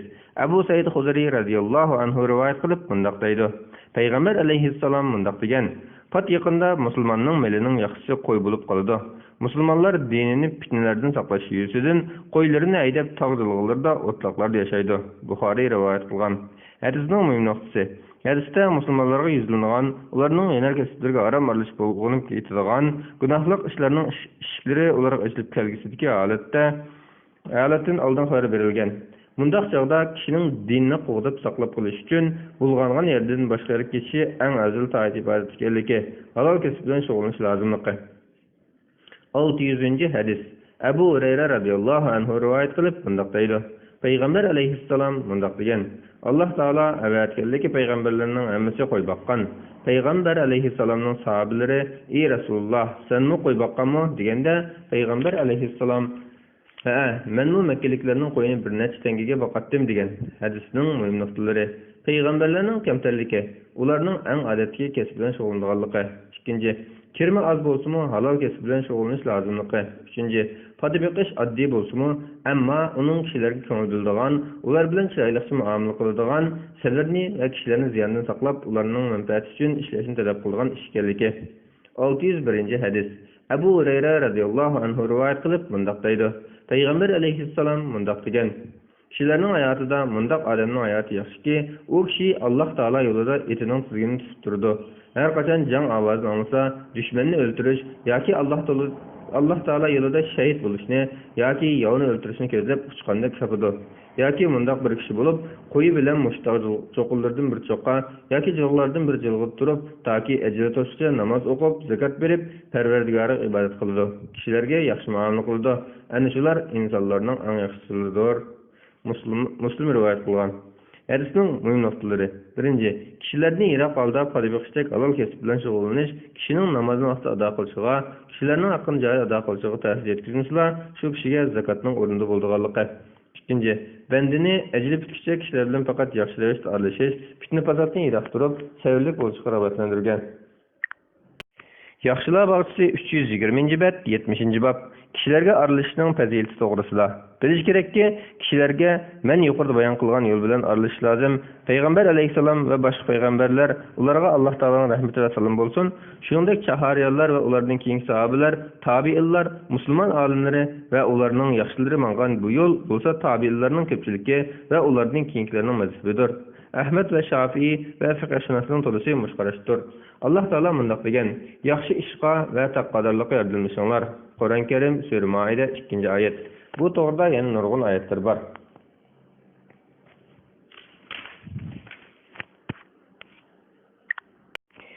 Yaxshilar bog'chisi 321-bab, 71-bab. Kamtar bo'lish va mu'minlarga muloyim bo'lish to'g'risida. Alloh taolo bundoq degan: "Sana ergashga mu'minlarga muloyim bo'lgan." Qur'on Karim Sura Shuara 215-oyat. Alloh taolo yana bundoq degan: "Ey mu'minlar, sizlardan kimki murtad bo'ladi ekan, Alloh uning o'rniga Alloh taolo ularni do'st tutadigan, ularni Allohning do'st tutadigan, mu'minlarga kuyinadigan, kuffarlarga shafqatsiz bir qavmni keltirdi." Qur'on Karim Sura Maida 54-oyatning bir qismi. Alloh taolo yana bundoq degan: "Ey insonlar, sizlarni haqiqatan bir ayoldan, ya'ni Odam bilan Havvodan iborat bir ota, bir onadan yaratdik. O'zaro tanishishinglar uchun sizlarni nurg'un millat va urug' qildik. Haqiqatan eng taqvodor bo'lganlaringlar Allohning dargohida eng hurmatli hisoblanasizlar." Qur'on Karim Sura Hujurat 13-oyatning bir qismi. Alloh taolo yana bundoq degan: "Sizlar o'zinglarni pok hisoblamanglar. Alloh taqvodor bo'lgan odamni obdan biladi." Qur'on Karim Sura Najm 32-oyatning bir qismi.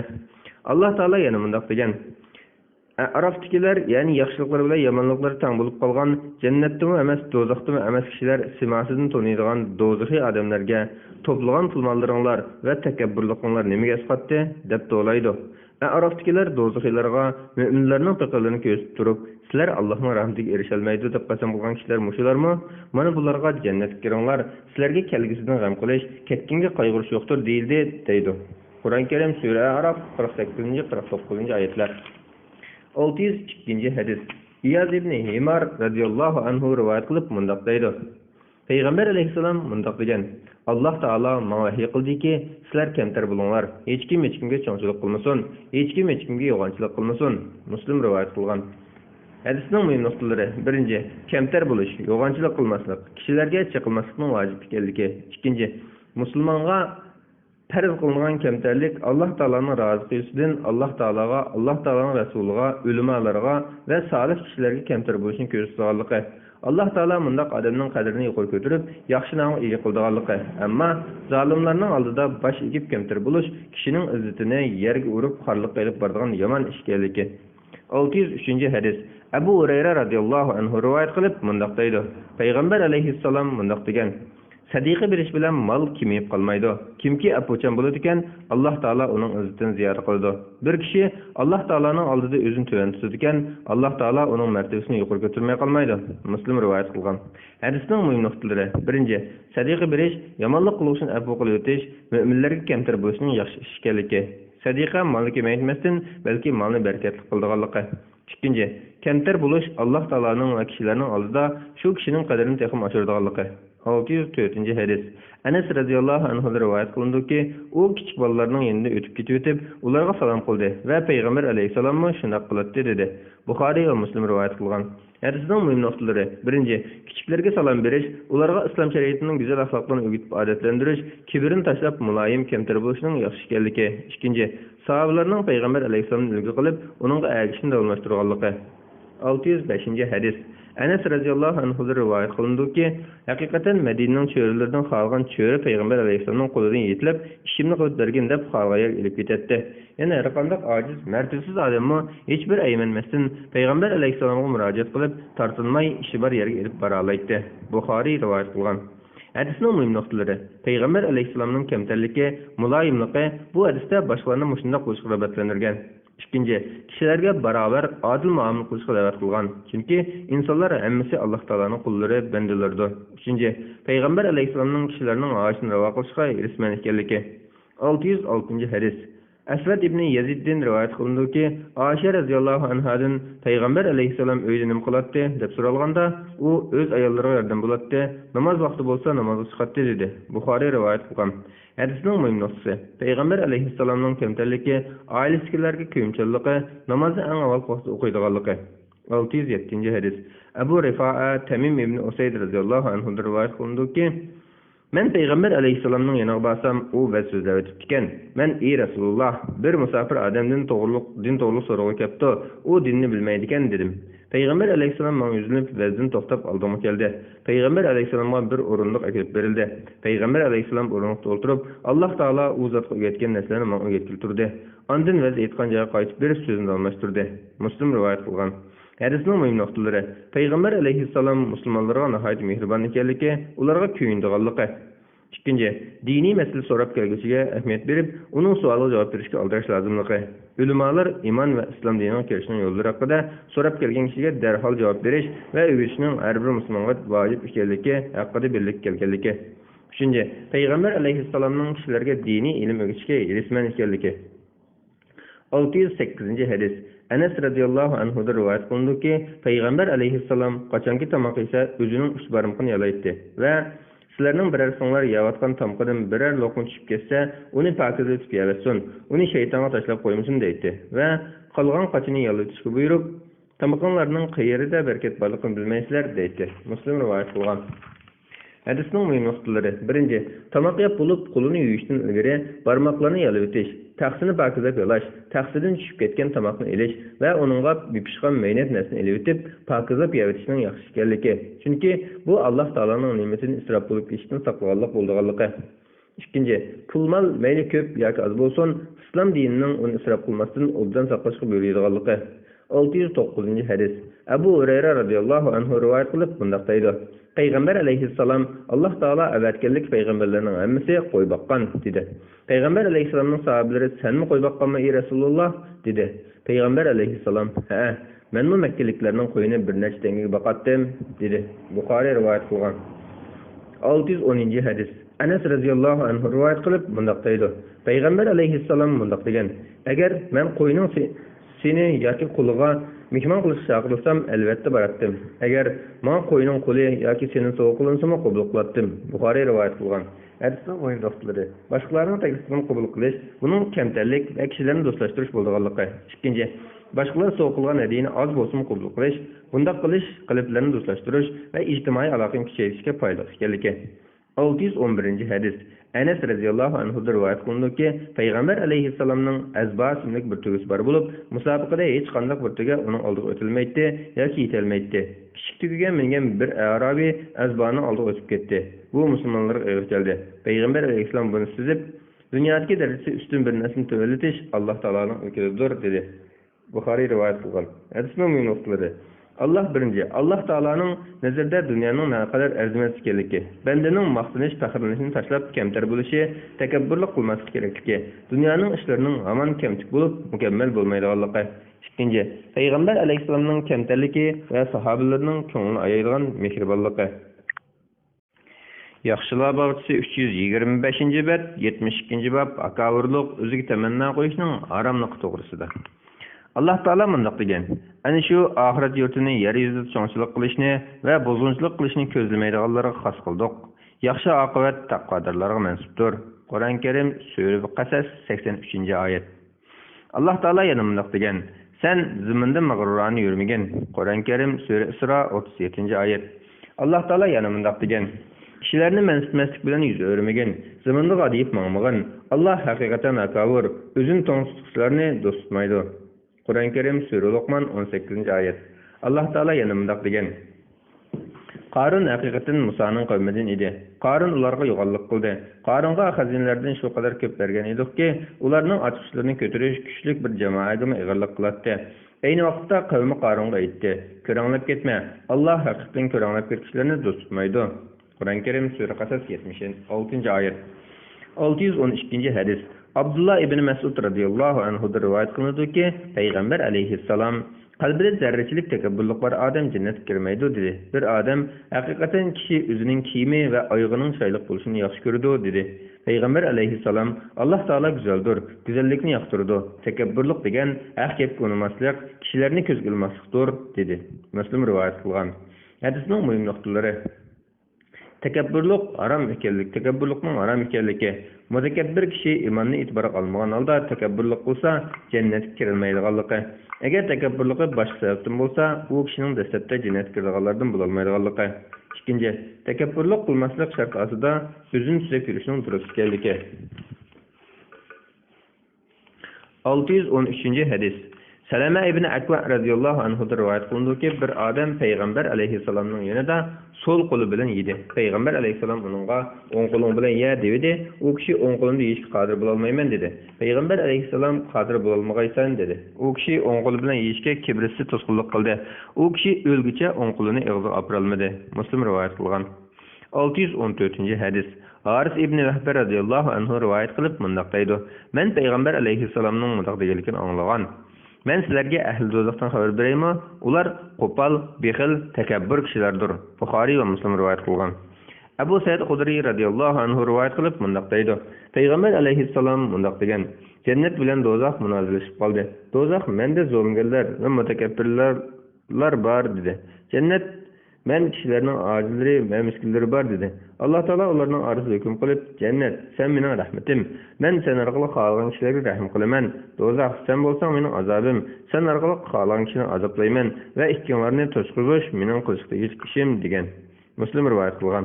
Hadisning muhim nuqtasi: takabburlikdan ogohlantirish, kamtar bo'lishga rag'batlantirish, Alloh taoloning yaxshi amal qilgan kishilar bilan jannatni, yomon ish qilgan kishilardan do'zaxni to'ldiradiganligi. 616-hadis. Abu Hurayra radhiyallohu anhu rivoyat qilib mundaq deydi: Payg'ambar alayhissalom mundaq degan: Alloh taolo qiyomat kuni takabburlikdan ishtinni so'rab kiyib olgan kishiga rahmat nazar bilan qaramaydi. Buxoriy va Muslim rivoyat qilgan. Hadisning muhim nuqtasi: takabburlik yuzidan uzun kiyim kiyishning harom ekanligi. Agar boshqa sababdan bo'lsa, buning makruh ekanligi. So'rilib qolmasdan pochaqning yarmiga kiyim kiyishning mustahab ekanligi. 617-hadis. Abu Hurayra radhiyallohu anhu rivoyat qilib mundaq deydi: Payg'ambar alayhissalom mundaq degan: Qiyomat kuni Alloh taolo so'zlamaydigan, gunohlarini patlamaydigan, qaramaydigan va dahshatli azob qiladigan 3 turli kishi bo'lib, uning biri qirg'inni to'ymaydigan fohishvoz, yana biri yolg'onchi podshoh, yana biri takabbur namrat odam. Muslim rivoyat qilgan.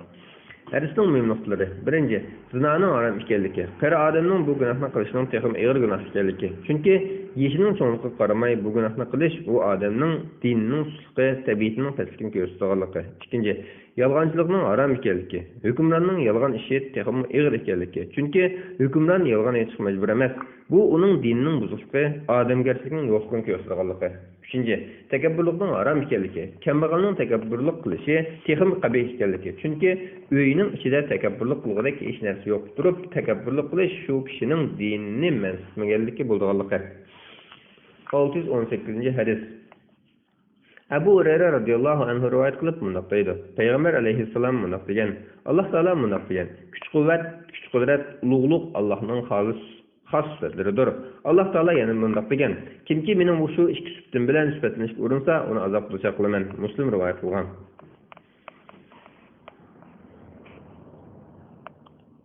Hadisning muhim nuqtasi: kishilarga cho'ngchilik, takabburlik qilgan har bir odamning azob duchor bo'lganligi, bu xil sifat ojiz bo'lgan insonga mos kelmaydiganligi. 619-hadis.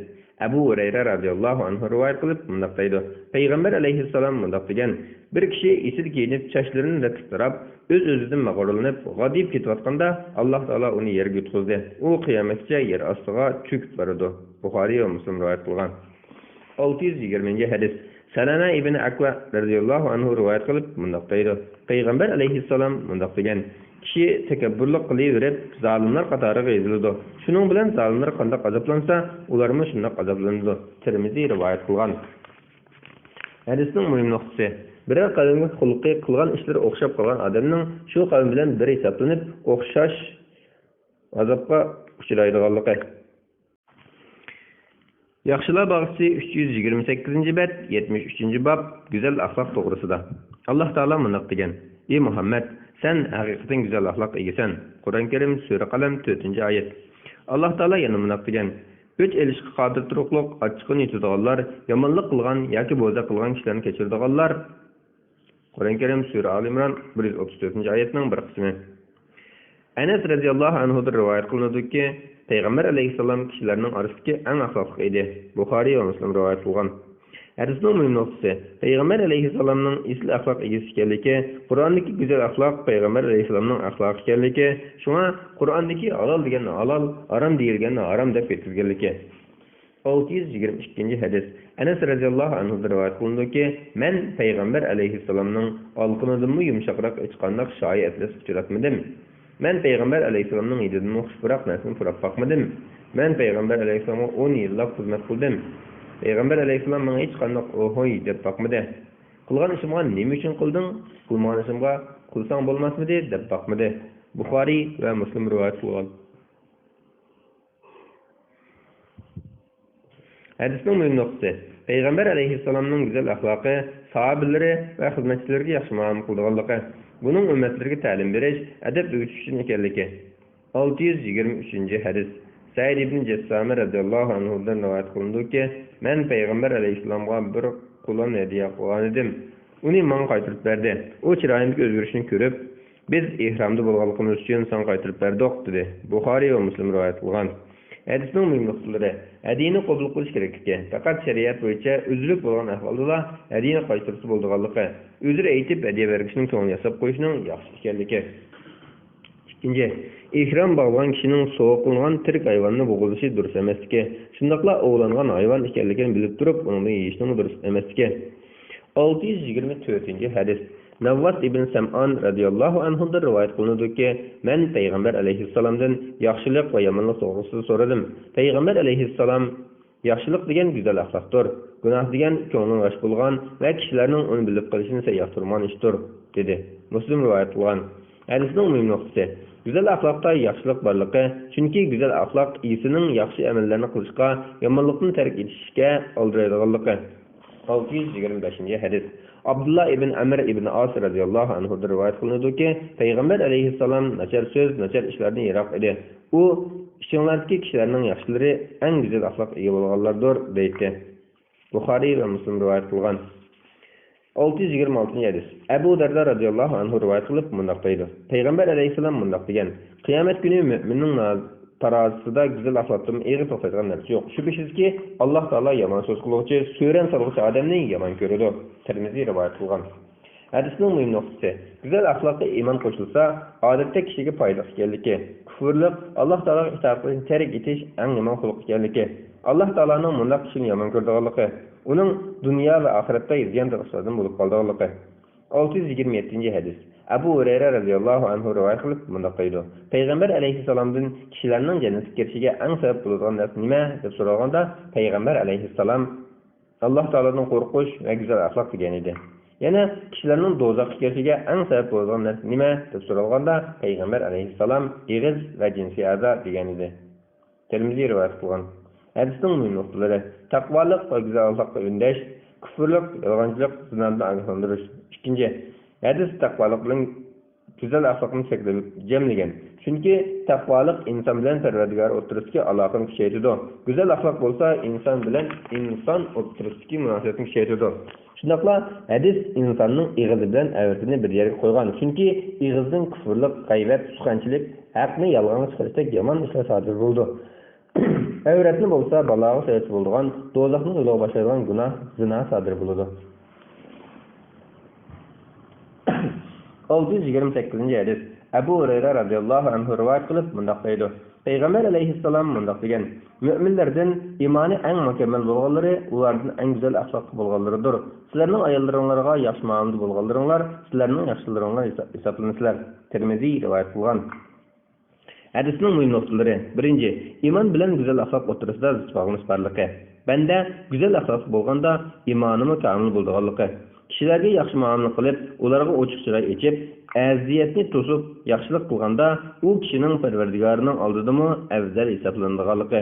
Ikkinchi, ayollarga yaxshi muomala qilish va ularni hurmatlashning go'zal axloq sunnati ekanligi. 629 hadis. Aisha radhiyallohu anha rivoyat qilib mundaq deydi: Men Payg'ambar alayhisalomning mundaq deganligini anglagan.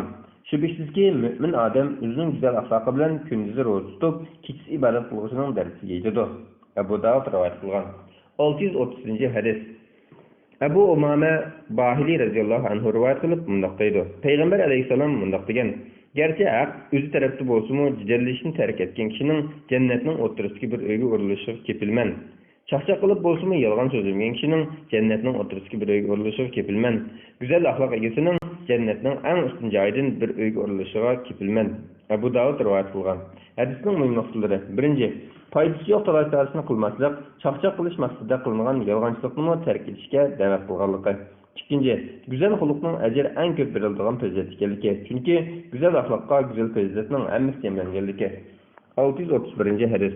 Jabir radhiyallohu anhu rivoyat qilib mundaq deydi: Payg'ambar alayhissalom mundaq degan: Qiyomatda menga eng suyumli va o'rin jihatda eng yaqin bo'lganinglar güzel axloqqa ega bo'lganinglardir.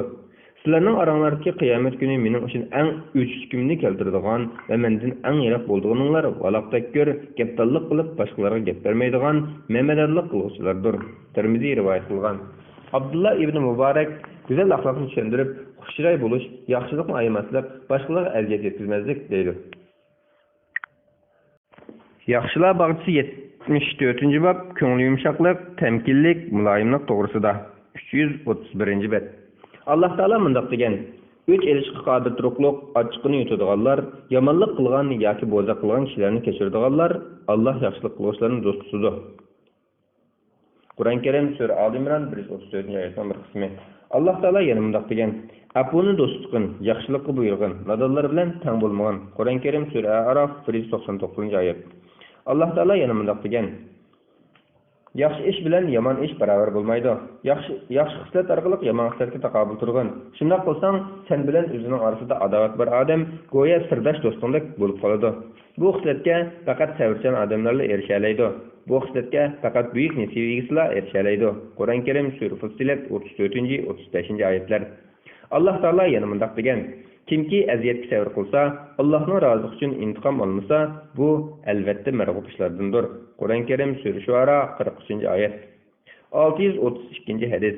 Ibn Abbas radhiyallohu anhu rivoyat qilib mundaq deydi: Payg'ambar alayhissalom Ashaj Abdul Qaysga mundaq degan: Haqiqatan senda Allah yaxshi ko'radigan ko'ngli yumshoqlik va tamkinlikdan iborat ikki xislat bor ekan. Muslim rivoyat qilgan. Hadisning muhim nuqtalari. Birinchi, agar maqtalsa mag'rurlanib ketmaydiganligiga ishonch qilsa va boshqalarga ulgu qilish maqsadida kishining yuziga maqtashning durust ekanligi. Ikkinchi, muloyimlikqa, tamkinlikka, ishlarga hukm qilishdan ilgari atrofni tekshirishga da'vat qilganligi. 633 hadis. Aisha radhiyallohu anha rivoyat qilib bunday deydi. Payg'ambar alayhissalom bunday degan: "Muloyimlik Alloh taolaning sifatlaridan bo'lib, har qanday ishda muloyim bo'lgan kishini Alloh taolo yoqtiradi." Buxoriy va Muslim rivoyat qilgan. Hadisning muhim nuqtasi: muloyimlikning qalblarni do'stlashtiradigan, osonlikni jalb qiladigan xislat ekanligi. 634 hadis. Aisha radhiyallohu anha rivoyat qilib bunday deydi. Payg'ambar alayhissalom bunday degan: Shubhasizki, muloyimlik Alloh taolaning sifatlaridan bo'lib, Alloh taolo muloyimlikni yaxshi ko'radi. Alloh taolo muloyim kishilarga shunday marhamat qiladiki, bunday marhamatni qo'pol va nachar xulqli kishilarga va boshqalarga qilmaydi. Muslim rivoyat qilgan. Hadisning muhim nuqtasi: muloyimlikning boshqa fazilatlarga qaraganda afzalligi, Alloh taolo muloyimlik do'stlik kishiga dunyo va oxiratda boshqalarga bergandan ortiqroq ajr ato qiladiganligi. 635 hadis. Aisha radhiyallohu anha rivoyat qilib bunday deydi. Payg'ambar alayhissalom bunday degan: muloyimlik qanday bir narsa bo'ldi ekan, uningga zinnat bag'ishlaydi. Qanday bir narsa bo'lmaydi ekan, uni satlashtiradi. Muslim rivoyat qilgan.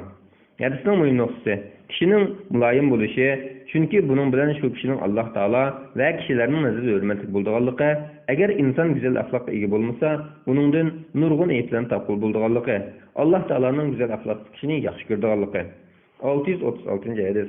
Abu Hurayra radhiyallohu anhu rivoyat qilindiki, bir Arabiy masjidga siyib qo'ydi. Kishilar darhol uning o'rnidan turib, uni yupilib keldi. Payg'ambar alayhissalom uni qo'yibtinglar. Suylikning ustiga bir chelak suv qo'yibtinglar. Haqiqatan sizlar kishilarga qiyinchilik tug'diruvchi emas, o'ng'aylik yaratuvchi bo'lib avatildinglar deyildi. Buxoriy rivoyat qilgan.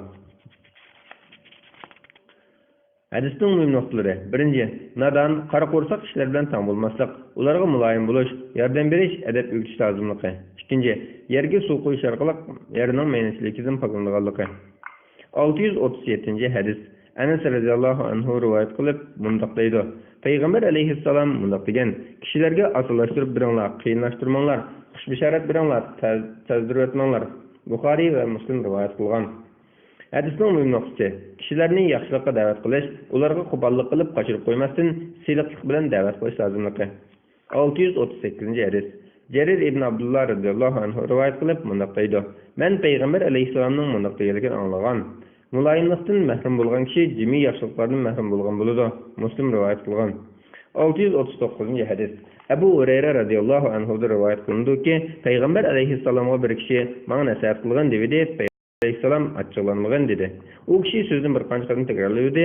Payg'ambar alayhissalom yanala açıklanma deb javob berdi. Buxoriy rivoyat qilgan. Hadisning muhim nuqtalari. Birinchi, ta'lim olish yuzasidan savol so'rash, yaxshilik da'vat qilishni talab qilishning durust ekanligi, ochiqlashni ayblash va uningdan boshqa azar aylash lozimligi. Ikkinchi, savol so'rovchining amaliy ahvoliga mos keladigan to'g'ri yo'lni ko'rsatishning hikmat ekanligi. 640 hadis. Abu Ya'la Shaddad ibn Aws radhiyallohu anhu rivoyat qilib bunday deydi. Payg'ambar alayhissalom bunday degan: haqiqatan Alloh taolo har qanday ishni yaxshilik bilan qilishni bildiradi. Qachonki jinoyatchilarni o'ltirsanglar, uni qiynamay o'ltiringlar. Qachonki mol bo'lsanglar, qiynamay o'ltiringlar. Mol o'ltiradigan pichoqni bilib, ittiq qilinglar. O'ltiradigan molni qiynamanglar. Muslim rivoyat qilgan. Hadisning muhim nuqtasi: musulmonning har bir ishini yaxshilik bilan qilishga buyurganligi. Hayvonni bo'g'izganda yoki ziyondash hayvonlarni o'ltirganda ularni azoblamay o'ltirish, bisi o'tkir pichoqni birli surkib o'ltirish, tini sovimasdan burun terisini shilib olmaslik, bo'g'izlash uchun qo'pollik bilan so'rmaslik, gardindan bo'g'izlamaslik. 641 hadis. Aisha radhiyallohu anha rivoyat qilindiki, Payg'ambar alayhissalom ikki ishning birini ixtiyor qilish to'g'ri kelsa, gunoh bo'lmaydigan ish bo'lsa, ularning asoraqini tanlaydi. Agar gunoh bo'lgan bo'lsa, eng yiroq bo'ladi.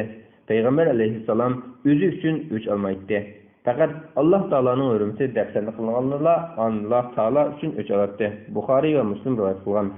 Hadisning muhim nuqtasi: islom dinining asoslashtirish dini ekanligi, Payg'ambar alayhissalomning ummatiga rahimli ekanligi, Alloh taolaning hurmati uchun ochiqlashning to'g'ri ekanligi. 642 hadis. Anas Mas'ud radhiyallohu anhu rivoyat qilib bunday degan. Ibn Mas'ud radhiyallohu anhu rivoyat qilib bunday degan.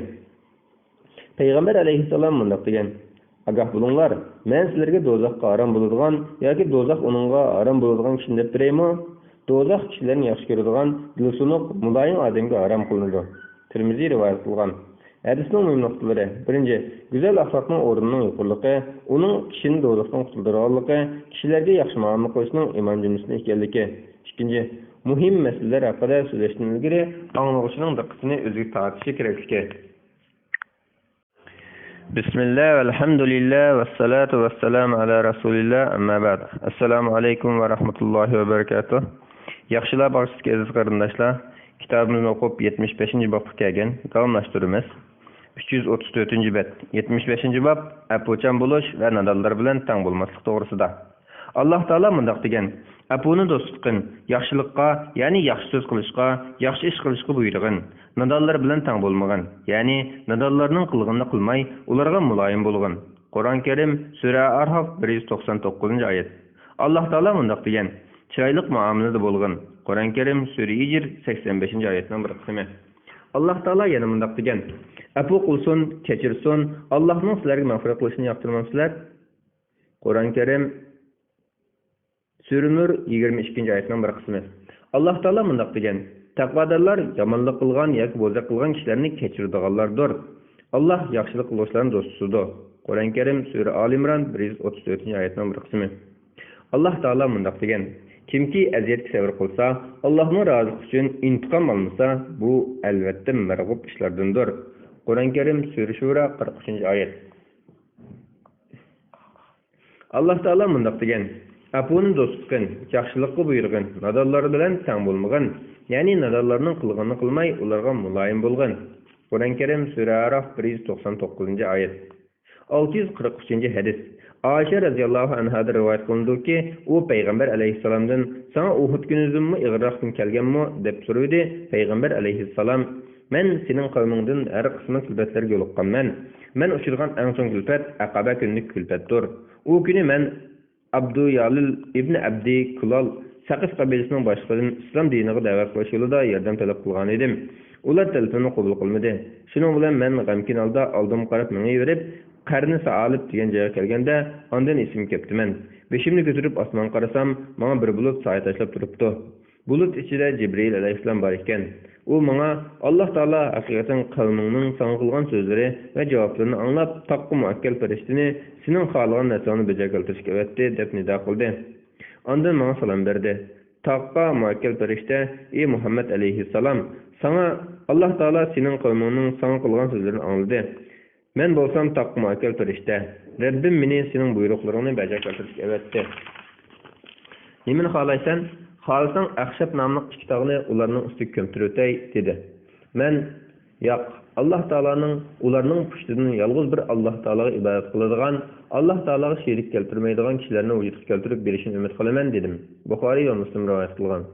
Hadisning muhim nuqtasi: Payg'ambar alayhissalomning ummatiga nihoyat rahimli ekanligi, ulardan yetgan aziyatga sabr qilganligi, yomonlik qiluvchilarni afv qiladigan go'zal axloqi bayon qilingan.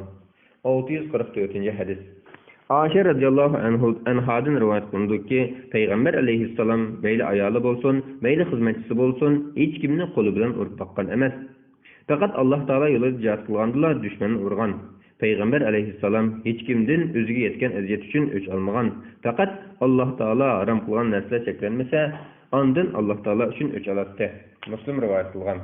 Hadisning muhim nuqtasi: Payg'ambar alayhissalomning muloyimligi, o'ziga yaramlik qilgan, yomonlik qilganlarni afv qilish bilan birga Alloh taoloning hurmatiga til tekkizganlarga qattiq g'azablanganligi, Alloh taoloning bekitgan jazolarini shu jazoga loyiq gunohkorlarga qilish kelinmasdan tatbiqlaydiganligi. 645-hadis. Anas radhiyallohu anhu rivoyat qilindiki, men Payg'ambar alayhissalom bilan birga ketib o'tdim. Payg'ambar alayhissalomning uchida qo'pol raqtdan to'qilgan Najran to'ni bor edi. Bir Arabiy kelib, uning to'nidan silkib tortgan edi. To'nning yoqasi Payg'ambar alayhissalomning bo'ynini survatdi. U Arabiy: "Ey Muhammad, yaningdagi Alloh taoloning millidan bu ikki tugamga yuklab ber" dedi. Payg'ambar alayhissalom unga qarab kulimsirab qo'ydi. Ondan uningga bir narsa berishga buyurdi. Buxoriy va Muslim rivoyat qilgan. 646-hadis. Ibn Mas'ud radhiyallohu anhu dan rivoyat qilindiki, Payg'ambar alayhissalomning ilgirki payg'ambarlardan bir payg'ambar to'g'risida so'zlab bergan ismda: U payg'ambarni o'z qavmining odamlari urib, yuzlarini qonga bo'yab etgan.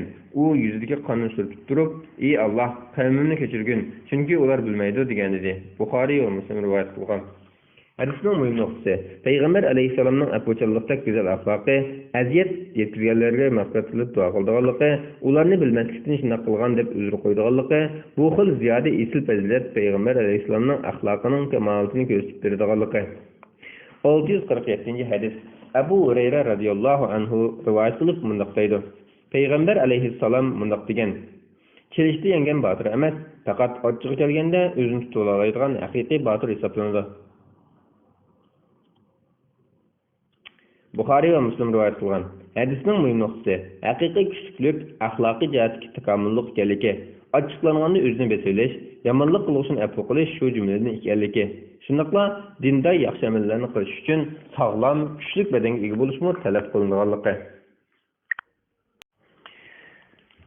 Yaxshilar bog'chisi 337-bab, 76-bab aziyatlarga chidash to'g'risida.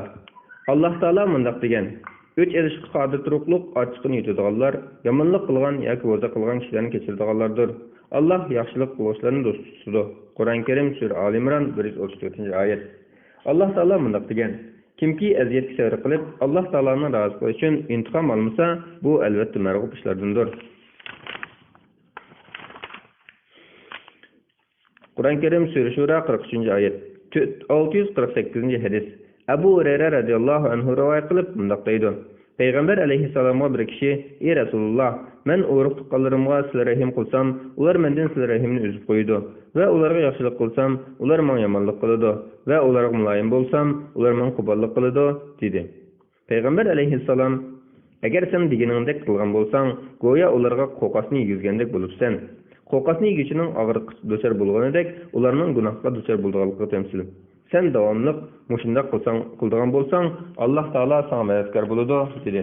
Muslim rivoyat qilgan. Yaxshilar bog'chisi 338-bab, 77-bab.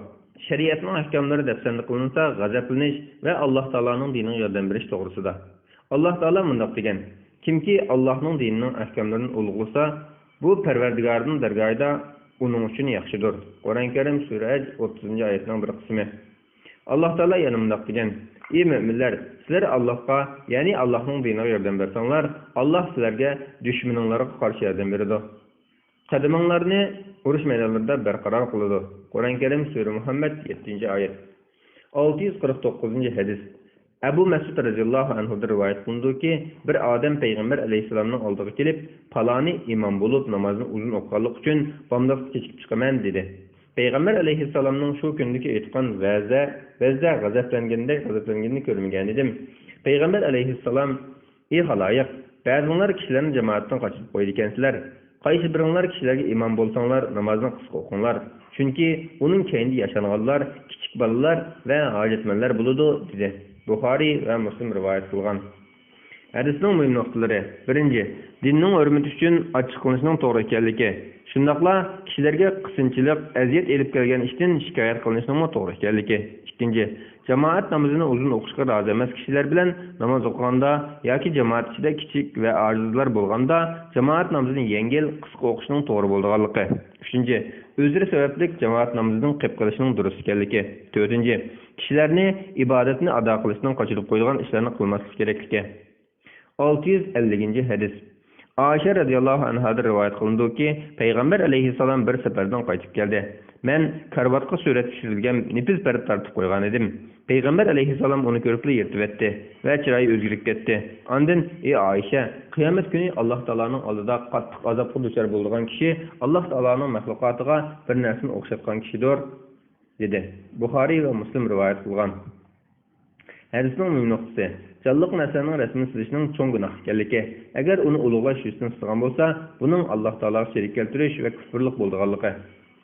651-hadis. Aisha radhiyallohu anhadan rivoyat qilindiki, Mahzum qabilasidan bo'lgan o'g'irlik qilgan ayolning ishi Qurayshlarning diqqatini qo'zg'ab qo'ydi. Ular bu to'g'risida Payg'ambar alayhissalom bilan so'zlashga Payg'ambar alayhissalomning yaxshi ko'rgan odami Osama ibn Zayddan boshqa jur'at qila olmaydi. Haqiqatan u Payg'ambar alayhissalomga bek yaqin deyishdi. Osama bu to'g'riliq payg'ambar alayhissalomga gap qildi. Payg'ambar alayhissalom uningga Alloh taolo belgilgan belgimalarning ijro bo'lishiga ora turamsan dedi. Ondan o'rnidan turib xutbaga chiqib mundaq dedi: Sizlardan ilgari ummatlar agar ichidan obro'li kishilar o'g'irlik qilsa jazolamay, ojiz kishilar o'g'irlik qilsa jazolaganlik uchun halok bo'lgan. Alloh taolo bilan qasamki, agar Muhammadning qizi Fatima o'g'irlik qilgan taqdirdimi, albatta uning qo'lini kesgan bo'lardim. Buxoriy va Muslim rivoyat qilgan. Hadisning muhim nuqtalari: Alloh taolo tarafidan aniq jazo bekitilgan gunohga shafaat qilish cheklanganligi, kishilarga ayirib muomala qilish zulm ekanligi, buning ummatni halok bo'lishiga olib boradiganligi. Ikkinchi, jinoyatchining asl odam bo'lishi, uningga bekitilgan jazoni uningdan saqit qilmaydiganligi.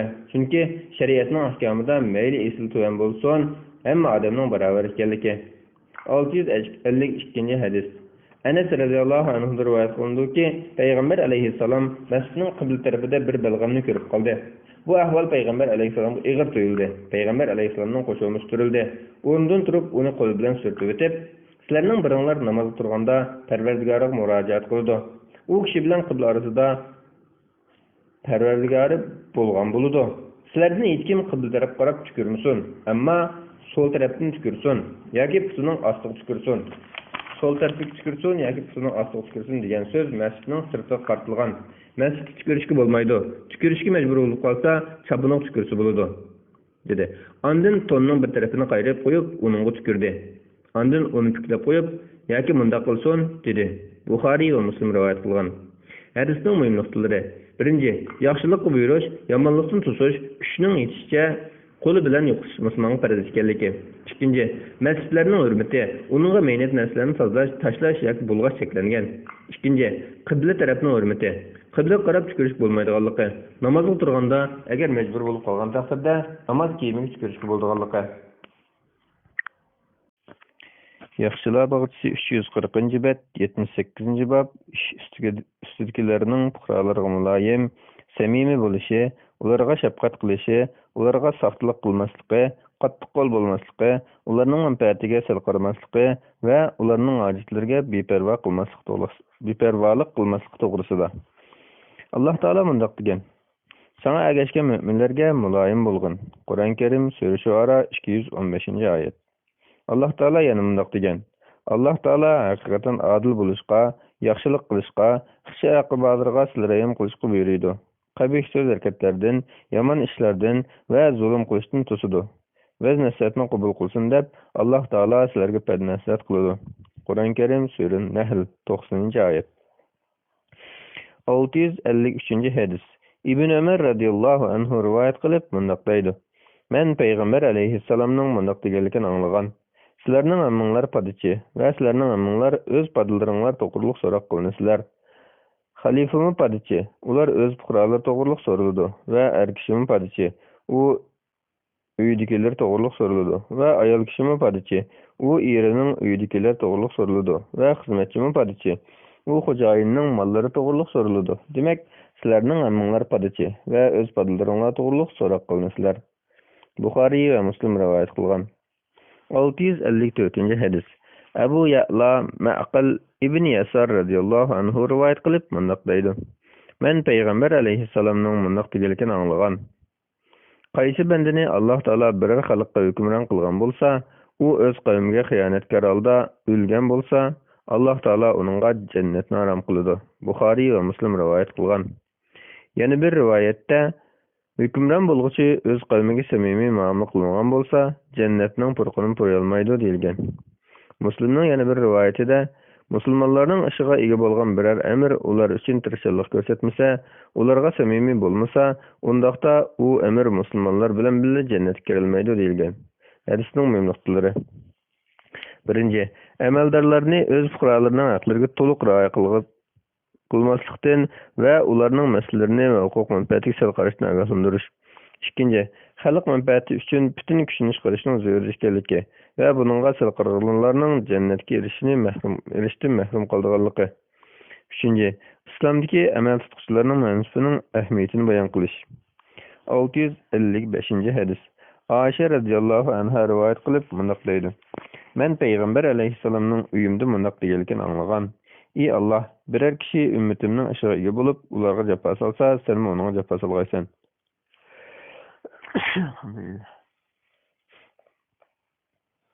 Kimki mening ümmetimning birer ishiga ega bo'lib, ularga yumshoq ko'ngillik qilgan bo'lsa, senmi onunga yumshoq ko'ngillik qilgaysan. Muslim rivoyat qilgan. Hadisning muhim nuqtalari. Birinchi, bendining beriladigan savob yoki jazoning amaliga qarab bo'ldiganligi. Bendiga berilgan savob yoki jazoning amaliga qarab bo'ldiganligi. Agar amal tutquchilar fuqarolarni qiynab zulm qilsa, Alloh taolo uni dunyoda turli azoblarga duchor qilish va uning ustiga dushmanlarni hukmron qilish orqali ig'ir qiyinchilikda qoldirganligi. Ikkinchi, payg'ambar alayhissalomning o'z ummatlarining ishiga ko'ngil bildirganligi. 656 hadis. Abu Hurayra radhiyallohu anhu rivoyat qilindiki, payg'ambar alayhissalom Bani Isroilga payg'ambarlar kelib, ularni boshqaratdi. Qachonki biri vafot bo'lsa, o'rniga yana biri kelatdi. Mendan keyin payg'ambar kelmaydi. Nurg'un xalifalar keldi dedi. Sahobalar shu chog'da bizni nimaga buyuraysan dedi. Payg'ambar alayhissalom avziliga bayat qilinglar, ondan ularning haqqini ado qilinglar. O'zinglarning haqqini Alloh taoladan so'ranglar. Alloh taolo ularga bergan hukmronlik to'g'riliq o'zi savol so'roq qiladi dedi. Buxoriy va Muslim rivoyat qilgan. Hadisning muhim nuqtalari.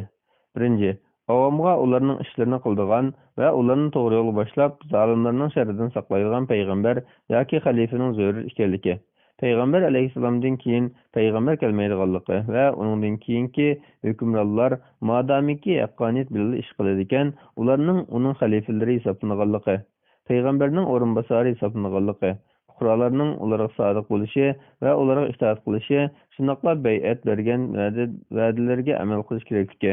Xalifalar uchun kurash qilishning zarur ekanligi, fuqarolarning hukmronlardan mehr-shafqat va avomning manfaati uchun kuch chiqarishni tilishning yo'lida ekanligi. Ikkinchi, diniy ishlarni dunyo ishlarining ustiga qo'yish. Chunki payg'ambar alayhissalom sulton podshohlarning majburiyatlarini to'liq ado qilishga buyurgan bo'lib, bunda qilish dinni yuqori ko'targanlik va fitnadan saqlanganlik. Alloh taoloning hukmronlarning mas'uliyatiga sal qarorligidan savol so'roq qilganligi. Uchinchi, payg'ambar alayhissalomning kelgusida yuz beradigan g'ayb ishlardan xabar berganligi va bu ishlarning xabar bergan bo'yicha amaliyot yuz berganligi. 657 hadis. Aiz ibn Amr radhiyallohu anhu rivoyat qilindiki, bir kuni u Ubaydulloh ibn Ziyodning yoniga kelib, uningga: "Ey bolam, men payg'ambar alayhissalomning bunday qilganligini anglagan. Hukmronlarning eng eskisi kishilarga zulm qilgan, qora ko'ngil bo'lganlardir. Sen ashulardan bo'lib qo'yishdan saqlangan" dedi. Buxoriy va Muslim rivoyat qilgan. Hadisning muhim nuqtasi: amaldorlarni avomga zulm qilish, zulmchilik va qattiq qo'llik qilishni ogohlantirish, amaldorlarga nasihat qilish, oxiratni eslatib qo'yish va ularni yaxshilikqa buyurib yomonlikdan to'sish. 658 hadis. Abu Maryam Azdi radhiyallohu anhu rivoyat qilindiki, u Muaviyaga bunday degan: "Men payg'ambar alayhissalomning bunday qilganligini anglagan edim. Alloh taolo bir kishini musulmonlarning ishiga bosh qilgan bo'lsa, u boshchi bo'lgan odam pərdə arxası ötülüb, musulmanların aşıdan çıxmasa, dat ahvalığa yetmese, nomratlıq məsələlərini el qılmasa, Allah Taala mı qiyamət günü onun fikirliqi, haciti, dat ahvalığa qulaq salmaydı. Şunun bilan Muaviya məxsus bir adamni kişilərinin acizlərini anlaşıq deyilnidi. Abu Davud rivayet qılgan. Hadisning mühim nöqtaları. Birinci, bendenin əməllərə yarışan mükafat yoki jazo berilganligi. Her qandaq bir əməldar öz xalqının acizlərindən çıxmasa, Allah Taala onu öz fəzli ihsanından məhrum qıldıqlığı və onun acizlərini dava qılmaydıqlığı. İkinci, əməldarlarını kişilərə fayda mənfəət yetkizsin, özünü şərk eləş və onların mənfəətinə tosqunluq qilishni ogohlantirish.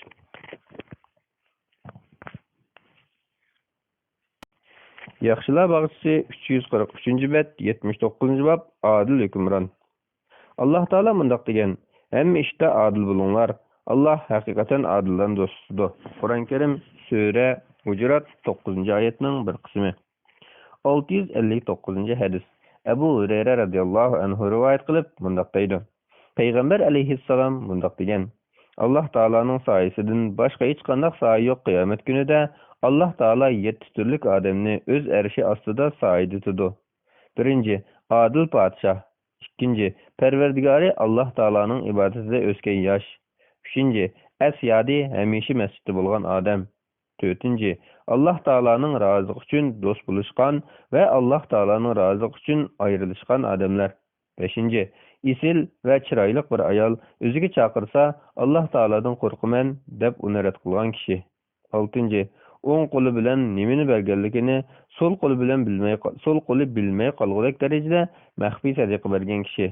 7. Xoli joyda Alloh taolani yod etib yosh to'kkan kishi. Buxoriy va Muslim rivoyat qilgan. 660 hadis. Abdullah ibn Amr ibn As radhiyallohu anhu rivoyat qilib mundaq deydi. Payg'ambar alayhissalom mundaq degan: Shubhasizki, adil hukmronlar Alloh taolaning dargohida nurdan bo'lgan minbarda o'ltiradi. Ular shundoq kishilarki, o'z hukmronlari, o'z ahli va o'zi ega bo'lgan narsalarida haqqoniy bo'lgan kishilardir. Muslim rivoyat qilgan. Hadisning muhim nuqtalari: 1. Adillikning fazilati va adillik qilishga rag'batlantirish. 2. Adil kishilarning qiyomatdagi martabasini bayon qilish. 661 hadis. Avf ibn Malik radhiyallohu anhu rivoyat qilib mundaq deydi: Men payg'ambar alayhissalomning mundaq deganligini anglagan. Sizlarning yaxshi hukmronlaringlar, sizlarmi ularni yaxshi ko'radigan, ularga duo qilib turadigan, ularmi sizlarni yaxshi ko'radigan, sizlarga duo qilib turadigan kishilardir. Sizlarning yomon hukmronlaringlar, sizlar ularni yomon ko'radigan, la'nat o'qiydigan, ularmi sizlarni yomon ko'radigan, sizlarga la'nat o'qiydigan kishilardir. Avf mundaq dedi: Ey Rasululloh, biz ularga qarshi chiqmaymizmi? Payg'ambar alayhissalom: Ular aranglarda namoz o'qislar qarshi chiqmanglar. Ular aranglarda namoz o'qislar qarshi chiqmanglar deb takrorladi. Muslim rivoyat qilgan. Hadisning muhim nuqtalari: 1. Fuqarolar orasida ittifoqni qo'lga keltirish uchun ish egillari amaldorlarni avomga adil muomalada bo'lishga rag'batlantirish. 2. Avomni to'g'ri ishlarda ish egillariga itoat qilishga rag'batlantirish. 3. Amaldorlar bilan avom o'rtasidagi o'zaro bir-biriga samimiy bo'lish, ular o'rtasidagi do'stlik, ittifoqlikqa sababchi bo'ladigan va tinch amonlikni ilgari suradiganligi. 4. Namozning ahamiyati va uning islomning belgisi va muhim arkanlaridan biri ekanligi. 662 hadis. İyaz ibn radhiyallohu anhu rivoyat qilib mundaq deydi: Payg'ambar alayhissalom mundaq degan: Jannat ahli 3 turlik bo'ladi. Ular Alloh taolo tarafidan tavfiq ato qilingan adil podshoh, o'z yaqinlariga va musulmonlarga ko'mchan muloyim bo'lgan kishi, bola chaqliq o'zi muhtoj bo'lib turibmi kishilardan narsalanmaydigan kishidir. Muslim rivoyat qilgan. Hadisning muhim nuqtalari: 1. Alloh taoloning biror amaldorga yaxshilik iroda qilsa, uni fuqarolarga adillik qilish va ularga yaxshilik qilishga muvaffaq qilganligi. 2. Kishilarga silq-sipoyilik bilan muomala bo'lishga rag'batlantirilganligi. 3. Tilamchilikdan o'zini saqlash va hunar kasb orqali rizq tepish kerakligi. 4. Kishining mushu yuqorqi yaxshi sifatlar bilan sifatlanishining uning ahli jannatlardan bo'lishining alomatlaridan ekanligi. Yaxshilar bog'chisi 345-bet, 80-bob. Gunoh bo'lmaydigan ishlarda hukmronlarga itoat qilishning zarurligi. Gunoh bo'ladigan ishlarda itoat qilishning haromligi to'g'risida. Alloh taolo mundaq degan: Ey mu'minlar, Allohga, payg'ambarga va o'zinglardan bo'lgan ish ustidagilarga itoat qilinglar. Qur'on Karim Sura Nisa 59-oyatning bir qismi. 663 hadis. İbn Ömer radhiyallohu anhu rivoyat qilib mundaq deydi: Payg'ambar alayhissalom mundaq degan: Musulmon kishining biror gunoh ishga buyurmasa, mayli yoqtirsin, mayli yoqtirmasin, o'z hukmroniga itoat qilishi zarur. Agar gunohga buyursa, itoat qilishga bo'lmaydi. Buxoriy va Muslim rivoyat qilgan. 664 hadis. İbn Ömer radhiyallohu anhudan rivoyat qilinadiki, biz har qanday chaqda payg'ambar alayhissalomga itoat qilishga bayat qilsak, u bizga qo'linglardan kelishicha bayat qilinglar deydi. Buxoriy va Muslim rivoyat qilgan. Hadisning muhim nuqtalari: 1. Ish egillariga itoat qilishning avomning kuchaytiradigan ishlarda bo'lganligi. 2. Ish egillarini payg'ambar alayhissalomning sunnatiga erishishdan avomga mehr shafqat qilishga rag'batlantirilganligi. 665 hadis. İbn Ömer radhiyallohu anhudan rivoyat qilinadiki, men payg'ambar alayhissalomning mundaq deganligini anglagan: Kimki o'z xalifasiga bo'ysunishdan bosh tortsa, qiyomat kuni Alloh taologa o'zining musulmonligiga pokisiz holda muloqot bo'ladi.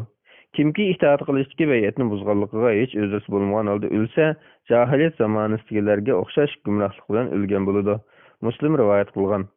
Muslimning yana bir rivoyatida: Kimki jamoatdan ayrilgan holda o'lsa, u jahiliyat zamonasidagilarga o'xshash gumrohlik bilan o'lgan bo'ladi deyilgan. Hadisning muhim nuqtasi: adil yo'lboshchiga qo'l berish, bay'at qilishning va musulmonlar jamoatini lozim tutishning zarur ekanligi. Gunoh ishlarga buyurmasilar, osiylik qilishga va itoatdan sababsiz bosh tortishga bo'lmaydiganligi. 666 hadis. Anas radhiyallohu anhu rivoyat qilinadiki, payg'ambar alayhissalom mundoq degan: Gerçi sizlarga beshi üzümdek kichik paxmbash qaraqul hukmdan bo'lsa-mu, itoat qilinglar. Buxoriy va Muslim rivoyat qilgan. Hadisning muhim nuqtalari: 1. Ish egillari gunoh ma'siyatga buyurmasilar, ularning rangi va irqiga qaramasdan itoat qilishning zarur ekanligi. 2. Hadisdagi qora qo'l deganni tilga olish bo'lsa, itoat qilishning zarurligini ta'kidlash uchundir. Qul kishining hukmron bo'lishi joiz emas, chunki hukmron bo'lishda kishining azob bo'lishi shart qilinadi. 667 hadis. Abu Hurayra radhiyallohu anhu rivoyat qilinadiki, payg'ambar alayhissalom mundoq degan: Sening qiyinchilik va o'ngishliq odatlaringda bo'lsin, yoqtirgan yoki yoqtirmagan odatlaringda bo'lsin va mayli hukmronning o'z nafsiga cho'g'tatib nafsoniyatchilik qilgan odatlarida bo'lsin, itoat qilishing lozim. Muslim rivoyat qilgan. Hadisning muhim nuqtasi: har qanday ahvol ostida mayli ba'zi haqlardan ayrilib qolsin va yoki qiyinchilik duchor bo'lsin, kollektiv manfaatni shaxsiy manfaatning ustiga qo'yish yuzasidan itoat qilishning zarurligi. 668 hadis. Abdullah ibn Umar radhiyallohu anhu rivoyat qilindiki, bir qatim payg'ambar alayhissalom bilan bir safarda bo'ldik. Biz bir joyga tushdik. Ba'zilarimiz chidillarimizni tuzavatdik. Ba'zilarimiz o'qiyatish musobaqasi bilan bo'lib va ba'zilarimiz uloqlarni o'tlatish bilan bo'lib o'tdik. Bir odam payg'ambar alayhissalomga vakolatan jamoat namoziga hozir bo'linglar deb chaqiriq qildi. Biz payg'ambar alayhissalomning atrofiga yig'ildik. Payg'ambar alayhissalom mundoq dedi: Mendan ilgari qandaqli bir payg'ambar o'tmasin, o'z ummati uchun yaxshi deb bilgan narsalarga ummatini dalolat qilish va ularga yomon deb bilgan narsadan ularni ogohlantirish uning zimmasiga ortilgan edi. Sizlardan iborat bu ummatning avvalqilariga amonlik nisb bo'lgan. Keyingilarga bo'lsa, ya'ni Hijriyning 3-asrdan keyingilarga turli balo-qazo, sizlar inkor qiladigan bid'at ishlar maydonga keladi. Shundoq bir fitnalar keladiki, boshda kelgan fitnalar keyin kelgan fitnalarning oldida hech narsa bo'lmay qoladi. Va yana shundoq bir fitna bo'ladiki, mu'min uni ko'rgan chog'da bu fitna meni aloq qiladi deb turganda, u fitna ko'tarilib ketadi va yana bir xil fitna kelib, mu'min kishi bu fitna meni aloq qiladigan bo'ldi, bu fitna meni aloq qiladigan bo'ldi deb qoladi. Qandoq bir kishi do'zaxdan yiroq bo'lay, jannatga kiray desa, Alloh taolo va oxirat kuniga iymon etgan holda kelsin. O'zi qandoq muomalaga uchrashni yoqtirsa, kishilarga shundoq muomala qilsin. Kimki biror hukmronga samimiylik bilan qo'l bergan bo'lsa, qo'lidan kelishicha itoat qilsin. Agar boshqa bir kishi kelib u xalifa bilan hokimiyat talashsa, uning kallasini olsin. Muslim rivoyat qilgan. Hadisning muhim nuqtalari: 1. Kishilarni ular o'rtoq ko'ngil biladigan xabar masalalar uchun bir yerga to'plashga bo'lganligi. 2. Ummatni xatarlik ahvollardan oqlantirishning hukmronlar va ulamolar ustidagi majburiyat ekanligi. 3. Bir-birimizga ulashib keyni-keyndan yuz beradigan ig'ir fitnalar bo'lib, ularning payg'ambar alayhissalom xabar qilganidek yuz berganligi. Bu payg'ambar alayhissalomning oldin ola xabar berishdek mo'jizalarining biri ekanligi. 4. Fitna fasod bilan bo'lib ketishdan va gunohlar dulqinga cho'kib ketishdan ogohlantirganligi. 5. Iymonni saqlashga, to'g'ri yo'lda minishga, go'zal axloq va yaxshi muomalada bo'lishga rag'batlantirish. Bunday qilishning fitna fasodning sharridan saqlab do'zaxga tushib ketishning oldini olganligi. 6. Kuchi yetadigan to'g'ri ishlarda hokimlarga bergan va'dasiga vafo qilish va ularga itoat qilish kerakligi. 7. Adil hukmronning boshchiligida hukmronlarga itoat qilmaganlar bilan urush qilishning zarur ekanligi. 669 hadis. Abu Unayda Va'il ibn Ujur radhiyallohu anhu rivoyat qilindiki, Salama ibn Yazid Ju'fi radhiyallohu anhu payg'ambar alayhissalomdan: "Ey Allohning payg'ambari, bizdan o'z haqqini talab qiladigan, bizning haqqimizni bermaydigan hukmronlar maydonga kelsa, bizni nima qilishga buyursan?" deb so'radi. Payg'ambar alayhissalom: "So'zini anglanglar, amriga itoat qilinglar, chunki ularmi ishiga javobgar, sizlarmi qilgan o'z ishinglarga javobgar" dedi. Muslim rivoyat qilgan.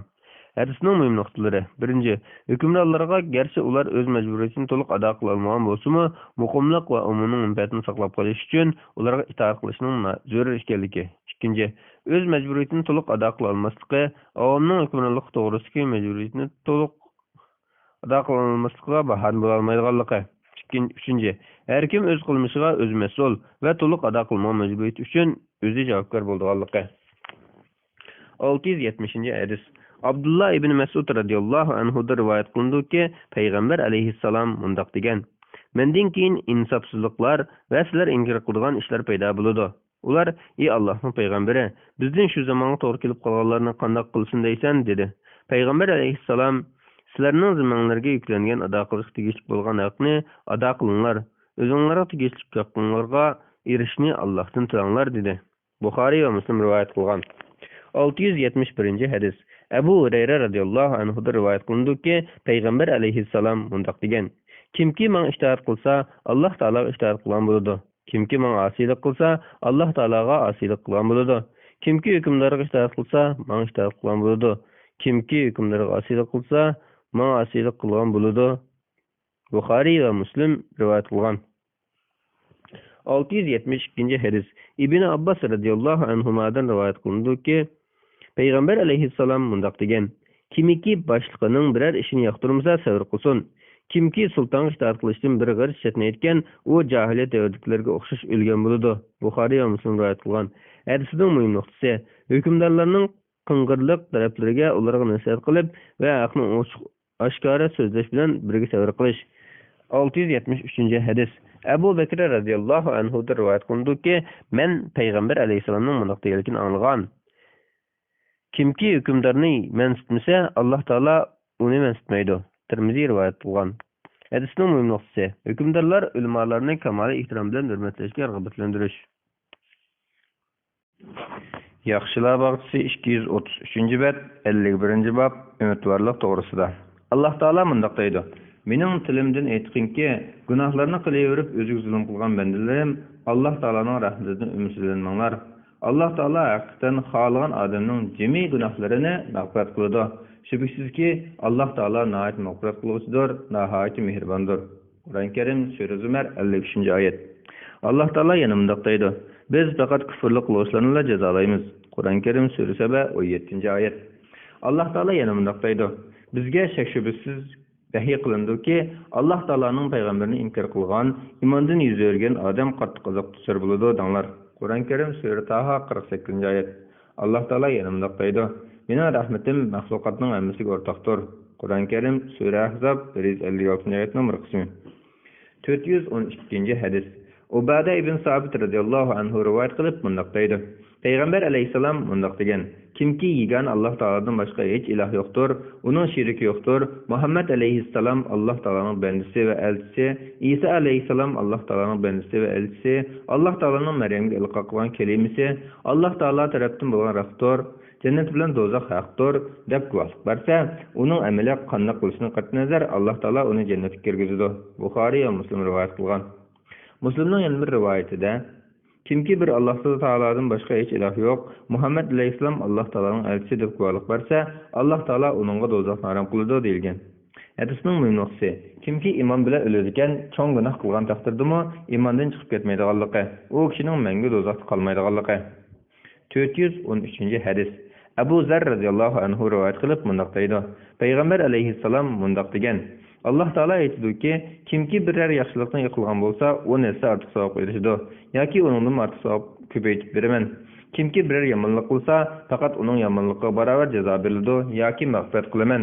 Kimki menga bir g'arich yaqinlashsa, men uningga bir gaz yaqinlashaman. Kimki menga bir gaz yaqinlashsa, men uningga bir g'ulat yaqinlashaman. Kimki menga minib kelsa, men uningga yugurib boraman. Kimki menga hech narsani sherik keltirmay, yer yuzida to'lg'ida xatolik bilan dirgayim kelsa, men uningga zamin to'shqidek mag'firat bilan muloqot bo'laman. Muslim rivoyat qilgan. Hadisning muhim nuqtasi: bandining Alloh taoloning rahmatini va mag'firatini davomli umid qilishi, uningda umidlanmasligi lozimligi. Banda qilgan bir yaxshilikqa uni savob berish savobning eng to'g'ri darajasi bo'lib, Alloh taoloning yaxshilikqa 70 700 savob berishga va'da qilganligi. 414-hadis.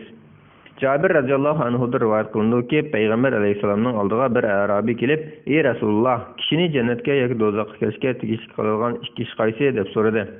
Rasululloh biri kimki Alloh taologa hech narsani sherik keltirmay o'ladi ekan, u odam jannatga kirdi. Yana biri kimki Alloh taologa biror narsani sherik keltirib o'ladi ekan, u odam do'zaxga kirdi dedi. Muslim rivoyat qilgan.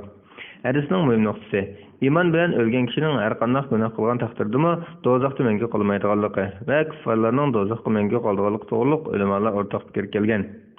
415-hadis.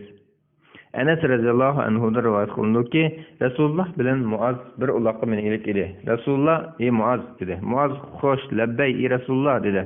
Rasululloh: "Ey Muaz" dedi. Muaz: "Xo'sh, labbay ey Rasululloh" dedi. Rasululloh: "Bir banda chin qalbidan rostdan bir Alloh taoladan boshqa iloh yo'q. Muhammad alayhisalom Alloh taolaning bandasi va elchisi deb guvohlik bersa, Alloh taolo uning do'zaxni harom qiladi" dedi. Muaz: "Ey Rasululloh, bu so'zingni kishilarga yetkazmaymanmi? Ularmi xush xabarni anglab xushlansin" dedi. Rasululloh: "Undaqda ular bu so'zga yo'ylanib oladi" dedi.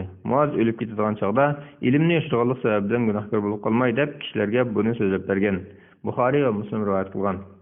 Hadisning muhim nuqtasi: so'zlasa boshqacha ma'no chiqib qoladigan va kishilarni amal qilmay yo'llanishga olib boradigan so'zlarni so'zlamaslikning durust ekanligi.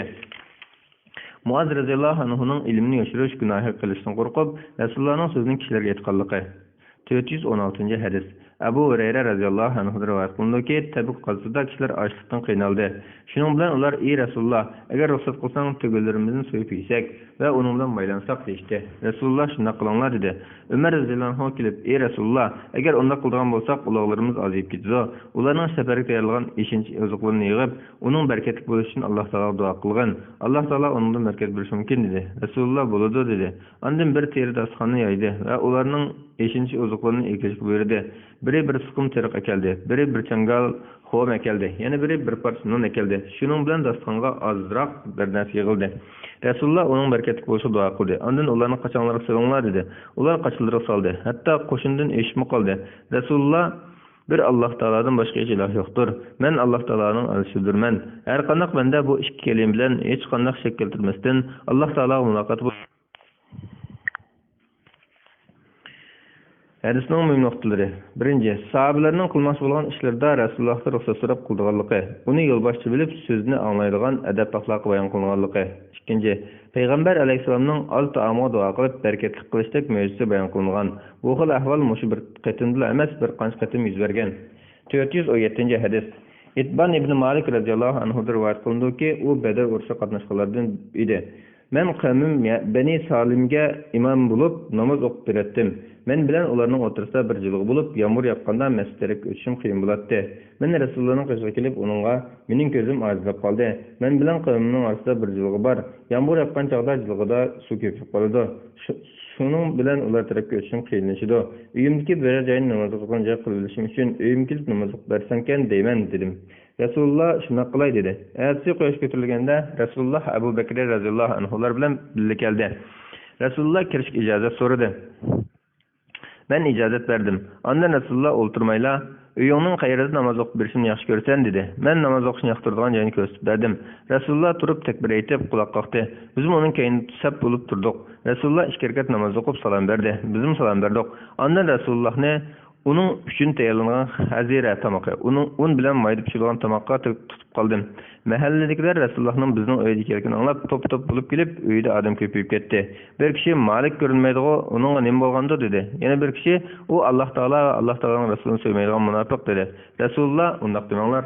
Buning Alloh taoloning razısını tilab, bir Alloh taolodan boshqa hech iloh yo'q deganligini ko'rmadinglarmi dedi. Men Alloh taolo va Alloh taoloning rasuli yaxshi biladi, ammo Alloh bilan qasamki biz uning munofiqlardan boshqa kishilar bilan so'zlashganligini va do'stlashganligini ko'rmadik dedim.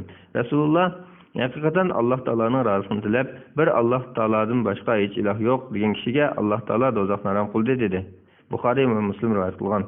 Hadisning muhim nuqtalari: 1. Uyning biror joyini namoz o'qiydigan yer qilishning tezli va shu joyda namoz o'qishning boshqa yerga qaraganda afzal ekanligi. Mushundoq namoz o'qiydigan joyda barakatning ko'p bo'lishi uchun amal yaxshi kishilarning shu joyda namoz o'qishning durust ekanligi. 2. Iymon etgan kishilarga quruq shubha bilan yomon gumonda bo'lishning durust emasligi. 418-hadis. Ömer ibn Hattab radhiyallohu anhu rivoyat qilindiki, Rasulullohning oldiga bir necha asir elib kelindi. Shu vaqtda asirlar ichidagi bir ayol minib yurib, asirlar ostidan bir kishi bolani topdi va uni bag'riga bosib emitdi. Rasululloh "Qaranglar, bu ayol o'z bolasini o'tib tashlarmi?" dedi. Biz Alloh taolodan qasamki, uni qilmaydi dedik. Rasululloh Alloh taolo o'z bandalariga bu ayolning o'z bolasi bo'lgan mehribonligidanmi ortiq mehribondir dedi. Buxoriy va Muslim rivoyat qilgan. Hadisning muhim nuqtalari: birinchi, Alloh taoloning bandalariga nihoyat rahimdil, mehribon ekanligi, ularga yaxshilikni xohlaydiganligi, bandalariga tavba va umidning darvozasini ochib berganligi. Ikkinchi, kishining atrofda yuz bergan ahvolga qarab, uni ta'lim tarbiya bilan birlashtirib hikmat o'rganishi, ibrat edish kerakligi. 419-hadis. Abu Hurayra radhiyallohu anhu rivoyat qilib mundaq deydi: Payg'ambar alayhisalom mundaq degan: Alloh taolo maxluqotlarni yaratgan chaqda erishning ustidagi o'z dergohidagi kitobga haqiqatan mening rahmatim g'azabimni yengdi deb yozgan. Yana bir rivoyatda rahmatim g'azabimni g'olib keldi deb yozdi deyilgan. Yana bir rivoyatda rahmatim g'azabimni o'tib ketdi deb yozdi deyilgan. Buxoriy va Muslim rivoyat qilgan. Hadisning muhim nuqtalari: Alloh taolaning g'azabi va rahmati Alloh taolaning irodasiga bog'liq bo'lganligi, Alloh taolaning itoat qiluvchini mukofotlaydigan va bandalarga yaxshilikni xohlaydigan irodasi Alloh taolaning roziligi va rahmati ekanligi, Alloh taolo osiylik qiluvchini jazolaydigan irodasi Alloh taolaning g'azabi ekanligi. Ikkinchi, hadisda deyilgan g'olib kelish Alloh taolaning rahmatining ko'pligi va hammani o'z ichiga oladiganligiga qartilgan. Uchinchi, Alloh taolaning osiylik qiluvchini va kuffarlarni jazolashga oldirib ketmaydiganligi, tavba qiluvchining tavbasini qabul qiladiganligi, itoat qiluvchiga, osiylik qiluvchiga rizq beradiganligi Alloh taolaning rahmatining kamligining alomatlaridandir. 420-hadis. Abu Hurayra radhiyallohu anhu rivoyat qilib mundaq deydi: Men payg'ambar alayhisolamning mundaq deganligini anglagan. Alloh taolo rahimlilikni 100 o'lish qilib, o'zining qishida 99 ni elib qilib, simonga faqat bir o'lishni tushirgan. Mahluqotlarning o'zaro sil-rahim qilishi, hatto otning o'z bolasini daslatmaslik uchun to'qini ko'tarib o'lishimi ana shu bir o'lishning sababidandir. Buxoriy va Muslim rivoyat qilgan. Yana bir rivoyatda haqiqatan Alloh taoloning 100 o'lish rahmati bo'lib, uningdan bir o'lish rahmatini jinlar, insonlar, uchar qushlar va hasharotlar orasiga tushirdi. Aşı bir ölüş rahmetining sababi bilan ular o'zaro mehribonlik qilishidi va rahim qiladi. Alloh taolo 99 ölüş rahmetini keyin qoldirib, qiyomat kunida uning bilan bandalariga rahim qiladi deyilgan. Buxoriy va Muslim rivoyat qilgan. Muslimning Salman Farisidan qilgan yana bir rivoyatida Payg'ambar alayhisalom mundaq degan deyilgan. Alloh taolaning 100 o'lish rahmati bo'lib, uningdan bir o'lish rahmati bilan maxluqotlar o'zaro rahim qilishidi. Qolgan 99 o'lishi bo'lsa qiyomat kuni qoldirilgan. Yana bir rivoyatda Alloh taolo osmonlarni va zaminni yaratgan kuni har biri osmon zaminga keladigan 100 rahmatni yaratib, uningdan bir rahmatni zaminga qoldirdi. Ana shu bir rahmat bilan ana balasiga, yava-yayvonlar bilan uchrashlarmi bir-biriga mehribonlik qiladi. Qiyomat bo'lganda Alloh taolo o'z huzuridagi 99 rahmatni yaydi deyilgan. Hadisning muhim nuqtasi: Alloh taolo rahmatni yaratib, uni bandalarining qalbiga o'rnatgan. Bandalarga tushirgan yaxshilik bo'lsa, Alloh taoloning fazlidandir. Ularning hammasi bo'lsa, Alloh taolo qiyomat kuni bandalar uchun saqlab qo'ygan rahmatining bir qismi bo'lib, buningda mu'minlar uchun cho'ng xush xabar bor va umid borligi. 421-hadis. Abu Hurayra radhiyallohu anhu rivoyat qilib mundaq deydi: Payg'ambar alayhisalom mundaq degan: Bir banda gunoh o'tkazib, "Ey Alloh, mening gunohlarimni mag'firat qilgin" desa, Alloh taolo mening bandam gunoh o'tkazib, o'zining gunohini mag'firat qiladigan va gunoh uchun jazolaydigan Parvardigorning borligini bildi deydi. Ondan u banda qayta gunoh o'tkazib, "Ey Alloh, mening gunohimni mag'firat qilgin" desa, Alloh taolo mening bandam gunoh o'tkazib, o'zining gunohini mag'firat qiladigan va gunohi uchun jazolaydigan Parvardigorning borligini bildi deydi. Ondan u banda qayta gunoh o'tkazib, "Ey Alloh, mening gunohimni mag'firat qilgin" desa, Alloh taolo mening bandam gunoh o'tkazib, o'zining gunohini mag'firat qiladigan va gunohi uchun jazolaydigan Parvardigorning borligini bildi. Haqiqatan men bandamni mag'firat qildim, xohligini qilsin deydi. Ya'ni madomiki bandam mana shu yo'lni iqtod qilib, qilgan har bir gunoh yarqisidan chin dili bilan tavba qilib turdigan, uning gunohlarini men mag'firat qilib turaman. Buxoriy va Muslim rivoyat qilgan. Hadisning muhim nuqtalari: birinchi, bandalar amallaridan hisob oladigan Parvardigorning tunislar, uning xolisi bandasining gunohini mag'firat qiladigan, xolis jazolaydigan mutlaq xohishga ega ekanligini bilsalar, Alloh taolo bandalarga rahmati va fazli keng bo'lib turadiganligi. Ikkinchi, bandaning chin ko'ngli bilan qilgan tavbasining uning gunohini yuvitadiganligi. Uchinchi, Alloh taologa iymon etuvchi banda gunoh qilgan taqdirdami gunohida ching turib olmay, chin ko'ngli bilan tavba qilib, Parvardigorning mag'firatini tilab, umid qilib, xatoligini tuzatishga, yaxshi amallarni qilishga aldirish kerakligi. 422 hadis.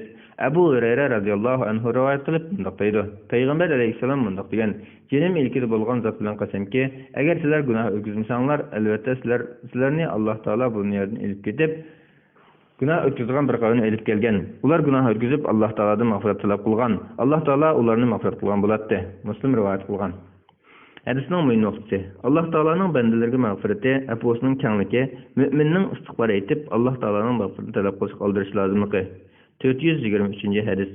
Abu Ayyub Xolid ibn Zayd radhiyallohu anhu rivoyat qilib bundoq deydi: "Men payg'ambar alayhisolamning bundoq deganligini anglagan edim. Agar sizlar gunoh o'tkazmasanglar, Alloh taolo gunoh o'tkazgan mahluqotlarni yaratadi. Ondan ular mag'firat talab qiladi, Alloh taolo ularni mag'firat qiladi." Muslim rivoyat qilgan. Hadisning muhim nuqtalari: 1. Bandaning Alloh taoloning mag'firatida umidvor bo'lish lozimligi.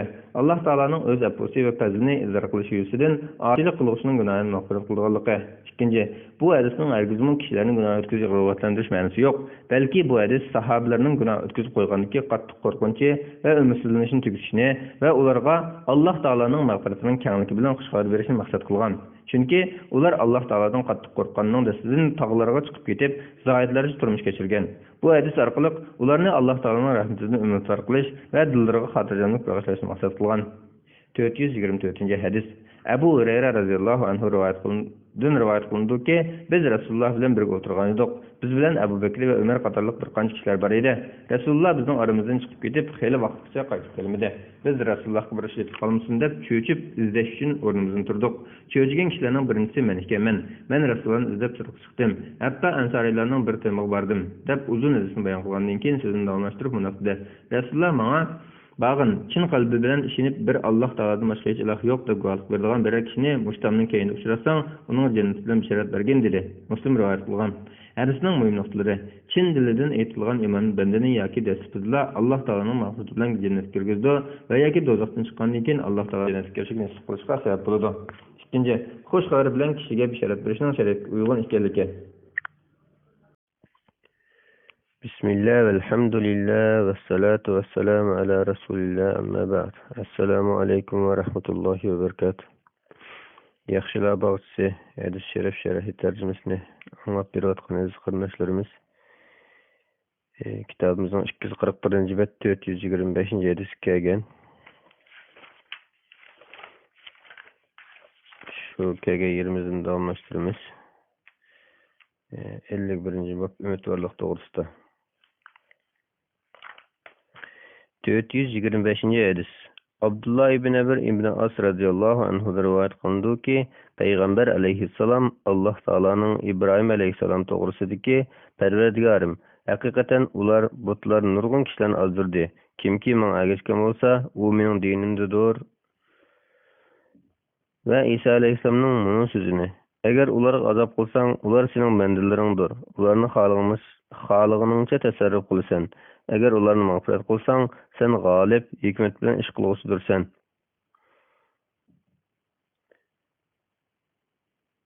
degan ikki oyatni tilovat qildi. Ondan payg'ambar alayhissalom ikki qo'lini egiz ko'tarib, "Ey Allohim, ummatim" deb yig'lab ketdi. Alloh taolo: "Ey Jibril, Muhammadning qishig'i borgin. Gerçi Parvardigoring hammani bilib tursa-mu, so'rganki, u nimishqa yig'laydi" dedi. Ondan Jibril alayhissalom Muhammad alayhissalomning yoniga bordi. Payg'ambar alayhissalom Alloh taolo nima uchun yig'laganligini obdan biladi deb yig'laganligining sababini deb berdi. Alloh taolo: "Ey Jibril, Muhammadning qishig'i berib uningga biz ummating to'g'risida seni rozi qilamiz va seni ranjitmaymiz" degan dedi. Muslim rivoyat qilgan.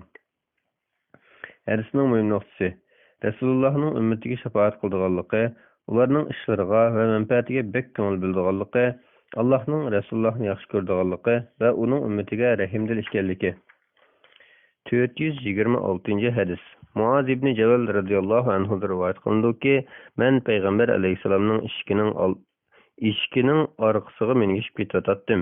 U menga: "Ey Muaz, Alloh taoloning o'z bandalariga haqqi nima va bandalarning Alloh taolo ustiga haqqi nima bilamsan?" dedi. Men: "Buni Alloh va Allohning payg'ambari obdan biladi" dedim.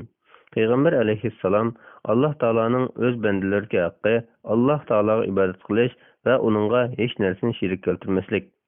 Bendilerinin Allah Ta'aladaki haqqı, Allah Ta'alaga şerik keltirmegen adamni Allah Ta'alanın azaplamaslıqıdır, dedi. Men, ey Resulullah, kişilerge bunun bilen bişaret vermeymo, dedim. Resulullah, bişaret vermegen, ular bunun ölünü olmuşsun, dedi.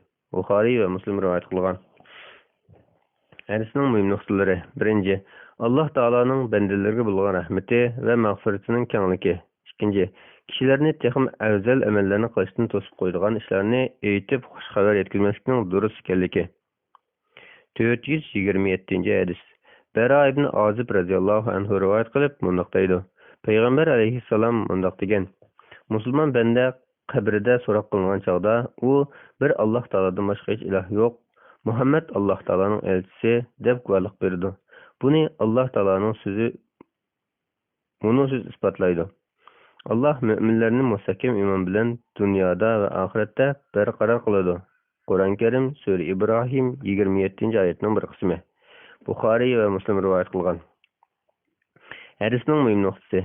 Meyitinin kabirde sual sorak kılınışı hakikattir. Allah Ta'alanın mümin bendisiga şu kişinin azaptan qutquzuvchi kelim şehadetini eytishni diliga silib, şunu muvaffaq qildiganligi. 428. hadis. Enes radhiyallohu anhu rivayet qilib mundoq deydi. Peygamber aleyhisselam mundoq degan: Hakikaten küffarlardan bolgan adam kılgan yaxşı iş üçün dünyanın nimetlerden bahramand boludu. Amma müminin keldigan bolsak, Allah Taala onun yaxşılıklarını ahiretke kaldırıp koydu. Onun taat ibadet üçün Allah Taala onunğa dünyadımı rızık berdi. Yani bir rivayette hakikaten Allah Taala müminge kılgan yaxşılık üçün onun zulüm kılmaydı. Onun yaxşılıkıga dünyadan rızık berdi. Ahiretden mükafotlaydi. Amma kuffarlarga kelsek, ular qilgan yaxshiliklari uchun Alloh taolaning roziliqini tilimganlik uchun dunyoda rizq berildi. Oxiratga borganda ularning mukofotlanigudek yaxshiliklari qolmaydi deyilgan. Muslim rivoyat qilgan. Hadisning muhim nuqtasi. Kuffarlar qilgan yaxshi amallari bedeliga bu dunyoda yoki mol-mulk ko'p bo'lish va yoki ko'ngilsizliklarni beshidan ko'tarishdek ishlar bilan mukofotga erishadiganligi, ammo uningga oxiratda hech qanday savob berilmaydiganligi. Chunki kuffarlik uning amallarining oxiratga ajrini bekor qiladiganligi, ammo mo'min qilgan yaxshi amallari sababli dunyo va oxiratda savobga erishadiganligi. 429 hadis. Jabir radhiyallohu anhu rivoyat qilib mundoq deydi. Payg'ambar alayhissalom mundoq degan: 5 vaqt namozning misoli sizlarning biringlarning eshikning oldida yiqib turgan chunqur bir o'stan bo'lib, u kuniga 5 qitim yuyinib turganga o'xshaydi. Muslim rivoyat qilgan.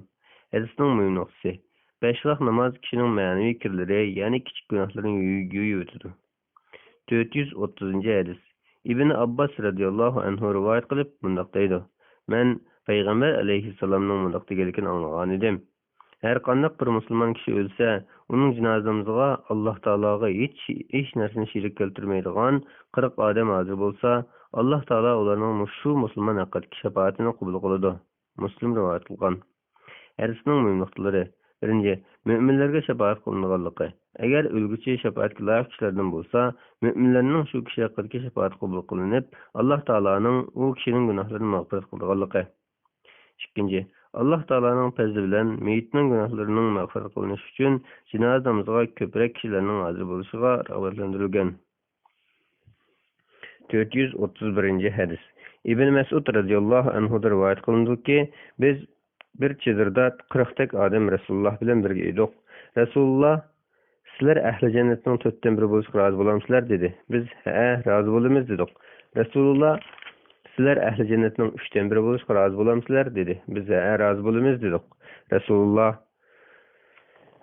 "Muhammed'nin jini ilkili bolgan zat bilan qasamki, men sizlarning ehli cennetin yerim bolsunlarını ümit qilaman. Sebebi cennetki faqat musulmon odam kiradi.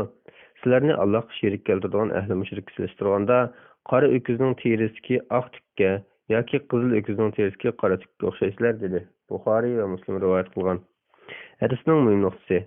Allah Taalaga köptün köp şükür eytiş yüzüden xuşlarını bir qancha qitim takrorlashning durust ekanligi. Muhammed aleyhisselamның ümmetinin cennet ehlinin yerimi, yani bir rivayette aytilishicha 3'ten 1 ekanligi. Buningda Muhammed aleyhisselamның ümmetinin Allah Taala oldidagi o'rnini ko'rsatgan dalillar borligi, jannatga faqat iymon etgan kishilarning kirdiganligi, shirik ahlining soni mo'minlarning ko'p ekanligi. 432 hadis.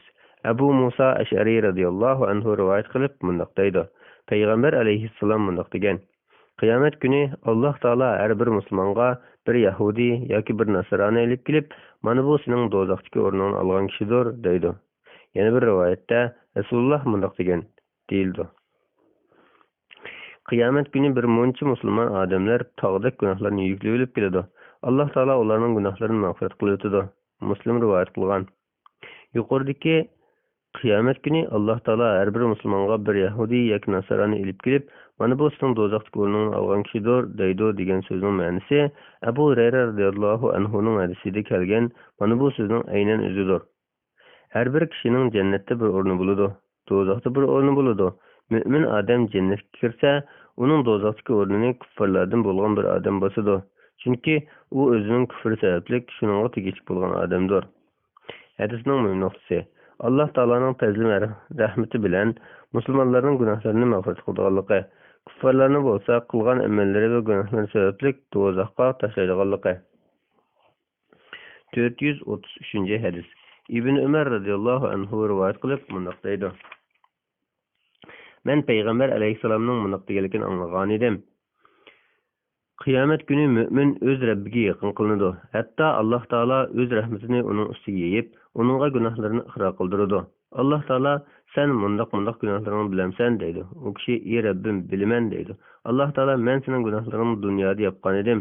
Bugun bo'lsa sening gunohlaringni mag'firat qilaman deydi. Natijada uningga yaxshi amallari bitilgan deb beriladi. Buxoriy va Muslim rivoyat qilgan. Hadisning muhim nuqtalari: 1. Alloh taoloning ba'zi kishilarning gunohlarini dunyo va oxiratda yepib, ularga rahmat qiladigan fazli rahmati bayon qilingan. 2. Gunohni e'tirof qilishning bandani afuviga erishtiradiganligi. 3. Imkoniyatning yetishicha mu'minning gunohlarini yepishga rag'batlantirilgan. 434-hadis. Ibn Mas'ud radhiyallohu anhu rivoyat qilindiki, bir kishi bir ayolni suyib olgan edi. U Rasulullohning qishga kelib bu ishni aytdi. Andın Allah Taala Resulullohga bu oyatni nazil qildi. Kunduzning ikki tarafida, ya'ni attiganda va kechqurun vaqtlarida va kechning dastlabki vaqtlarida namoz o'qigin. Shubhisizki, yaxshi ishlar orqali yomon ishlar yuyiladi. Qur'on Karim sura 114-oyatning bir qismi.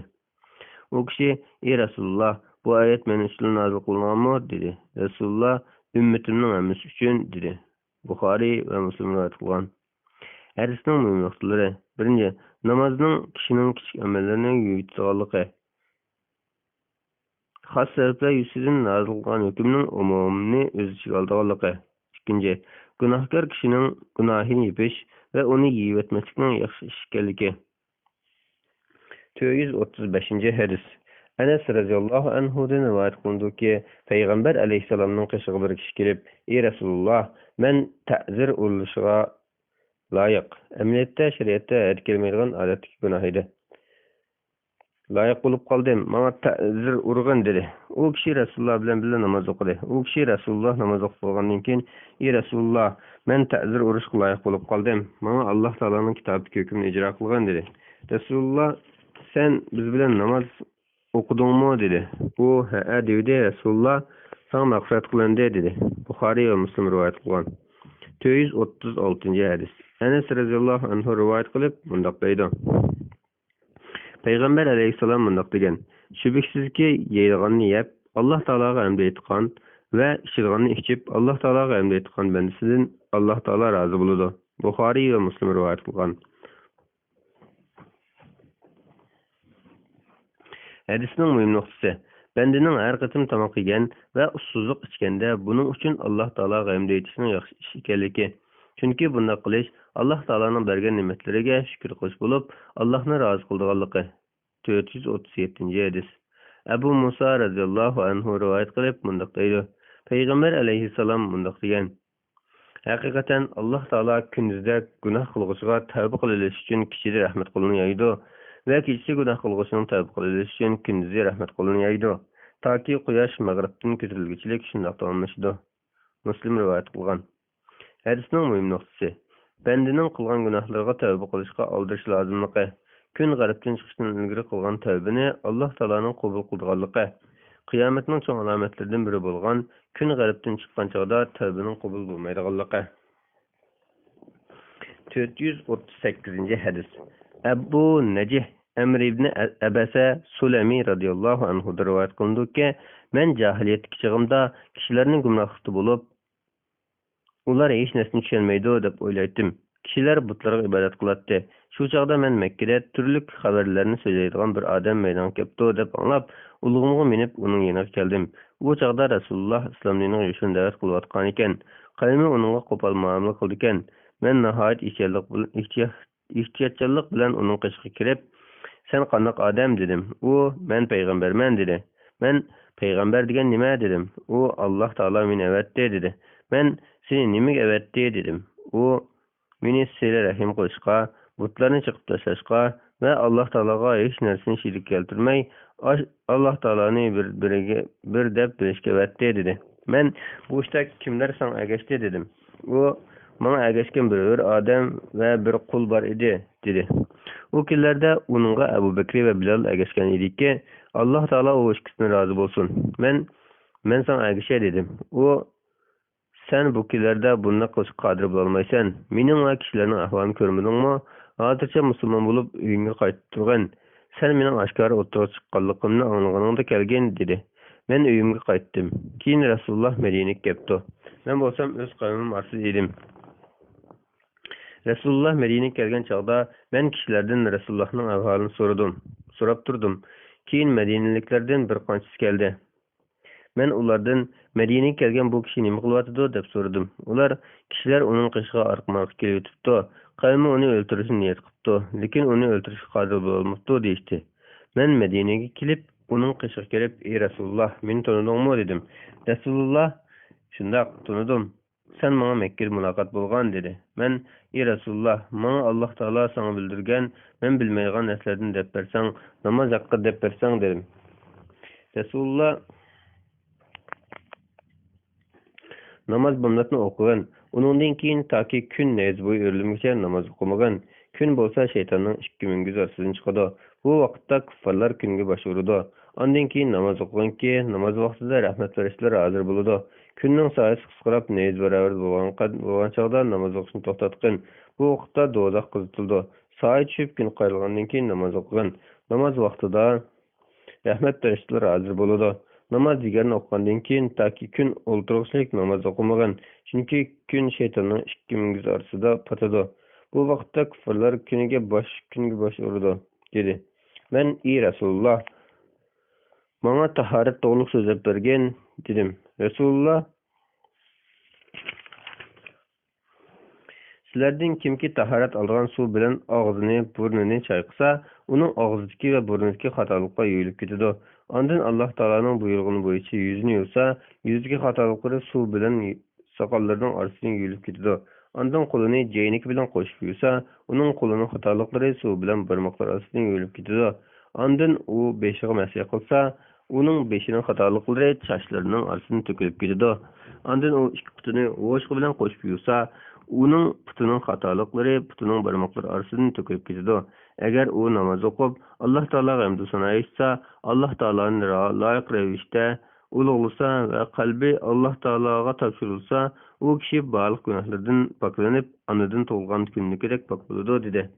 Keyin Amr ibn Abasa bu hadisni Rasulullohning sahobalaridan Abu Umamaga so'zlab berganda, Abu Umama "Ey Amr ibn Abasa, nima deydigansan? Faqat tahorat olgan kishiga shunchalar savob berilamdi" dedi. Amr "Ey Abu Umama, men yashnab qoldim. Ajlimmi yiqilib qoldi. Musha altimda Alloh taolo va Alloh taoloning rasuliga yolg'onni choplashgan nimadim bo'lsin? Men bu hadisni Rasulullohdan 1, 2, 3 navbat deb 7 qatim sanab, ko'p qatim anglamagan bo'lsam, bu hadisni hargiz so'zlab bermay bo'lardim, lekin bu hadisni uningdan ko'p qatim anglaganman" dedi. Muslim rivoyat qilgan. Hadisning muhim nuqtalari. 1. Musulmonlar ojiz holatda turganda payg'ambar alayhissalomning Abi Najihga Quraysh mushriklarning aziyat yetkazib qo'yishdan ansirab qaytib ketishga buyurishining oqilonlik ekanligi. 2. Payg'ambar alayhissalomning mushriklar ustidan g'alaba qilib islom dinini ustun qilishga bo'lgan umidvorligi. 3. Tahorat namozga o'xshash ibodatlarning bandaning o'tkazgan kichik gunohlarini yuvitadiganligi. 4. Namozni Alloh taolodan qo'rqish va tavazzu bilan o'qish lozimligi. Farishtalarning namozga nozir bo'lib guvohchi bo'lganligi. 5. namoz o'qish makruh bo'lgan vaqtlarni bayon qilgan. 439 hadis. Abu Musa Ash'ari radhiyallohu anhu rivoyat qilib mundoq deydi. Payg'ambar alayhisalom mundoq degan: Agar Alloh taolo biror ummatga rahmat qilmoqchi bo'lsa, payg'ambarni o'z ummatiga noz-ne'mat va ustunlik tayyorlash hazırlik qilish uchun o'z dargohiga elib ketadi. Agar u ummatni halok qilmoqchi bo'lsa, payg'ambarlar hayot turuqliq ularni azoblab, ularni halok qiladi. Ular payg'ambarni yolg'onchi qilgan, uningga osiylik qilgan bo'lsa, ularni halok qilib, payg'ambarni xotirjam qiladi. Muslim rivoyat qilgan. Hadisning nuqtasi. Bu hadis qavmni yaxshilikqa, hidoyatga da'vat qilsa, qavmi yolg'on chiqargan payg'ambar alayhisalomga nisbatan tasalli hisoblanganligi. Yaxshilar bog'chisi 249-bab, 52-bob umidvor bo'lish to'g'risida. Alloh taolo mundoq deydi: Men ishimni Allohga topshiraman. Alloh haqiqatan bandalarni ko'rib turg'uchidir. Alloh uni Fir'avn jamoasining suiqasdidan saqladi. Qur'oni Karim sura G'ofir 44-oyatning bir qismi. 440 hadis. Abu Hurayra radhiyallohu anhu rivoyat qilib mundoq deydi: Payg'ambar alayhissalom mundoq degan: Alloh taolo mundoq deydi: Bandam mening qandoq bo'lishimni o'ylasa, men uning shundoq bo'laman. U meni aslagan chaqda men uning bilan birga bo'laman. Alloh taolo bilan qasamki, Alloh taolo o'z bandasining tavbasini sizlarning biringlar cho'l bayonida to'gisini yo'qotib qo'yib, tepib olgan chaqdagi xushaliqdan ortiq xushal bo'ladi. Alloh taolo yana mundoq deydi: Kimki menga bir g'arch yaqinlashsa, men uningga bir gaz yaqinlashaman. Kimki menga bir gaz yaqinlashsa, men uningga bir g'arch yaqinlashaman. Men tarafga menib kelsa, men uningga yugurib boraman. Buxoriy va Muslim rivoyat qilgan. Hadisning muhim nuqtasi: Alloh taolaning rahmatidan umidvor bo'lib, yaxshilikni kutish, yaxshi amallarni ko'p qilish bilan tavba qilishga oldirish lozimligi. 441 hadis. Jabir ibn Abdullah radhiyallohu anhu rivoyat qilindiki, men Rasulullohning vafot bo'lishidan 3 kun burun mundoq deganligini anglagan edim. Sizlarning har biringlar o'lim oldida o'zining u dunyoligiga nisbatan umidvor bo'lsin. Muslim rivoyat qilgan. Hadisning muhim nuqtasi: bandani umidsizlikdan saqlanib, umidvor bo'lishga, bo'libmi o'lim oldida Alloh taolaning rahmatidan umidvor bo'lishga rag'batlantirilgan. 442 hadis. Anas radhiyallohu anhu rivoyat qilib mundoq deydi: Men payg'ambar alayhissalomning mundoq deganligini anglagan edim. Alloh taolo aytadi: Ey odam bolasi, sen qachonki menga duo tilabdi bo'lsang va mendan umidvor bo'lsang, sening gunohlaring bo'lishidan qat'iy nazar seni mag'firat qilaman. Ey odam bolasi, sening osmonga taqashqudek ko'p gunohlaring bo'lsa-mu, mendan mag'firat talab qilsang, seni mag'firat qilaman. Ey odam bolasi, agar sen yer yuzining qoplug'ida xatoliklarning bilan menga hech narsani sherik keltirmay dargohimda menga muloqot bo'lsang, men senga yer yuzining qoplug'idek mag'firat bilan muloqot bo'laman. Tirmiziy rivoyat qilgan. Hadisning muhim nuqtalari: 1. Alloh taoloning fazli karimining kengligi, rahmatining cheksizligi. 3. Bandani istig'for aytish, duo qilish Alloh taolodan umidvor bo'lishga rag'batlantirgan. 3. Banda Allohga sherik keltirmaganlar bo'lsa, har qancha ko'p va ig'ir gunoh o'tkazgan bo'lsa-mu, Alloh taolaning mag'firatidan umid qilsa bo'lganligi. Bu haqda Alloh taolo Qur'oni Karimda mundoq deydi: Alloh taolo o'ziga biror narsaning sherik keltirilishini va mushriklik gunohni albatta mag'firat qilmaydi. Buningdan boshqani Alloh taolo o'zi xohlagan odamga mag'firat qiladi. Sura Nisa 116-oyatning bir qismi. Yaxshilar bog'chisi 250-bab, 53-bob ham qo'rqish, ham umidvor bo'lish to'g'risida. Banda sap vaqtida ham qo'rqishi, ham umidvor bo'lishi, umid bilan qo'rqishning ikkilisining bo'lishi, kasal vaqtida faqat umidning bo'lishi lozimdir. Islom shariatining Qur'oni Karim va hadislardagi tekstlari bu ma'noni kuchlantiradi. Alloh taolo mundoq deydi: Faqat ziyon tortquchi qavmlar Allohning makridan qo'rqmaydi. Qur'oni Karim sura A'rof 99-oyatning bir qismi. Alloh taolo yana mundoq deydi: Faqat kuffar qavmlar Allohning rahmatidan umidsizlandi. Qur'oni Karim sura Yusuf 87-oyatning bir qismi. Alloh taolo yana mundoq deydi: Shu kunda ba'zi yuzlar qaraydi, ba'zi yuzlar oqaradi. Qur'oni Karim sura Al-Imron 106-oyatning bir qismi. Alloh taolo yana mundoq deydi: Shubhasizki, Parvardigoring albatta tez jazolovchidir, albatta mag'firat qiluvchidir, merhamet kılgıçıdır. Kur'an-ı Kerim Sure Araf 167. ayetinin bir kısmı. Allah Taala yana mundaqdaydı. Müminler şek-şübhəsiz cennetde buludu. Küffarlar şek-şübhəsiz dozaqda buludu. Kur'an-ı Kerim Sure İstikbar 13. 14. ayet. Allah Taala yana mundaqdaydı. Tarası ağır kelgen adam kelsek, o köңlük turmuşda buludu. Tarası yenik kelgen adam kelsek, onun jayı Haviya buludu. Haviyanın nimek kelkini qanaq bilaleysen, Haviya kızık ottur. Kur'an-ı Kerim Sure Qariya 6. ayetin 11. ayetkice. Bu ma'nida kelgan ayetler köptür. Korkuş bilen ümitvarlık bir-biriga yaqin ikki ayette yoki boshqa ayetlarda yoki birli ikki ayet keladi. 443. hadis. Abu Hurayra radhiyallohu anhu rivoyat qilib mundaq deydi. Payg'ambar alayhissalom mundaq degan: Agar mümin Allah Taolaning azobini bilsa edi, Allah Taolaning jannatini hech bir kishi tama qilmagan bo'ladi. Agar kuffarlar Allah Taolaning rahmatini bilsa edi, hech biri Allah Taolaning jannatidan na'mat bo'lmaydi. Muslim rivoyat qilgan. Hadisning muhim nuqtasi: Bendini Allah Taolaning jazosidan qo'rqishga, Allohning savobidan, mag'firatidan va rizqidan umidvor bo'lishga rag'batlantirgan. 444. hadis. Abu Said Xudri radhiyallohu anhu rivoyat qilib bundoq deydi. Payg'ambar alayhissalom bundoq degan: Qachonki meyit taat qo'yilib, kishilar uni yelkilariga elib monsa, o'lguchi yaxshi odam bo'lsa, meni siz elib menglar deydi. Agar o'lguchi shaqiy odam bo'lsa, u meni qayerga elib borsizlar deydi. Uning ovozini odamzotdan boshqalarining hammasi anglaydi.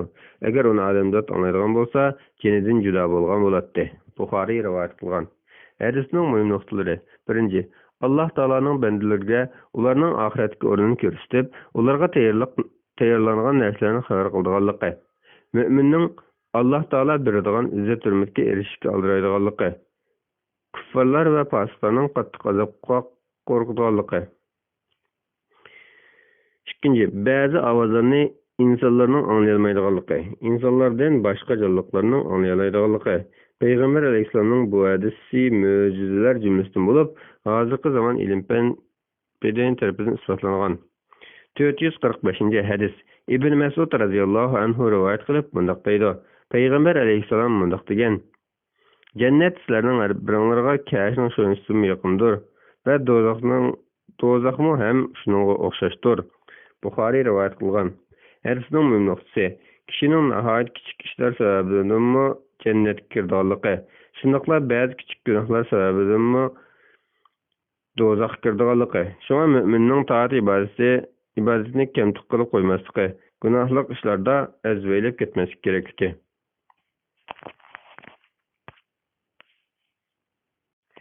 Yaxshilar bog'chisi 252. bet 54. bab. Allah Taoladan qo'rqib, Allah Taolani sig'inib yig'lashning fazilati to'g'risida. Allah Taolo mundaq deydi: Ular yig'ilgan holda sajda qilishga yiqiladi. Qur'onni anglash bilan ular Allohga tahim tazarruh qiladi. Qur'on Karim Sura Al-Imron 109. oyat. Allah Taolo yana mundaq deydi: Masxir qilib bu Qur'onda ajablanamsizlar, kulamsizlar, yig'lamamsizlar. Qur'on Karim Sura Najm 59. 60. oyat. 446. hadis. Ibn Mas'ud radhiyallohu anhu rivoyat qilinadiki, "Menga Rasululloh Qur'onni o'qib bergin" dedi. Men: "Ey Rasululloh, Qur'on sana nozil bo'lgan tursa, Qur'onni men sana o'qib beraman" dedim. Rasululloh: "Men Qur'onni boshqa odamning o'qiganini anglashni yoqtiraman" dedi. Men Rasulullohga Sura Nisoni o'qib, "Biz har bir ummatga bir guvohchini keltirgan va ey Muhammad seni bularga guvohchi qilib keltirgan chig'imizda ularning holi qanday bo'ladi?" Qur'on Karim Sura Nisa 41. oyat degan oyat kelganda Rasululloh "Am to'xta" dedi. Men Rasulullohga qarasam, uning ikki ko'zidan yosh qo'yilib o'tibdi. Buxoriy va Muslim rivoyat qilgan. Hadisning muhim nuqtalari: 1.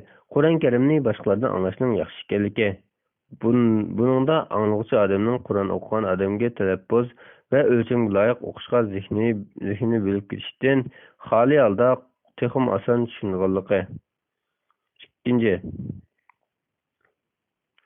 O'quvchining ustoziga o'qib berishning joiz ekanligi. Bununluk bilan o'quvchi anglag'uchini afzal hisoblanmaydiganligi. 3. Qur'on o'qiganda o'quvchining birdan to'xtab turishi zarur bo'lsa, to'xtab turishga buyruq qilishning durust ekanligi. 4. Qur'on o'qiganda yoki tingshiganda kishining qalbiga ta'sir qilish uchun Qur'on Karim oyatlarining ma'nosi haqida tafakkur qilishga rag'batlantirilgan. 5.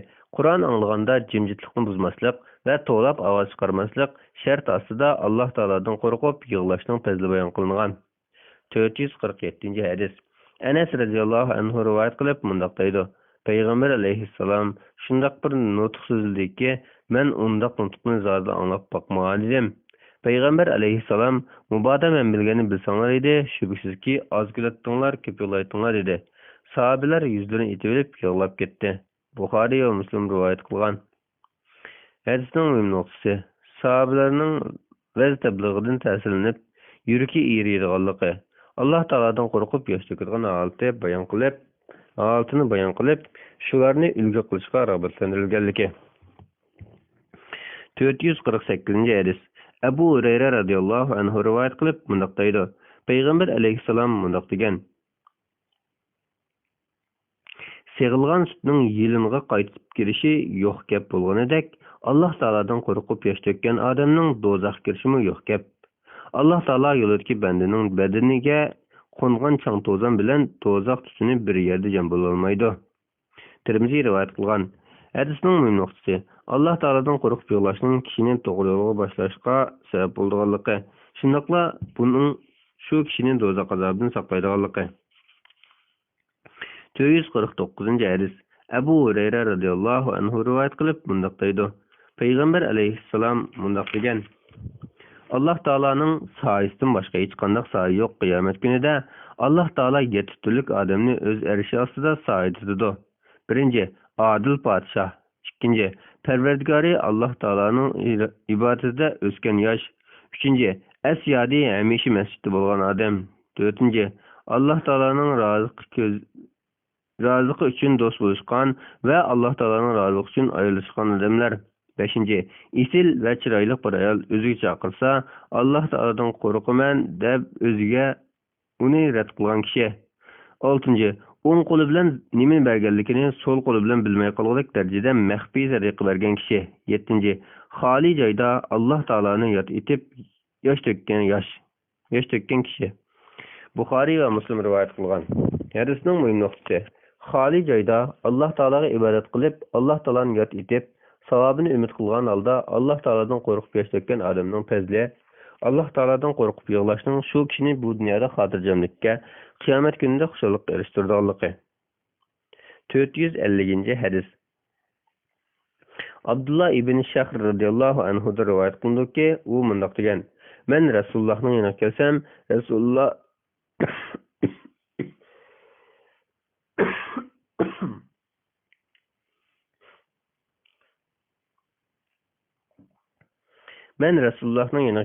Rasululloh namoz o'qiyotgan ekan. Uning yig'ilgan yig'isidan ichidan qaynagan qozonning ovozidek ovoz chiqadi. Abu Davud rivoyat qilgan. Hadisning muhim nuqtalari: Payg'ambar alayhissalomning Allohning oldidagi o'rni, darajasining shuncha yuqori turib, yanala Alloh taolodan qo'rqish va tuvanchilik bilan Alloh taologa iltijo qilgan fazli bayon qilinib, mu'minlarni Payg'ambar alayhissalomni ulgu qilib, uningga ergashishga rag'batlantirgan. 2. So'z aralashmagan holdagi g'ayri ovoz chiqargan kishining namozining buzilmaydiganligi. 451 hadis. Anas radhiyallohu anhu rivoyat qilindiki, Payg'ambar alayhissalom Ubay ibn Ka'b radhiyallohu anhuga: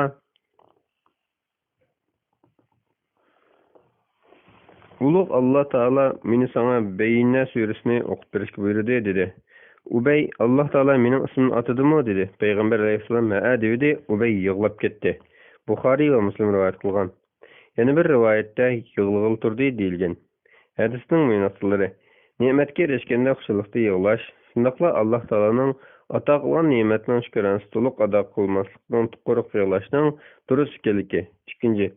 Ubay ibn Ka'b radhiyallohu anhuning fazli uning Qur'on yodlash va Qur'on tilovat qilishga yuqori o'rni bayon qilingan. 3. Boshqalarga Qur'on o'qib berishning yaxshi ish bo'lib, sunnat ekanligi. ilm ahlining ilm o'rganishda kamtar bo'lishi lozimligi. 452 hadis. Anas radhiyallohu anhu rivoyat qilib mundoq deydi.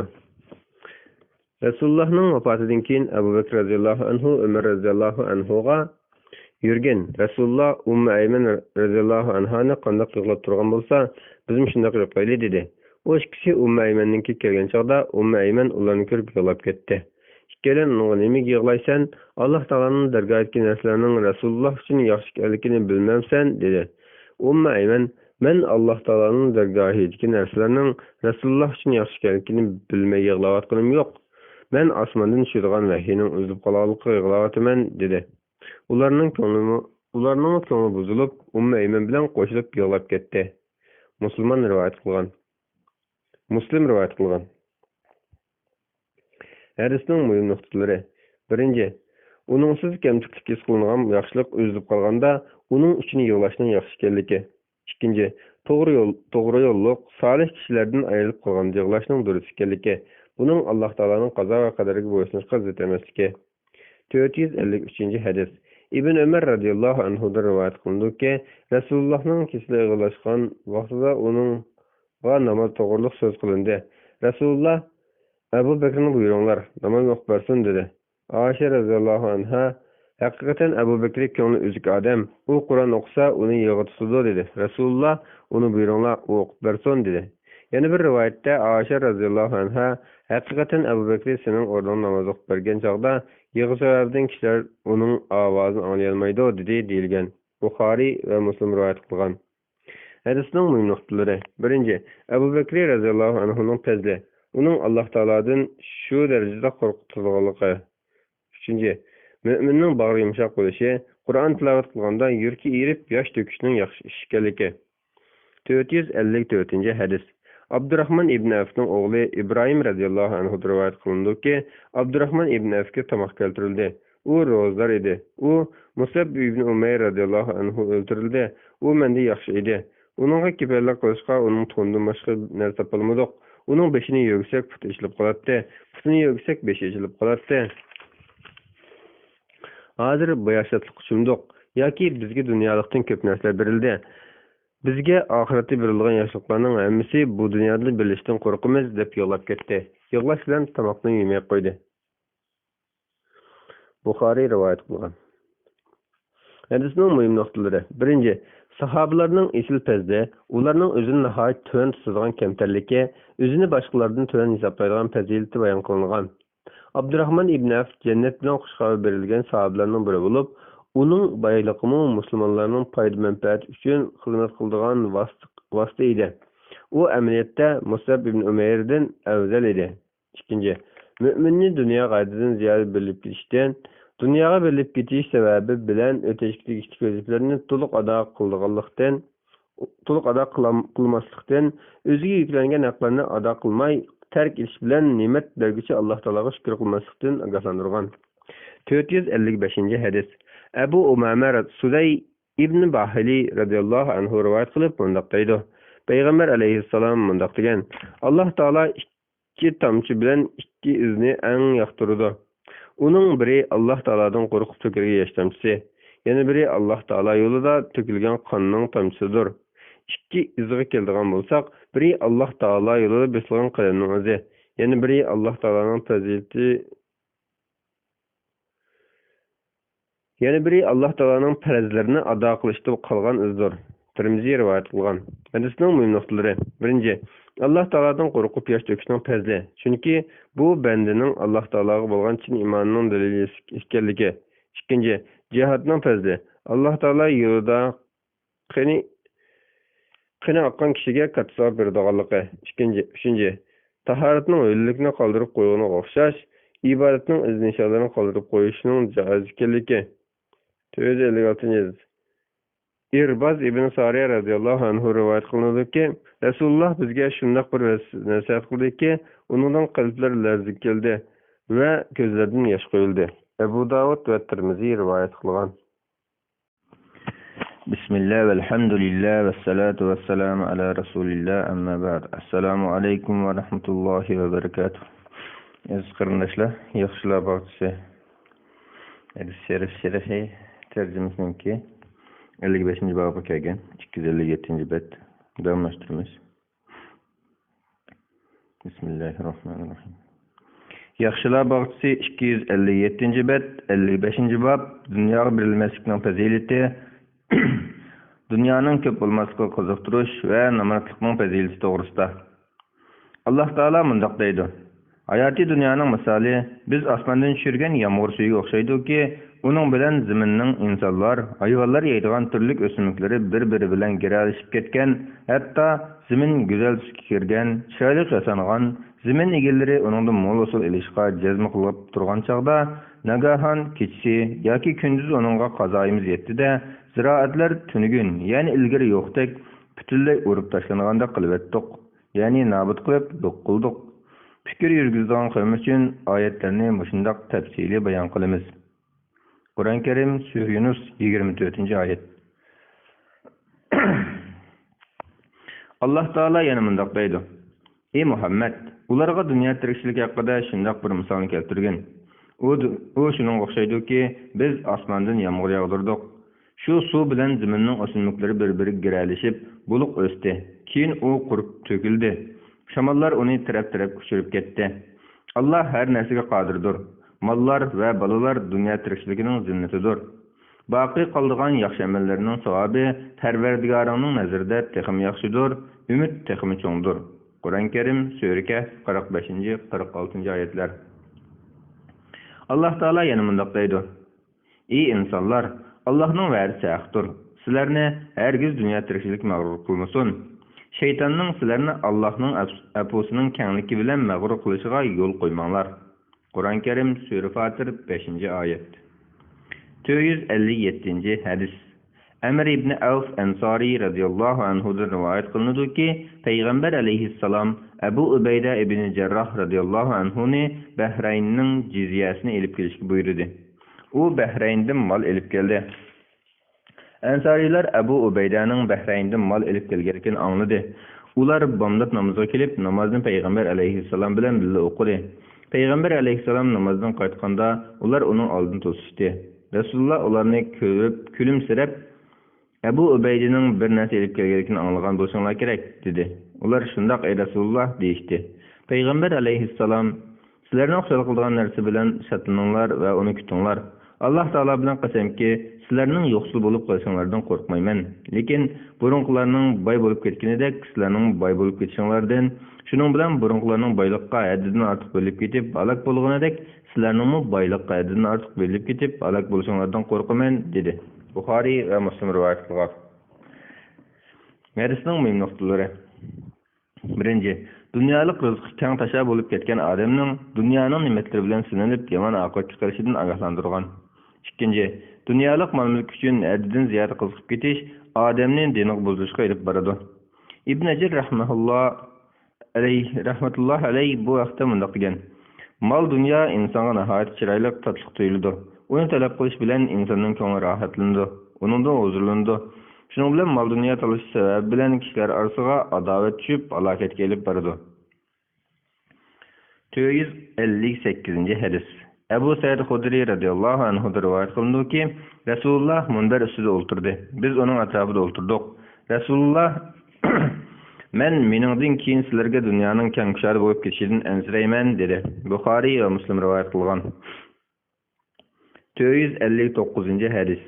Abu Said Xudri radhiyallohu anhu rivoyat qilib mundaq deydi. Payg'ambar alayhissalom mundaq degan: Haqiqatan dunyo shirin va yopishildir. Shubhasizki Allah Taala sizlarni o'rinbosar qildi. Sizlarning qanday amal qilganliklaringizni ko'rib turdi. Mol dunyo bilan mag'rurlanishdan va ayollarning sababi bilan ezib ketishdan saqlaninglar. Buxoriy va Muslim rivoyat qilgan. 460 hadis. Anas radhiyallohu anhu rivoyat qilib mundaq deydi. Payg'ambar alayhissalom mundaq degan: Ey Allah, faqat oxiratning turmushila haqiqiy turmushdir. Buxoriy va Muslim rivoyat qilgan. Hadisning muhim nuqtasi. Ibn Allan mundaq deydi. Payg'ambar alayhissalom vidolashadagi Arafat kunida musulmonlarning sonining ko'pligini ko'rib, xushalliqida bu so'zni aytgan. Buning ma'nosi aqlli kishi bu baqiysiz dunyoning xushalliqlari uchun xo'sh bo'lib ketmaydi. Uning ahamiyat berdigini oxiratning xushalliqidir. Chunki oxiratdagi hayot insonning mangulik hayotidir. 461 hadis. Enes radıyallahu anhu rivayet kılıp mundaqdaydı. Peygamber aleyhisselam mundaq degan: Meyitqa onun ehli, meli ve emilidin ibaret üç nersi ergişip barıdı. Onun ikkisi qaytib kelidi, biri qalıdı. Onun ehli bilen meli qaytib kelidi. Onun emeli meyit bilen birlik qilib qoladi. Buxoriy ve Müslim rivayet qilgan. Hadisning muhim nuqtasi: meyit dafn qilingandan keyin uning bilan birlik qoldig'ini u bu dunyoda qilgan amallari ekanligi. 462 hadis. Enes radıyallahu anhu rivayet qilib mundaq deydi: Peygamber aleyhisselam mundaq degan: Qiyomat kuni dunyoda eng baxshichilikda yashagan, ammo do'zaxi bo'lgan bir odam keltirilib do'zaxga cho'ktirilib, uningga "Ey odam bolasi, sen burun yaxshi yashaganmi, nazimatlarni ko'rganmi?" deyiladi. Bu odam: "Yo'q, Rabbim sen bilan qasamki, hech qachon yaxshi yashab boqmagan" deydi. Dunyoda eng jafo mashaqqatda yashagan, ammo jannati bo'lgan bir kishi keltirilib, uni jannatga kirgizib, uningga "Ey odam bolasi, sen burun qattiqchilik, jafo mashaqqat tortganmi, beshingdan qattiqchilik o'tganmi?" deyildi. "Yo'q." Yo'q, Alloh taolo bilan qasamki, men qiyinchilik tortib boqmadim, men qattiqchilikdan beshimni o'tkazmadim" deydi. Muslim rivoyat qilgan. Hadisning muhim nuqtalari: mangulik jannatning ne'matlariga qiziqib, do'zax azobidan ogohlantirgan. Ikkinchi, Alloh taolo yaxshi amallarni qilganlarga tayyorlagan mukofot bilan xush xabar berib, osiylik qilguvchilarga tayyorlagan azobdan ogohlantirgan. 463 hadis. Mustavrid ibn Shiddad radıyallahu anhu rivayet qilib mundaq deydi: Peygamber aleyhisselam mundaq degan: Dunyoni oxiratga solishtirganda, dunyo faqat sizlarning qo'linglarni dengizga silib chiqargandek gap. Qo'lini suv soluvchi qarab baqsinki, uning qo'liga qanchalik suv yo'qidi? Muslim rivoyat qilgan. Hadisning muhim nuqtasi: oxirat ne'matlarining oldida dunyoning qanchalik arzimas ekanligini bayon qilgan. Oxiratdagi yaxshilarga tayyorlangan noz ne'mat va rohat farog'at solishtirganda, bu dunyoning ne'matlari bir odam qo'lini dengizga tiqib qarasa, barmoqqa hech narsa yo'q. Magandek hech nimaga arzimaydigan quruq narsa ekanligi. 464 hadis.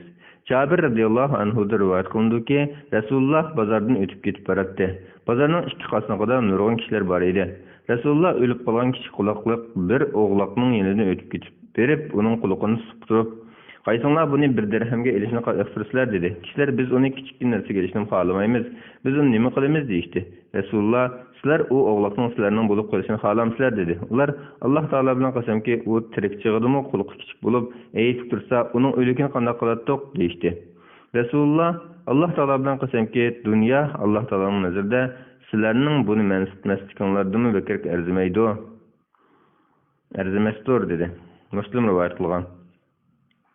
Hadisning muhim nuqtalari: Alloh taoloning nazarida dunyoning xuddi kishilar o'lib qolgan quliq kichik o'g'loqni ko'rgandanmi bekrak arzimas ekanligi. 465 hadis. Abu Zar radıyallahu anhu rivoyat qilindiki, men Peygamber aleyhisselam bilan Madinaga qarashliqda ketyotdim. Bizga Uhud tog'i ko'rindi. Rasulullah: "Ey Abu Zar" dedi. Men "Xo'sh, ey Rasulullah" dedim. Rasulullah: "Mening mushu Uhud tog'ichilik oltinim bo'lsa, 3 kun ichida onundan qarz qaytarishim o'ylab qolganimdan boshqa bir dinarning meni qilishi meni xursand qilmaydi. Mening deydiganim, mushu tog' bararda oltinim bo'lsa, Alloh taoloning bandalariga mundaq, ya'ni o'ng tarafimdan, so'l tarafimdan, orqa tarafimdan bergan bo'lardim" dedi. Ondan Peygamber aleyhisselam men ketib o'tib, "Dunyoda pul meli ko'p bo'lganlar qiyomat kuni namrat odamlardir. Lekin mollarini o'ngdan, so'ldan, keyindan berganlar namrat hisoblanmaydi. Lekin undaqlar azdir" dedi. Ondan menga "Men qaytib kelgichlik chog'ini mindirilmay turgan" deb qo'yib, kechining qorong'usida g'oyib bo'ldi. Ondan men bir ovozni angladim. Men Rasululloh biror xatar yetib qo'yishdan qo'rqib, uning qishib berishini o'yladim. Men Rasulullohning "Men kelgichlik mindirilma" degan buyruqni eslab, toki Rasululloh qaytib kelguncha joyimni mindilmadim. Rasululloh bir ovozni anglab qo'rqib ketganligimni aytdim. Rasululloh: "O ovozni angladingmi?" dedi. Men "Ha" dedim. Rasululloh: "U Jibril bo'lib, mening qishimga kelib, sening ummatingdan biror kishi Alloh taologa sherik keltirmay o'lsa, u jannatga kiradi"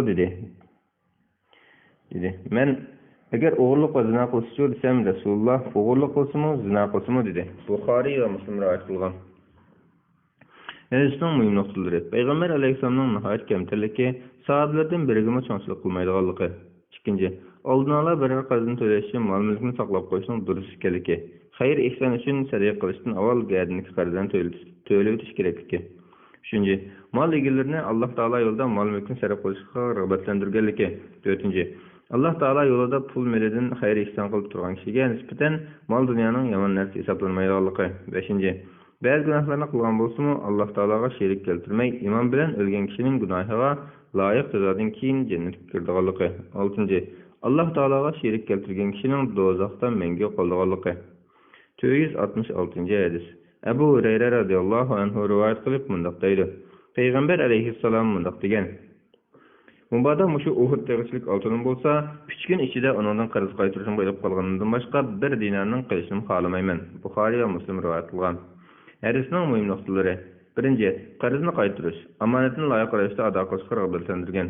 2. Yaxshilikni umid qilish yuzidan muborak degan so'zni ishlatishning durust ekanligi. 3. Payg'ambar alayhissalomning dunyoga berilmaydigan xislati bayon qilingan. 467-hadis.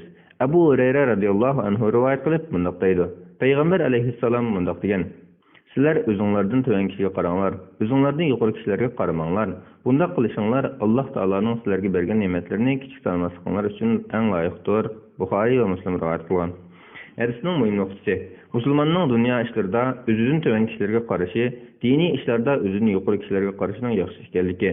Chunki odamning mol dunyosi o'zidan ko'p kishiga qarashi, shu odamni bearomlik, norozilik, Alloh taolaning ne'matlarini noshukr qilishga olib boradiganligi. Din ishlarida o'zining afzal kishiga qarashi, shu odamni texim ko'proq ibodat bilan Allohga yo'linishga olib boradiganligi. 468-hadis. Abu Hurayra radhiyallohu anhu rivoyat qilib mundaq deydi: Payg'ambar alayhissalom mundaq degan: Dinar, dirham, yektek ve to'qilma rahlarga qul bo'lg'uchilar halok bo'lsinki, agar uningga berilsa rozi bo'ladi, berilmasa rozi bo'lmaydi. Buxoriy rivoyat qilgan. Hadisning muhim nuqtalari: 1. Alloh taoladan g'ayriga cho'qinishdan, bo'libmi mol dunyoning quli bo'lib qolishda ogohlantirilgan. 2. Ojizidan oshqidek alda mol dunyo to'plab, u mol dunyoni Alloh taolo buyurgan yaxshilik yo'llarida ishlatmaslik qilmishi ayiblangan. 469-hadis. Abu Hurayra radhiyallohu anhu rivoyat qilindiki, men ahli suffa ya'ni payg'ambar alayhissalomning bir jamoat taqvodor nomard sahobalar bo'lib, ular payg'ambar alayhissalomning masjidlarining oxir tarafidagi suffini makon tutgan edi. Men ahli suffadan 70 kishini ko'rdim. Ulardan uchiga to'n kiygan biror kishi yo'q edi. Ularning ustki kiyimi faqat birla ishdan yoki bo'yniga sigib olgan biror parcha rahdan iborat bo'lib, shu kiyimning uzunligi ba'zining parchasining yarmiga kelsa, ba'zining o'shqiga keladi. Ular avratlarining ichilib qolishidan ansirab, qo'li bilan kiyimlarini yig'ib tutib oladi. Buxoriy rivoyat qilgan. Hadisning muhim nuqtalari: Abu Nuaym Avliyalar Zinnati nomli kitobida bu vaqtda mundaq degan: Ahli sufa kishilarining ahvolidan ma'lumki, ular nihoyat kambag'al bo'lib, azga shukr qilgan va shuni tanlagan. Ularning hech birining bir vaqtda ikki kiyimi bo'lmagan va yoki ikki xil taomga bir vaqtda eg'iz tegmagan. Mushundaq yashash yo'lliq bir ulug' g'oyaga yetish uchun zarurati bo'lgandila, mushundaq yashashning yaxshi ekanligi. Yaxshilar bog'isi 263-bet 470-hadis. Abu Hurayra radhiyallohu anhu rivoyat qilib mundaq deydi: Payg'ambar alayhissalom mundaq degan: Dunyo Yaxshilar bog'isi 375-bet 99-bob yaxshi ishlarni o'ng tarafdan boshlashning yaxshi ekanligi to'g'risida. Tahorat elish, g'usl qilish, tayammum qilish, kiyim kiyish, oyoq kiyimlarini kiyish, masjidga kirish, misvak qilish, surma tortish, tirnoq elish, burutni qisqartish, qo'ltiqni pokizlash, choch elish, namozda salom berish, tomoq yeyish, suv ichish, ko'rishish, Ka'badagi qora toshni bo'sh qilish, ya'ni suyish, hojatxonadan chiqish, narsa qabul qilish va narsa berish qatorliqlarning hammasida o'ng tarafdan boshlanadi. Aksicha tuvandagi ishlarda so'l tarafdan boshlash yaxshi hisoblanadi. Masalan, burunni tozalash, tukirish, hojatxonaga kirish, masjiddan chiqish, oyoq kiyimi va kiyimlarni silish, cho'ng kichik taratdan keyin badanni tozalash, mehnat ishlarini qilish qatorliqlardan iborat. Alloh taolo mundaq degan: Nomi amali o'ng qo'liga berilgan odam xushalliqdan bu mening nomi amalimni ilib o'qib boqinglar deydi. Qur'on Karim sura Aqqa 19-oyat. Alloh taolo mundaq degan: Birinchi firqa saodatmanlardir. Saodatmanlar qanday odamlar? Ular nomi amali o'ng tarafidan beriladigan odamlardir. Ikkinchi firqa baxtsiz odamlardir. Baxtsiz odamlar qanday odamlar? Ular nom amali sol tarafidan berilgan odamlardir. Qur'on Karim sura Voqea 8-9 oyatlar. 721 hadis. Aisha radhiyallohu anha rivoyat qilib bundoq deydi. Payg'ambar alayhissalom tahorat olganda, oyoq kiyganda, chechin targanda o'ng tarafdan boshlashni yoqtiradi. Buxoriy va Muslim rivoyat qilgan. 722 hadis. Aisha radhiyallohu anha bundoq deydi. Payg'ambar alayhissalom tahorat olganda, tomoq yeganda o'ng qo'lini ishiltatdi. Hojat kirganda va maynat narsalarni tozalaganda so'l qo'lini ishiltatdi. Abu Dawud. Yaxshilar bog'chisi 105-bob. Xurma qatorliq meyvelarni hamrohlarining ruxsatisiz biroqla ikkidan ig'zoq silishdan ma'ni qilish to'g'risida. Yaxshilar bog'chisi 390-bob, 114-bob. Bo'ri turib suv ichishning durustligi va lekin o'ltirib suv ichganning afzal ekanligi to'g'risida. 767 hadis. Ibn Abbas radhiyallohu anhuma mundoq deydi. Payg'ambar alayhissalomga azroq zamzam suvi tutgan edim, u o'ri turib ichib etdi. Buxoriy va Muslim rivoyat qilgan. 768 hadis. Azzal ibn Sabara radhiyallohu anhu. Yaxshilar bog'chisi 422-bob, 133-bob. Salomlashishning adab qoidalari to'g'risida. 857 hadis. Abu Hurayra radhiyallohu anhu rivoyat qilindiki, Payg'ambar alayhissalom bundoq degan: Ulug'liq odam piyoda mang'ich odamga, o'tib ketayotganlar o'ltirganlarga, oz sonliq, ko'p sonliqqa salom qilishi kerak. Buxoriyning rivoyatida kichik cho'ng'a deyilgan. Buxoriy va Muslim rivoyat qilgan. Hadisning muhim nuqtalari: birinchi, yuqorida ko'rsatilgan bo'yicha salom qilishning yaxshi ekanligi va buningdagi hikmatning tövandagidek ekanligi. Ikkinchi, mengayotgan odam uyga kirgan odamga o'xshatilib, uning avval salom qilishi haqli deb qaraldi. Ikkinchi, kichiklar bo'lsa cho'nglarni hurmatlashga va ular oldida kamtar bo'lishga buyurilgan. To'rtinchi, uloqqa minguchi bo'lsa o'zining uloqqa minganligi bilan gidib olmaslik uchun, oz sonliq bo'lsa ko'p sonliqning haqqiga hurmat qilish uchun avval salom qildiganligi. Chunki ko'p sonliqning haqqining cho'ng bo'ldiganligi, islomdagi salom adablarining huquqidek bo'ldiganligi. 858 hadis. Abu Umama radhiyallohu anhu rivoyat qilinadiki, Payg'ambar alayhissalom mundoq degan: Kishilarning orasida Alloh taologa eng yaqin odam kishilarga hammadan avval salom qiladigan odamdir. Abu Dawud rivoyat qilgan. Tirmiziyning Abu Umamadan qilgan yana bir rivoyatida mundoq deyilgan: Ey Rasululloh, ikki odam uchrashib qolganda qaysi burun salom qiladi deyildi. Rasululloh ulardan Alloh taologa eng yaqin bo'lgani oldi bilan salom beradi dedi. Hadisning muhim nuqtasi. Yaxshilar bog'chisi 420-bob, 132-bob. Salom berish ravishi to'g'risida. Salom beradigan kishi bir bo'lsa-mu, salom beruvchining ko'plik iborasini qo'llanib, assalomu alaykum va rahmatullohi va barakatuh deyishi va salom qaytaruvchining va alaykum assalom va rahmatullohi va barakatuh deb javob qaytarishi yaxshidir. 851 hadis. İmran ibn Hüseyin radıyallahu anhudan rivoyat qilinadiki, bir odam Payg'ambar alayhissalomning oldiga kelib, assalomu alaykum dedi. Payg'ambar alayhissalom uning salom qaytardi. Ondan u odam o'ltirdi. Payg'ambar alayhissalom 10 savob dedi. Yana bir kishi kelib, assalomu alaykum va rahmatulloh dedi. Payg'ambar alayhissalom uning javob qaytardi. Ondan u odam o'ltirdi. Payg'ambar alayhissalom 20 savob dedi. Ondan yana bir odam kelib, assalomu alaykum va rahmatullohi va barakatuh dedi. Payg'ambar alayhissalom salom qaytardi. Ondan u odam o'ltirdi. Payg'ambar alayhissalom 30 savob dedi. Abu Dawud va Tirmiziy rivoyat qilgan. Hadisning muhim nuqtasi: savobning salomning ko'p bo'lishi bilan ish bordiganligi. Assalomu alaykum desa birdan 10 nasliga savob bo'ldiganligi, assalomu alaykum va rahmatulloh desa 2dan 20 nasliga savob bo'ldiganligi, assalomu alaykum va rahmatullohi va barakatuh desa 3dan 30 nasliga savob bo'ldiganligi. 852 hadis. Aisha radhiyallohu anhadan rivoyat qilindiki, Payg'ambar alayhissalom menga Jibril sana salom aytdi dedi. Men va alaykum assalom va rahmatullohi va barakatuh dedim. Buxoriy va Muslim rivoyat qilgan. Hadisning muhim nuqtasi: Aisha radhiyallohu anhaning fazilatini bayon qilish. Dərəşçilərinin insanlara salam berdiganlığı, Iroqdakı odamga salom aytib qo'yishning yaxshi ekanligi va bu xil salomni qaytarishning zarurligi. 853 hadis. Anas radhiyallohu anhudan rivoyat qilindiki, payg'ambar alayhissalom so'z qilsa, tushunishli bo'lsin uchun so'zini 3 qatim takrorlaydi. Kishilarning qishiga kelib salom bersa, salomni 3 qatim takrorlaydi. Buxoriy rivoyat qilgan. Hadisning muhim nuqtalari: 1. Payg'ambar alayhissalomning sahobalariga to'lim mehribon ekanligi va payg'ambar alayhissalomning chiroyli so'z qildiganligi. 2.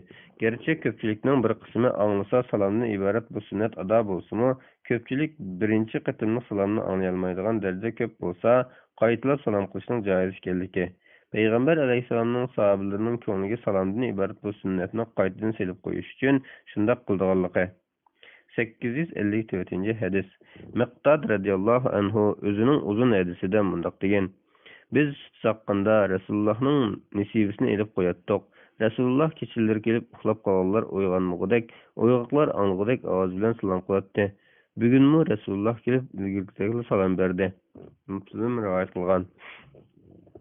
Hadisning muhim nuqtasi: uxlayotgan kishilarga salom qilishning yo'lliq ekanligi, lekin ovozni uxlayotganlarni uyg'otgudek darajada yuqori ko'tarmasligi, shundaqla uyg'oqlar anglay olmagudek darajada tuvanma qilmaslikning sunnat ekanligi.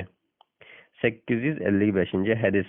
Asma radhiyallohu anhadan rivoyat qilindiki, bir kuni payg'ambar alayhissalom masjidga ketib o'ltirgan ayollarga qo'li bilan ishorat qilib salom berdi. Bu ishorat cho'qim og'zaki salom bilan birga bo'lgan bo'lishi mumkin. Chunki Abu Dawudning rivoyat qilgan hadisda ishorat bilan og'zaki salom berilganligi aytilgan. Tirmiziy rivoyat qilgan. Hadisning muhim nuqtalari: 1. Yiroq joyga kishilarga salom qilgan vaqtda salom so'zini deyish bilan birga qo'li bilan ishorat qilishning joiz ekanligi. Payg'ambar alayhissalomning ishorat bilan salom qilishdan nahiy qilganlik hadisiga binoan salomda ishorat bilan cheklanishning yaxshi emasligi va ishorat bilan salom qilishning g'ayri musulmonlarning odatidan ekanligi. 2. Payg'ambar alayhissalom fitnadan saqlanadiganlik uchun ayollarga salom qilganligi. Boshqa kishilarning fitnadan saqlana olsa, o'zi ishonch qila olsa, ayollarga salom qilsa bo'ldiganligi. Agar undaq qila olmasa, salom qilmay sukut qilishning afzal ekanligi. 856 hadis. Abu Jurayya Hujaymi radhiyallohu anhu rivoyat qilindiki, men payg'ambar alayhissalomning oldiga kelib, "Alayhissalom ey Rasululloh" desam, Rasululloh "Alayhissalom dema, alayhissalom" degan o'liklarga qilingan salom dedi. Abu Dawud va Tirmiziy rivoyat qilgan. Yaxshilar bog'chisi 422 bet 133 bob salomlashishning adab qoidalari to'g'risida. 857 hadis. Abu Hurayra radhiyallohu anhu rivoyat qilindiki, payg'ambar alayhissalom bundoq degan: Ulug'liq odam piyoda mang'ich odamga, o'tib ketayotganlar o'ltirganlarga, oz sonliq ko'p sonliqqa salom qilish kerak. Buxoriyning rivoyatida kichik cho'ng'a deyilgan. Buxoriy va Muslim rivoyat qilgan. Hadisning muhim nuqtalari: 1. Yuqorida ko'rsatilgan bo'yicha salom qilishning yaxshi ekanligi va buningdagi hikmatning tövandagidek ekanligi. 2. Mengayotgan odam uyga kirgan odamga o'xshatilib, uning avval salom qilishi haqli deb qaraldi. 2. Kichiklar bo'lsa cho'nglarni hurmatlashga va ular oldida kamtar bo'lishga buyurilgan. 4. Uloqqa mingichi bo'lsa, o'zining uloqqa minganligi bilan gidib olmaslik uchun, oz sonliq bo'lsa, ko'p sonliqning haqqiga hurmat qilish uchun avval salom qildiganligi.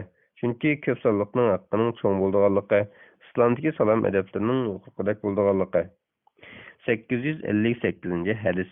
Abu Umama radhiyallohu anhu rivoyat qilinadiki, payg'ambar alayhissalom mundoq degan: Kishilarning orasida Alloh taologa eng yaqin odam kishilarga hammadan avval salom qiladigan odamdir. Abu Dawud rivoyat qilgan. Tirmiziyning Abu Umamadan qilgan yana bir rivoyatida mundoq deyilgan: Ey Rasululloh, ikki odam uchrashib qolganda qaysi burun salom qiladi deyildi. Rasululloh ulardan Alloh taologa eng yaqin bo'lgani oldi bilan salom beradi dedi. Hadisning muhim nuqtasi: Alloh taologa itoat qilish bilan eng yaqin bo'lgan, eng yaqin turadigan kishi uchrashgan vaqtda qarindoshiga avval salom bergan kishi. Chunki u Alloh taoloni aslashdimi, ilgari bo'lgan va qarindishini xush qilishga oldirgan bo'lib, o'zi Allohni aslash bilan birga qarindishigimi Alloh taoloni aslatgan kishi hisoblanadi. 134 bab qisqa vaqt ichida takror uchrashsimi, kirib chiqib, yana qaytib kirsimi yoki orasida daraxt va shunga o'xshash narsalar to'siq bo'lib, yana ko'rishsimi, qayt salom qilishning yaxshiligi to'g'risida. 859 hadis. Abu Hurayra radhiyallohu anhuning namozni yaxshi o'qiy olmagan odam haqidagi hadisida mundaq deyilgan: Bir kishi kelib namoz o'qib bo'lib, Rasulullohning yoniga kelib salom berdi. Rasululloh salomni elib qaytqin, namozni boshqadan o'qigin, sen namoz o'qimading dedi. U odam qaytib berib, namozni qayta o'qib kelib, Rasulullohga salom berdi. Bu ish mushusunda 3 qatim takrorlandi. Buxoriy va Muslim rivoyat qilgan. Hadisning muhim nuqtalari: birinchi, masjidning hurmati uchun o'qiladigan namozning salom qilishning oldida turadiganligi. Chunki u Alloh taolaning haqqi bo'lib, Alloh taolaning haqqining kishilarning haqqining oldida turadiganligi. Ikkinchi, gerçi birinchi salom bilan ikkinchi salom o'rtasida az vaqt o'tgan bo'lsa-mu, qayta salom qilishning yaxshi ekanligi. 860 hadis. Abu Hurayra radhiyallohu anhu rivoyat qilinadiki, payg'ambar alayhissalom mundaq degan: Qachonki birarso'nglar birodar bilan uchrashib qolsa, uningga salom qilsin. Gerçi ikkisining orasini daraxt yoki tom yoki yo'g'on tosh ayirib o'tib, qayta uchrashgan bo'lsa-mu, salom bersin. Abu Davud rivoyat qilgan. Hadisning muhim nuqtasi: gerçi ikki uchrashishning o'rtasida daraxt, tom va yoki o'xshash narsalar fasil bo'lsa-mu, har bir uchrashganda salom qilishning yaxshi ekanligi. 135 bab. O'z uyiga kirganda salom qilishning yaxshiligi to'g'risida. Alloh taolo mundaq degan: Sizlar uyga kirgan chog'inglarda o'zinglarga, ya'ni uydagi kishilarga Alloh belgilagan pok salomni beringlar, ya'ni assalomu alaykum denglar. Qur'oni Karim Sura Nur 61-oyatning bir qismi. 861 hadis. Anas radhiyallohu anhu rivoyat qilinadiki, payg'ambar alayhissalom menga: "Ey o'g'lim, qachonki uyingga kirsang salom qilib kirgin. Qilgan saloming sen uchun va oilang uchun barakat bo'ladi" dedi. Tirmiziy rivoyat qilgan. Hadisning muhim nuqtalari: birinchi, o'z o'g'li bo'lmagan kishilarni o'g'lim deb chaqirishning joiz ekanligi. Bundaq chaqirishning uningga mehribonlik qilganlik va yaxshi ko'rganligini ifodalash bo'lganligi. Ikkinchi, o'z uyiga kirgan kishining uydagilarga salom qilishning yaxshi ekanligi. Agar uyda bola-chaqalari bo'lmasa, Assalomu alayna va ala ibadis solihin, salom bizga va Allohning yaxshi bandalariga bo'lsin deb salom qilishning yaxshi ekanligi. Chunki shunday qilganlik uchun u kishiga, uning ahliga Allohni eslaganlikdan barakat yog'adiganligi. 136 bab kichik bolalarga salom qilish to'g'risida. 862 hadis. Anas radhiyallohu anhu rivoyat qilib bunday deydi: U kichik bolalarning yenidan o'tib ketib, ularga salom berib, Rasululloh mushunday qiladi dedi. Buxoriy va Muslim rivoyat qilgan. Hadisning muhim nuqtasi: salom adab o'rgatish, shundaqla dillarga xushallik baxsh etish yusidan kichik bolalarga salom qilishning yaxshi ekanligi. 137 bab. Erning o'z ayoliga va mahram ayol tuqqanlariga fitna bo'lib qolishdan qo'rqmasa, bir yoki ko'p yot ayollarga salom qilishi va shu shart bilan ayollarning yot erlarga salom qilish to'g'risida. 863 hadis. Sahl ibn Sa'd radhiyallohu anhu rivoyat qilinadiki, bizning ichimizda bir ayol, ya'ni bir rivoyatda bir qari mo'may deyilgan bor edi. U chamg'urni va arpini tortib qozon tashlab qo'yatdi. Biz juma namozini o'qib qaytib kelib, uning salom beratdik. U mo'may tomoqni oldimizga elib keladi. Buxoriy rivoyat qilgan. Hadisning muhim nuqtasi: agar erlar fitnadan amin bo'la olsa, yosh yoki yashagan ayollarga salom bersa joiz bo'lganligi. 864 hadis. Ummu Ani radhiyallohu anhadan rivoyat qilinadiki, Makka fath bo'lgan kuni payg'ambar alayhissalomning yoniga kelsam, yuvinib o'tibdi. Fatima radhiyallohu anha bir parcha kiyim bilan payg'ambar alayhissalomni to'sab turibdi. Men payg'ambar alayhissalom salom qildim deb hadisning davomini so'zladi. Muslim rivoyat qilgan. Hadisning muhim nuqtasi: agar ayollar fitnadan amin bo'la olsa, erlar salom bersa bo'lganligi. 865 hadis. Asma radhiyallohu anha rivoyat qilindiki, payg'ambar alayhissalom biz bir necha ayolning endi o'tib ketib bizga salom berdi. Abu Davud va Tirmiziy rivoyat qilgan. Hadisning muhim nuqtalari: agar fitnadan amin bo'la olsa, ayollar bir-biriga salom bersa joiz bo'lganligi. Yuqorqi salam qilgan va salam berilgan kishilar to'g'risidagi hadislar buningga dalil bo'la oladi.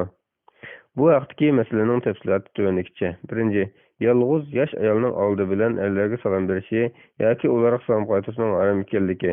Ikkinchi, bir to'p ayollar yoki mo'maylarning oldi bilan erlarga salom berishi va ularga salom qaytarishning joiz ekanligi, balki uning tashabbus qilingan ish ekanligi. Shuningdek, erlarning oldi bilan ayollarga salom berishi va ularning salomini qaytarishning joiz ekanligi. Üçüncü, bir erning yolg'iz yosh ayolga salom qilishi yoki uning salomini qaytarishning yaxshi emasligi. To'rtinchi, agar fitnadan amin bo'la olsa, bir to'p erlarning yosh ayolga salom qilishning joiz ekanligi. Beshinchi, bir erning bir to'p ayollarga salom qilishning joiz ekanligi, balki buning yaxshi hisoblanadiganligi. Yaxshilar bog'chisi 425-bet, 138-bab. G'ayri dinliklarga oldi bilan salom berishning haromligi va ularga salomni qaytarib, salomni qanday qaytarish kerakligi va musulmon bilan g'ayri dinliklar aralash o'tirgan so'rindagi kishilarga salom berishning yaxshiligi to'g'risida. 866-hadis. Abu Hurayra radhiyallohu anhudan rivoyat qilinadiki, payg'ambar alayhissalom mundoq degan: Yahudi yoki xristianlarga oldi bilan salom bermanglar. Ularning birarsiga yo'lda uchrashib qolsanglar, ularni chetda mengishga qistab menglar. Muslim rivoyat qilgan. 867-hadis. Anas radhiyallohu anhudan rivoyat qilindiki, payg'ambar alayhissalom mundoq degan: Agar sizlarga ahli kitob salom bersa, va alaykum denglar. Buxoriy va Muslim rivoyat qilgan. Hadisning muhim nuqtasi g'ayri musulmonlarga va alaykum assalom deb salom qaytarmasdan va alaykum deb salom qaytarishning joiz ekanligi.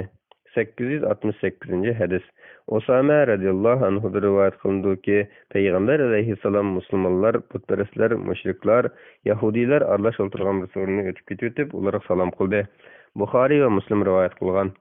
Hadisning muhim nuqtasi so'rinda g'ayri musulmonlar bo'lsa-mu salom qilishning yaxshi ekanligi. 139-bab. So'rindan turib ketganda va so'rindoshlari yoki suhbatdoshlaridan ayrilganda salom berib qo'pishning yaxshiligi to'g'risida. 869-hadis. Abu Hurayra radhiyallohu anhudan rivoyat qilinadiki, payg'ambar alayhissalom mundoq degan: Sizlardan birarsinglar biror so'rin borsa salom qilsin. So'rindan turib ketmoqchi bo'lsa-mu salom qilsin. Keyingi salom oldingi salomga qaraganda texmi tegishlidir. Abu Davud va Tirmiziy rivoyat qilgan. Hadisning muhim nuqtasi uchrashgan va ayrilgan vaqtlarda salom qilishning tashabbus qilingan ish ekanligi. 140-bab. Uyga kirishda ijozat so'rashning odablari to'g'risida. Alloh taolo mundoq degan: Ey mu'minlar, boshqalarning uylariga kirishga ijozat so'ramaguncha va uy egasiga salom bermaguncha kirmanglar. Qur'on Karim Sura Nur 27-oyatning bir qismi. Alloh taolo yana mundoq degan: Kichik bolalar balog'at ketganda, ular ilgirkilar, ya'ni cho'nglar kirishda ijozat so'ragandek, uyga kirishda hamma vaqt ijozat so'rasin. Qur'on Karim Sura Nur 59-oyatning bir qismi. 870-hadis. Abu Musa Ash'ari radhiyallohu anhudan rivoyat qilinadiki, payg'ambar alayhissalom mundoq degan: Ijozat so'rash degan 3 qatim bo'ladi. Sana kirishga ijozat berilsa kirgin, berilmasa qaytqin. Buxoriy va Muslim rivoyat qilgan. Hadisning muhim nuqtasi ijozat so'rashning qoidasi ijozatni 3 qatim takrorlash. Ijozat berilsa kirish, ijozat berilmasa kirmaslik, 3 qatimdan ortiq so'ramaslik. 871-hadis. Sa'li ibn Sa'd radhiyallohu anhudan rivoyat qilinadiki, payg'ambar alayhissalom mundoq degan: Ijozat so'rash ko'zning nomahramlarga tushib qolmaslik uchun yo'l qo'yilgan. Buxoriy va Muslim rivoyat qilgan. Hadisning muhim nuqtasi boshqalarning uyiga so'rab kirishdagi hikmat shuki, kirguchi uydagilarning avratini ko'rib qolmasligi yoki boshqalarning ko'rishi durust bo'lmaydigan narsalarni ko'rib qolmaslik uchundir. 872-hadis. Rabi ibn Ayrash radhiyallohu anhudan rivoyat qilindiki, Bani Amir qavmidan bir kishi bizga mundoq deb berdi: Bir kishi payg'ambar alayhissalom uyidagi chog'da ijozat so'rab kiraymi dedi. Rasululloh o'zining xodimiga buyurib chiqib uningga ijozat so'rashni o'rgatib qo'ygan. Uningga deganki, assalomu alaykum kiraymi desin dedi. U kishi buni anglab assalomu alaykum kiraymi dedi. Payg'ambar alayhissalom u kishi ijozat qilibdi, u kirdi. Abu Davud rivoyat qilgan.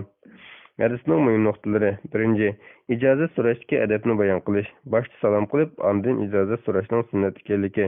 Ikkinchi, islomda kishilar turishliq uy-joylar daxlsiz emas bo'lib, uy egasining ruxsatsiz kirishning joiz emasligi. Uchinchi, nodonlarga ta'lim berish, ularni o'rganishga va bilganiga amal qilishga rag'batlantirish. 873 hadis. Kilda ibn Anbal radhiyallohu anhu rivoyat qilindiki, u mundoq degan: Payg'ambar alayhissalomning oldiga salom qilmay kiribdiman. Payg'ambar alayhissalom qaytib chiqib ketib, assalomu alaykum kiraymi degan dedi. Abu Davud va Tirmiziy rivoyat qilgan. Hadisning muhim nuqtasi: yaxshilik buyurish, sunnat va adab axloq ishlarini o'rgatish va o'rganganlarini o'z amniyatiga tatbiqlash, ularga sal qaramaslik.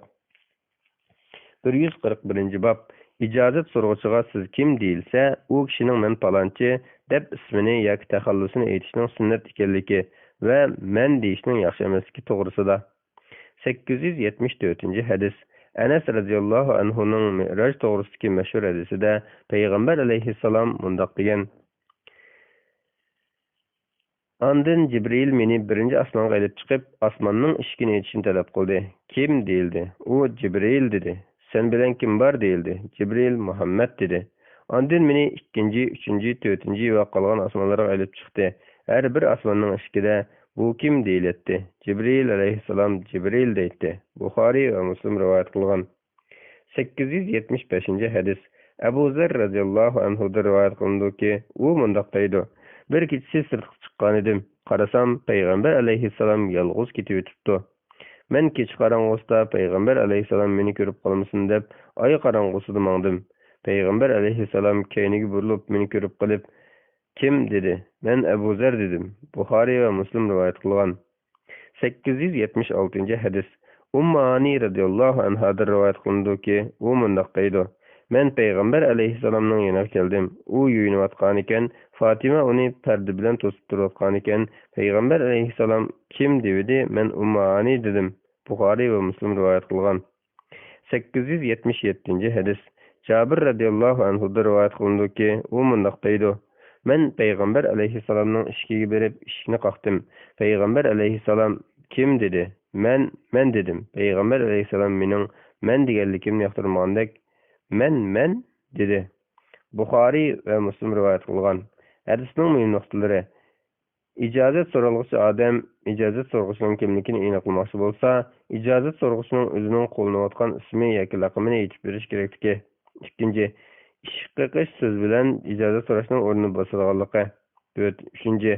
Yuqorqi hadislardan ma'lumki, ijozat so'rg'uchining kim deb so'ralgan men deb yoki kimligini aniq bildirilmaydigan boshqa so'zlar bilan javob qaytarishning yaxshi emasligi. Balki aniq holda ism deyishning sunnat ekanligi. Yaxshilar bog'chisi 429-bet, 142-bob. Shukrigichining alhamdulillah, hamdu sana Alloh uchundir deyishning yaxshi ekanligi to'g'risida. 878 hadis.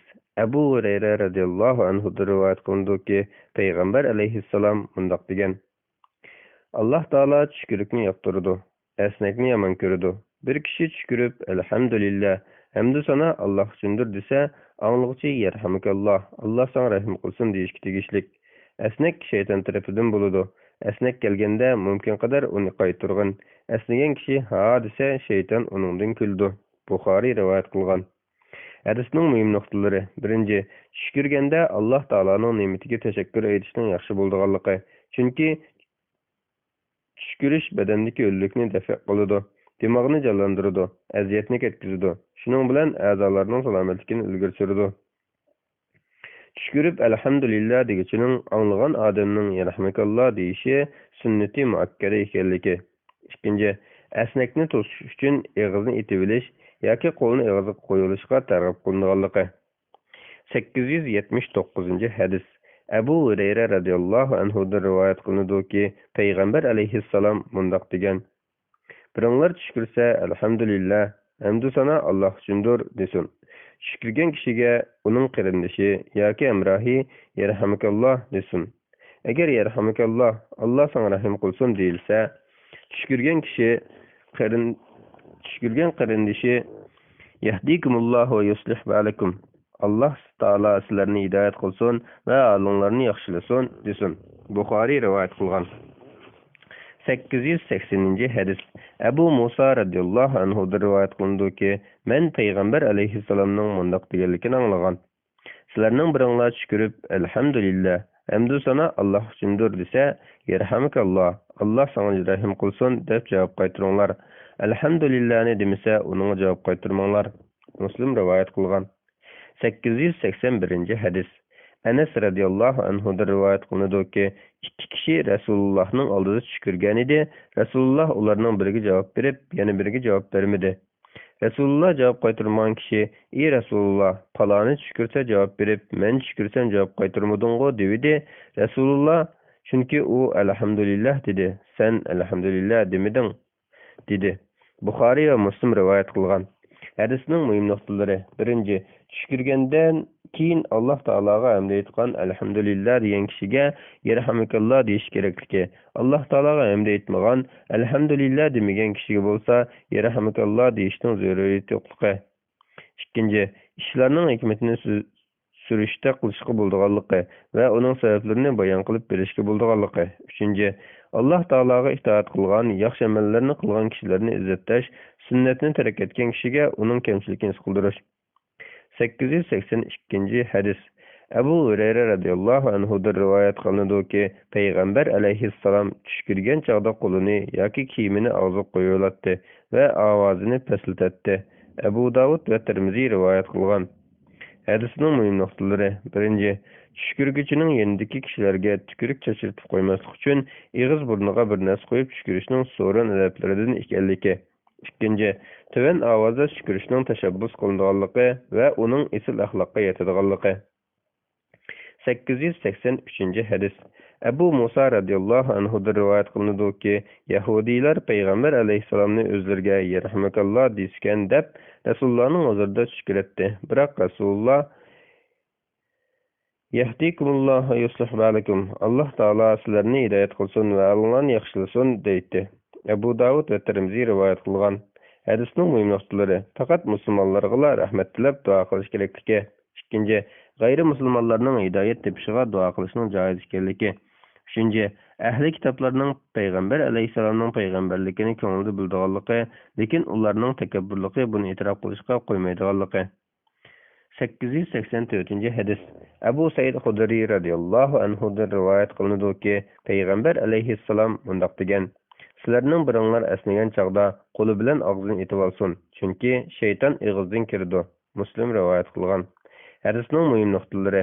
Birinchi, shaytonlarning maqsadini amalga oshirmaslik uchun asnaganda qo'lni ig'izga qo'yishning yaxshi ekanligi. Ikkinchi, har qanday ahvolda islomiy adab axloqni saqlash kerakligi va buning mukammallikning va axloqning belgisi ekanligi. Uchinchi, musulmonlarning shaytonlarning vasvasasidan va azdirishdan yiroq bo'lishning lozimligi. 4. Ovoz chiqarib asnashning yaxshi emasligi. Ibn Majah mundaq deydi. Payg'ambar alayhissalom mundaq degan: Ovoz chiqarma. Bundaq qilsang, shayton sendan kuladi. 143 bob qo'l elishib ko'rishning yaxshi ekanligi to'g'risida. 885 hadis. Abu Xattob Qatoda radhiyallohu anhu rivoyat qilindiki, men Anasga payg'ambar alayhissalomning sahobalari orasida qo'l elishib ko'rish odati bormi deb so'rasam, u ha deb javob berdi. Buxoriy rivoyat qilgan. Hadisning muhim nuqtasi: qo'l elishib ko'rishning yo'riqligi va uning sahobalar orasida mavjudligi, bu sahobalar va tabiinlar so'zsiz birlik kelgan ish bo'lib, dalil hisoblanganligi. 886 hadis. Anas radhiyallohu anhu rivoyat qilindiki, Yamanliklar keldi, payg'ambar alayhissalom sizlarning qishinglarga Yamanliklar keldi, ular eng burun qo'l elishib ko'rishni odat qilgan xalq dedi. Abu Davud rivoyat qilgan. Hadisning muhim nuqtasi: qo'l elishib ko'rishning payg'ambar alayhissalomning sukut orqali ma'qulgan ish ekanligi va bu odatni kishilar orasida tunj bo'lib ilib chiqqanlarning Yamanliklar ekanligi. 887 hadis. Bara radhiyallohu anhu rivoyat qilindiki, payg'ambar alayhissalom mundaq degan: ikki musulmon uchrashib qo'l elishib salomlashsa, ular ayrilishdan burun gunohi mag'firat qilinadi. Abu Davud rivoyat qilgan. Hadisning muhim nuqtasi: uchrashganda qo'l elishib ko'rishning va buni targ'ib qilishning yaxshi ekanligi. Bundaq qilishning kichik gunohlarga kafarat bo'lganligi. Qo'l elishib ko'rishning do'stlik va muhabbat ilib keldiganligi. 888 hadis. Anas radhiyallohu anhu rivoyat qilinadiki, bir odam ey Rasululloh, bir kishi qarindoshi yoki do'stiga uchrashib qolganda egilib ko'rishsa bo'lamdi deb so'radi. Rasululloh yo'q dedi. U odam amsa quchoqlashsa suyishsa bo'lamdi dedi. Rasululloh yo'q dedi. U odam yana amsa qo'l elishib ko'rishsa bo'lamdi dedi. Rasululloh ha dedi. Tirmiziy rivoyat qilgan. Hadisning muhim nuqtasi uchrashganda egilib ta'zim bilan ko'rishning nahiy qilingan bid'at ish ekanligi, quchoqlashib bir-birini suyib ko'rishning yaxshi emasligi, safardan kelgan yoki uzun vaqt ko'rishmagan kishilar bilan quchoqlashib ko'rishning yaxshi joiz ekanligi. 889 hadis. Safvan ibn Assal radhiyallohu anhu rivoyat qilindiki, bir Yahudi do'stiga yura u payg'ambarning oldiga borayli deb payg'ambar alayhissalomning huzuriga kelib, payg'ambar alayhissalomdan 9 ro'shan alomat to'g'risida so'radi. Safvan hadisning davomini ular Rasulullohning qo'l putlariga suyib, sening haq payg'ambarligingga guvohlik beramiz degan so'zga qadar bayon qildi. Tirmiziy rivoyat qilgan. Hadisning muhim nuqtasi taqvodor solih kishilarni tavarruk bilib, ularning qo'llariga suyishning joizligi. Payg'ambar alayhissalomning qo'liga boshqalar suyganda ularni to'smagan. 890 hadis. İbn Ömer radhiyallohu anhu rivoyat qilindiki, u so'zlab bergan voqeada biz payg'ambar alayhissalomga yaqin kelib qo'liga so'ydik degan so'zlar bor edi. Abu Davud rivoyat qilgan. 891 hadis. Oysha radhiyallohu anha rivoyat qilindiki, Zayd ibn Aris masjidga keldi. Payg'ambar alayhissalom mening uyim dedi. Zayd kelib eshikni chekdi. Payg'ambar alayhissalom o'rnidan turib, to'nni so'rgan holda uning oldiga chiqib quchoqladi va so'ydi. Tirmiziy rivoyat qilgan. Hadisning muhim nuqtalari: agar fitnadan amin bo'la olsa, safardan qaytib kelganlar bilan quchoqlashib so'yish ko'rishning joiz ekanligi.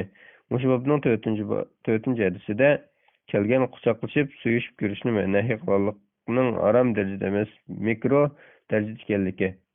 2. Yaxshi ko'rgan kishilar bilan muloqot bo'lishga aldirash. 3. Zayd ibn Arisning fazilati va payg'ambar alayhissalomning uni yaxshi ko'rganligi. 892 hadis. Abu Zar radhiyallohu anhu rivoyat qilindiki, u payg'ambar alayhissalom ma'mundoq degan edi deydi. Yaxshiliklar ichidagi birodar bilan xushro'y ko'rishish chog'liq ishning kichik chog'lamagan. Yaxshiliklar ichidagi birodar bilan xushro'y ko'rishish chog'liq ishning kichik chog'lamagan. Muslim rivoyat qilgan. Hadisning muhim nuqtasi safardan kelgan yoki uzun vaqt ko'rishmaganlar bilan uchrashganda xushro'y tabassum bilan ko'rishishga targ'ib qilish. 893 hadis. Abu Hurayra radhiyallohu anhu rivoyat qilindiki, payg'ambar alayhissalom Alining o'g'li Hasanni so'ygan edi. Payg'ambar alayhissalomning yonida Aqra ibn Abis o'tirdi.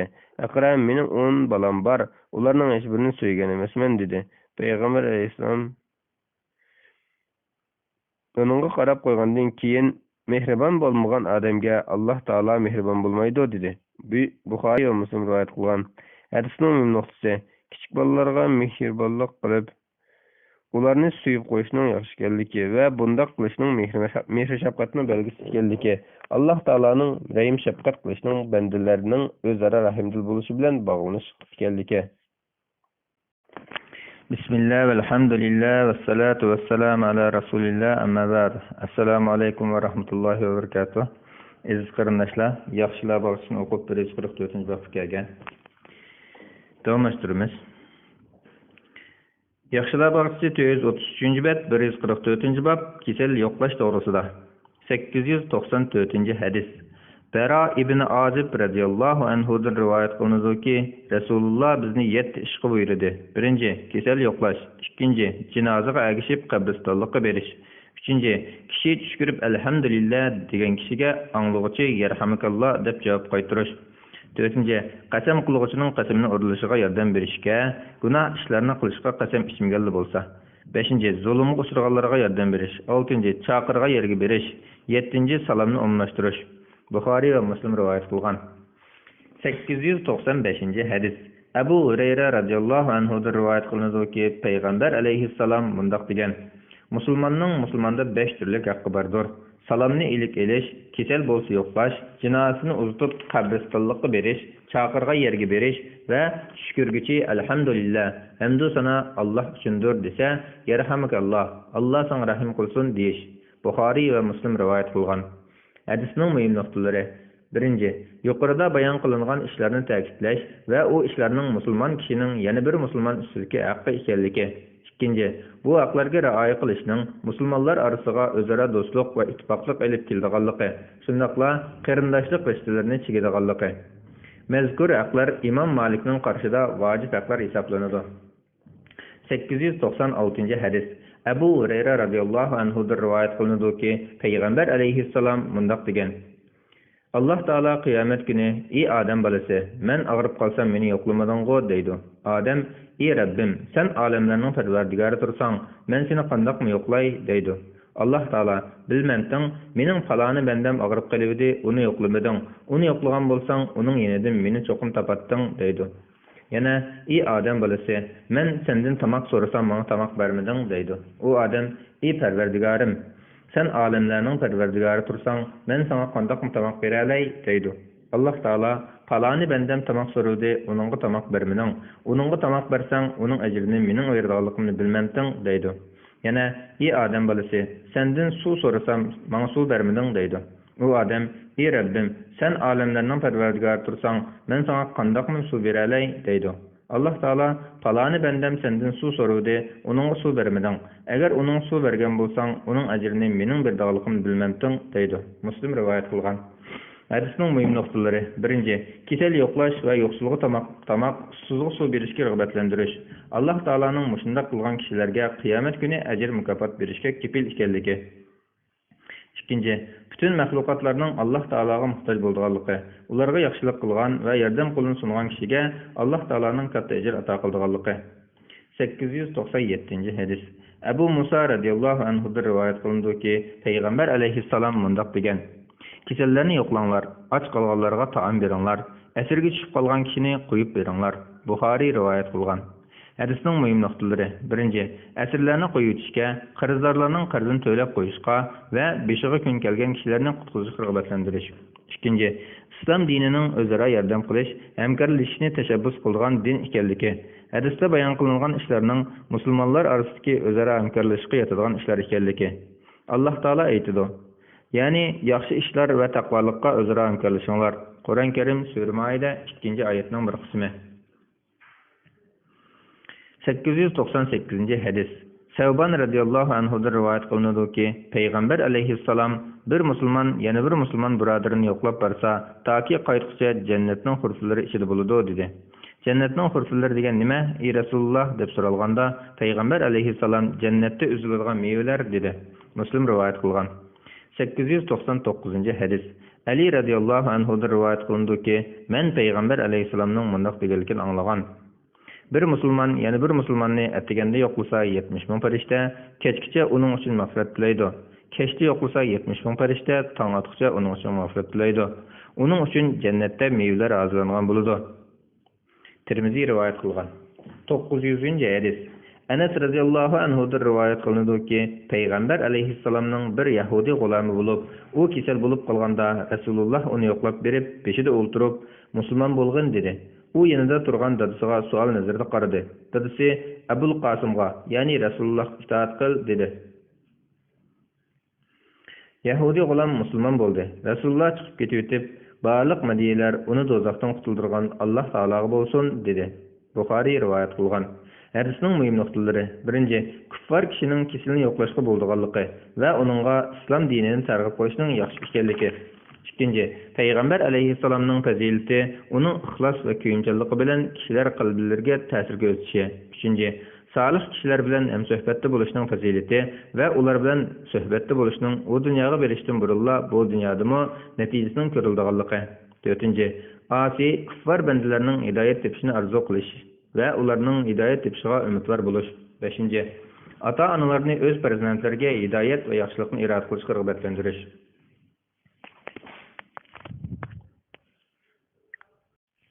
Yaxşılar bağısı 420. bət 132. bab salam beriş rəvişi doğrusunda.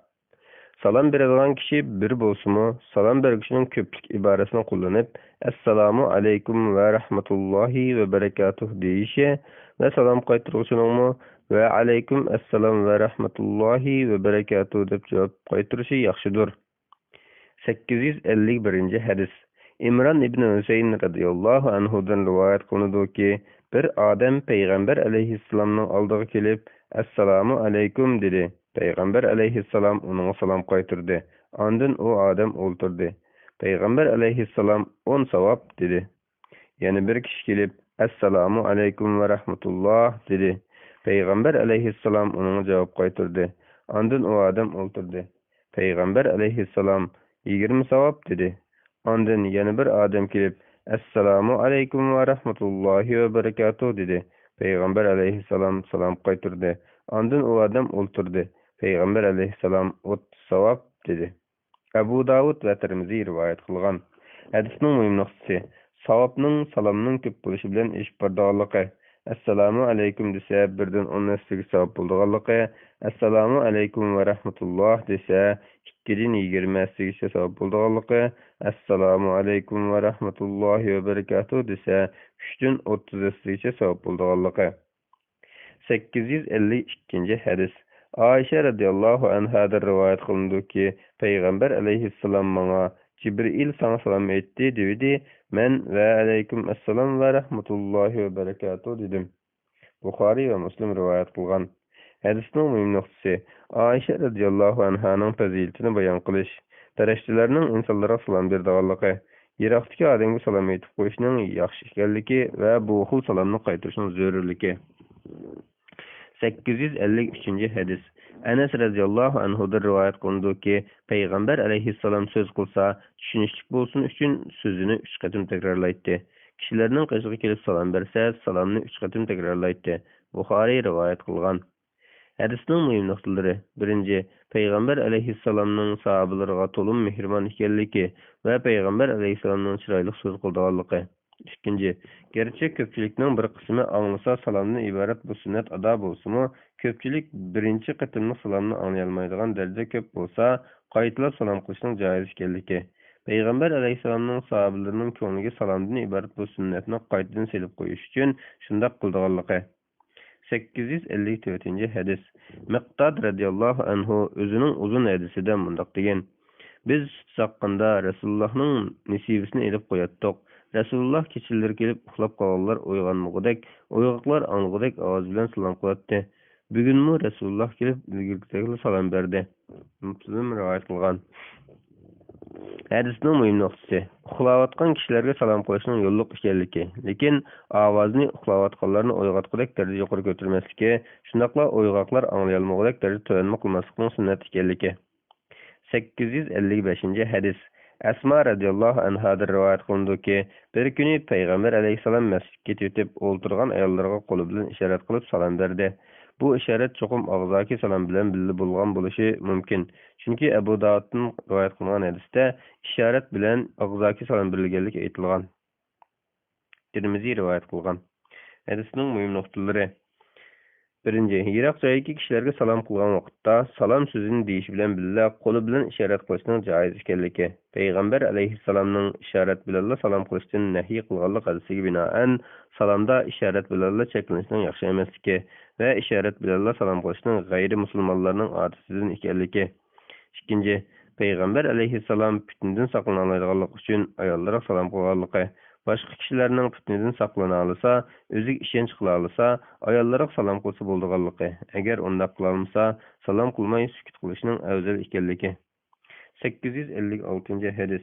Abu Jurayya Hujaymi radıyallahu anhu rivoyat qildi ki, men Peygamber aleyhisselamning oldiga kelib, "Aleykissalam ey Rasulullah" desem, Rasulullah "Aleykissalam deme, aleykissalam" degan o'liklarga qilingan salom dedi. Abu Davud ve Tirmizi rivayet kılgan. Yaxşılar bağışı 422. bet 133. bab salamlaşışının edep kaideleri doğrusunda. 857. hadis. Abu Hureyre radıyallahu anhu'da rivayet kılındı ki Peygamber aleyhisselam mundaq degan: "Ulaqlıq adam piyada mang'uch adamga, o'tib ketayotganlar o'ltirganlarga, az sonliq ko'p sonliqqa salom qilish kerak." Bukhari'nin rivayetinde kichik cho'ng'a deyilgan. Bukhari ve Müslim rivayet kılgan. Hadisning muhim nuqtalari.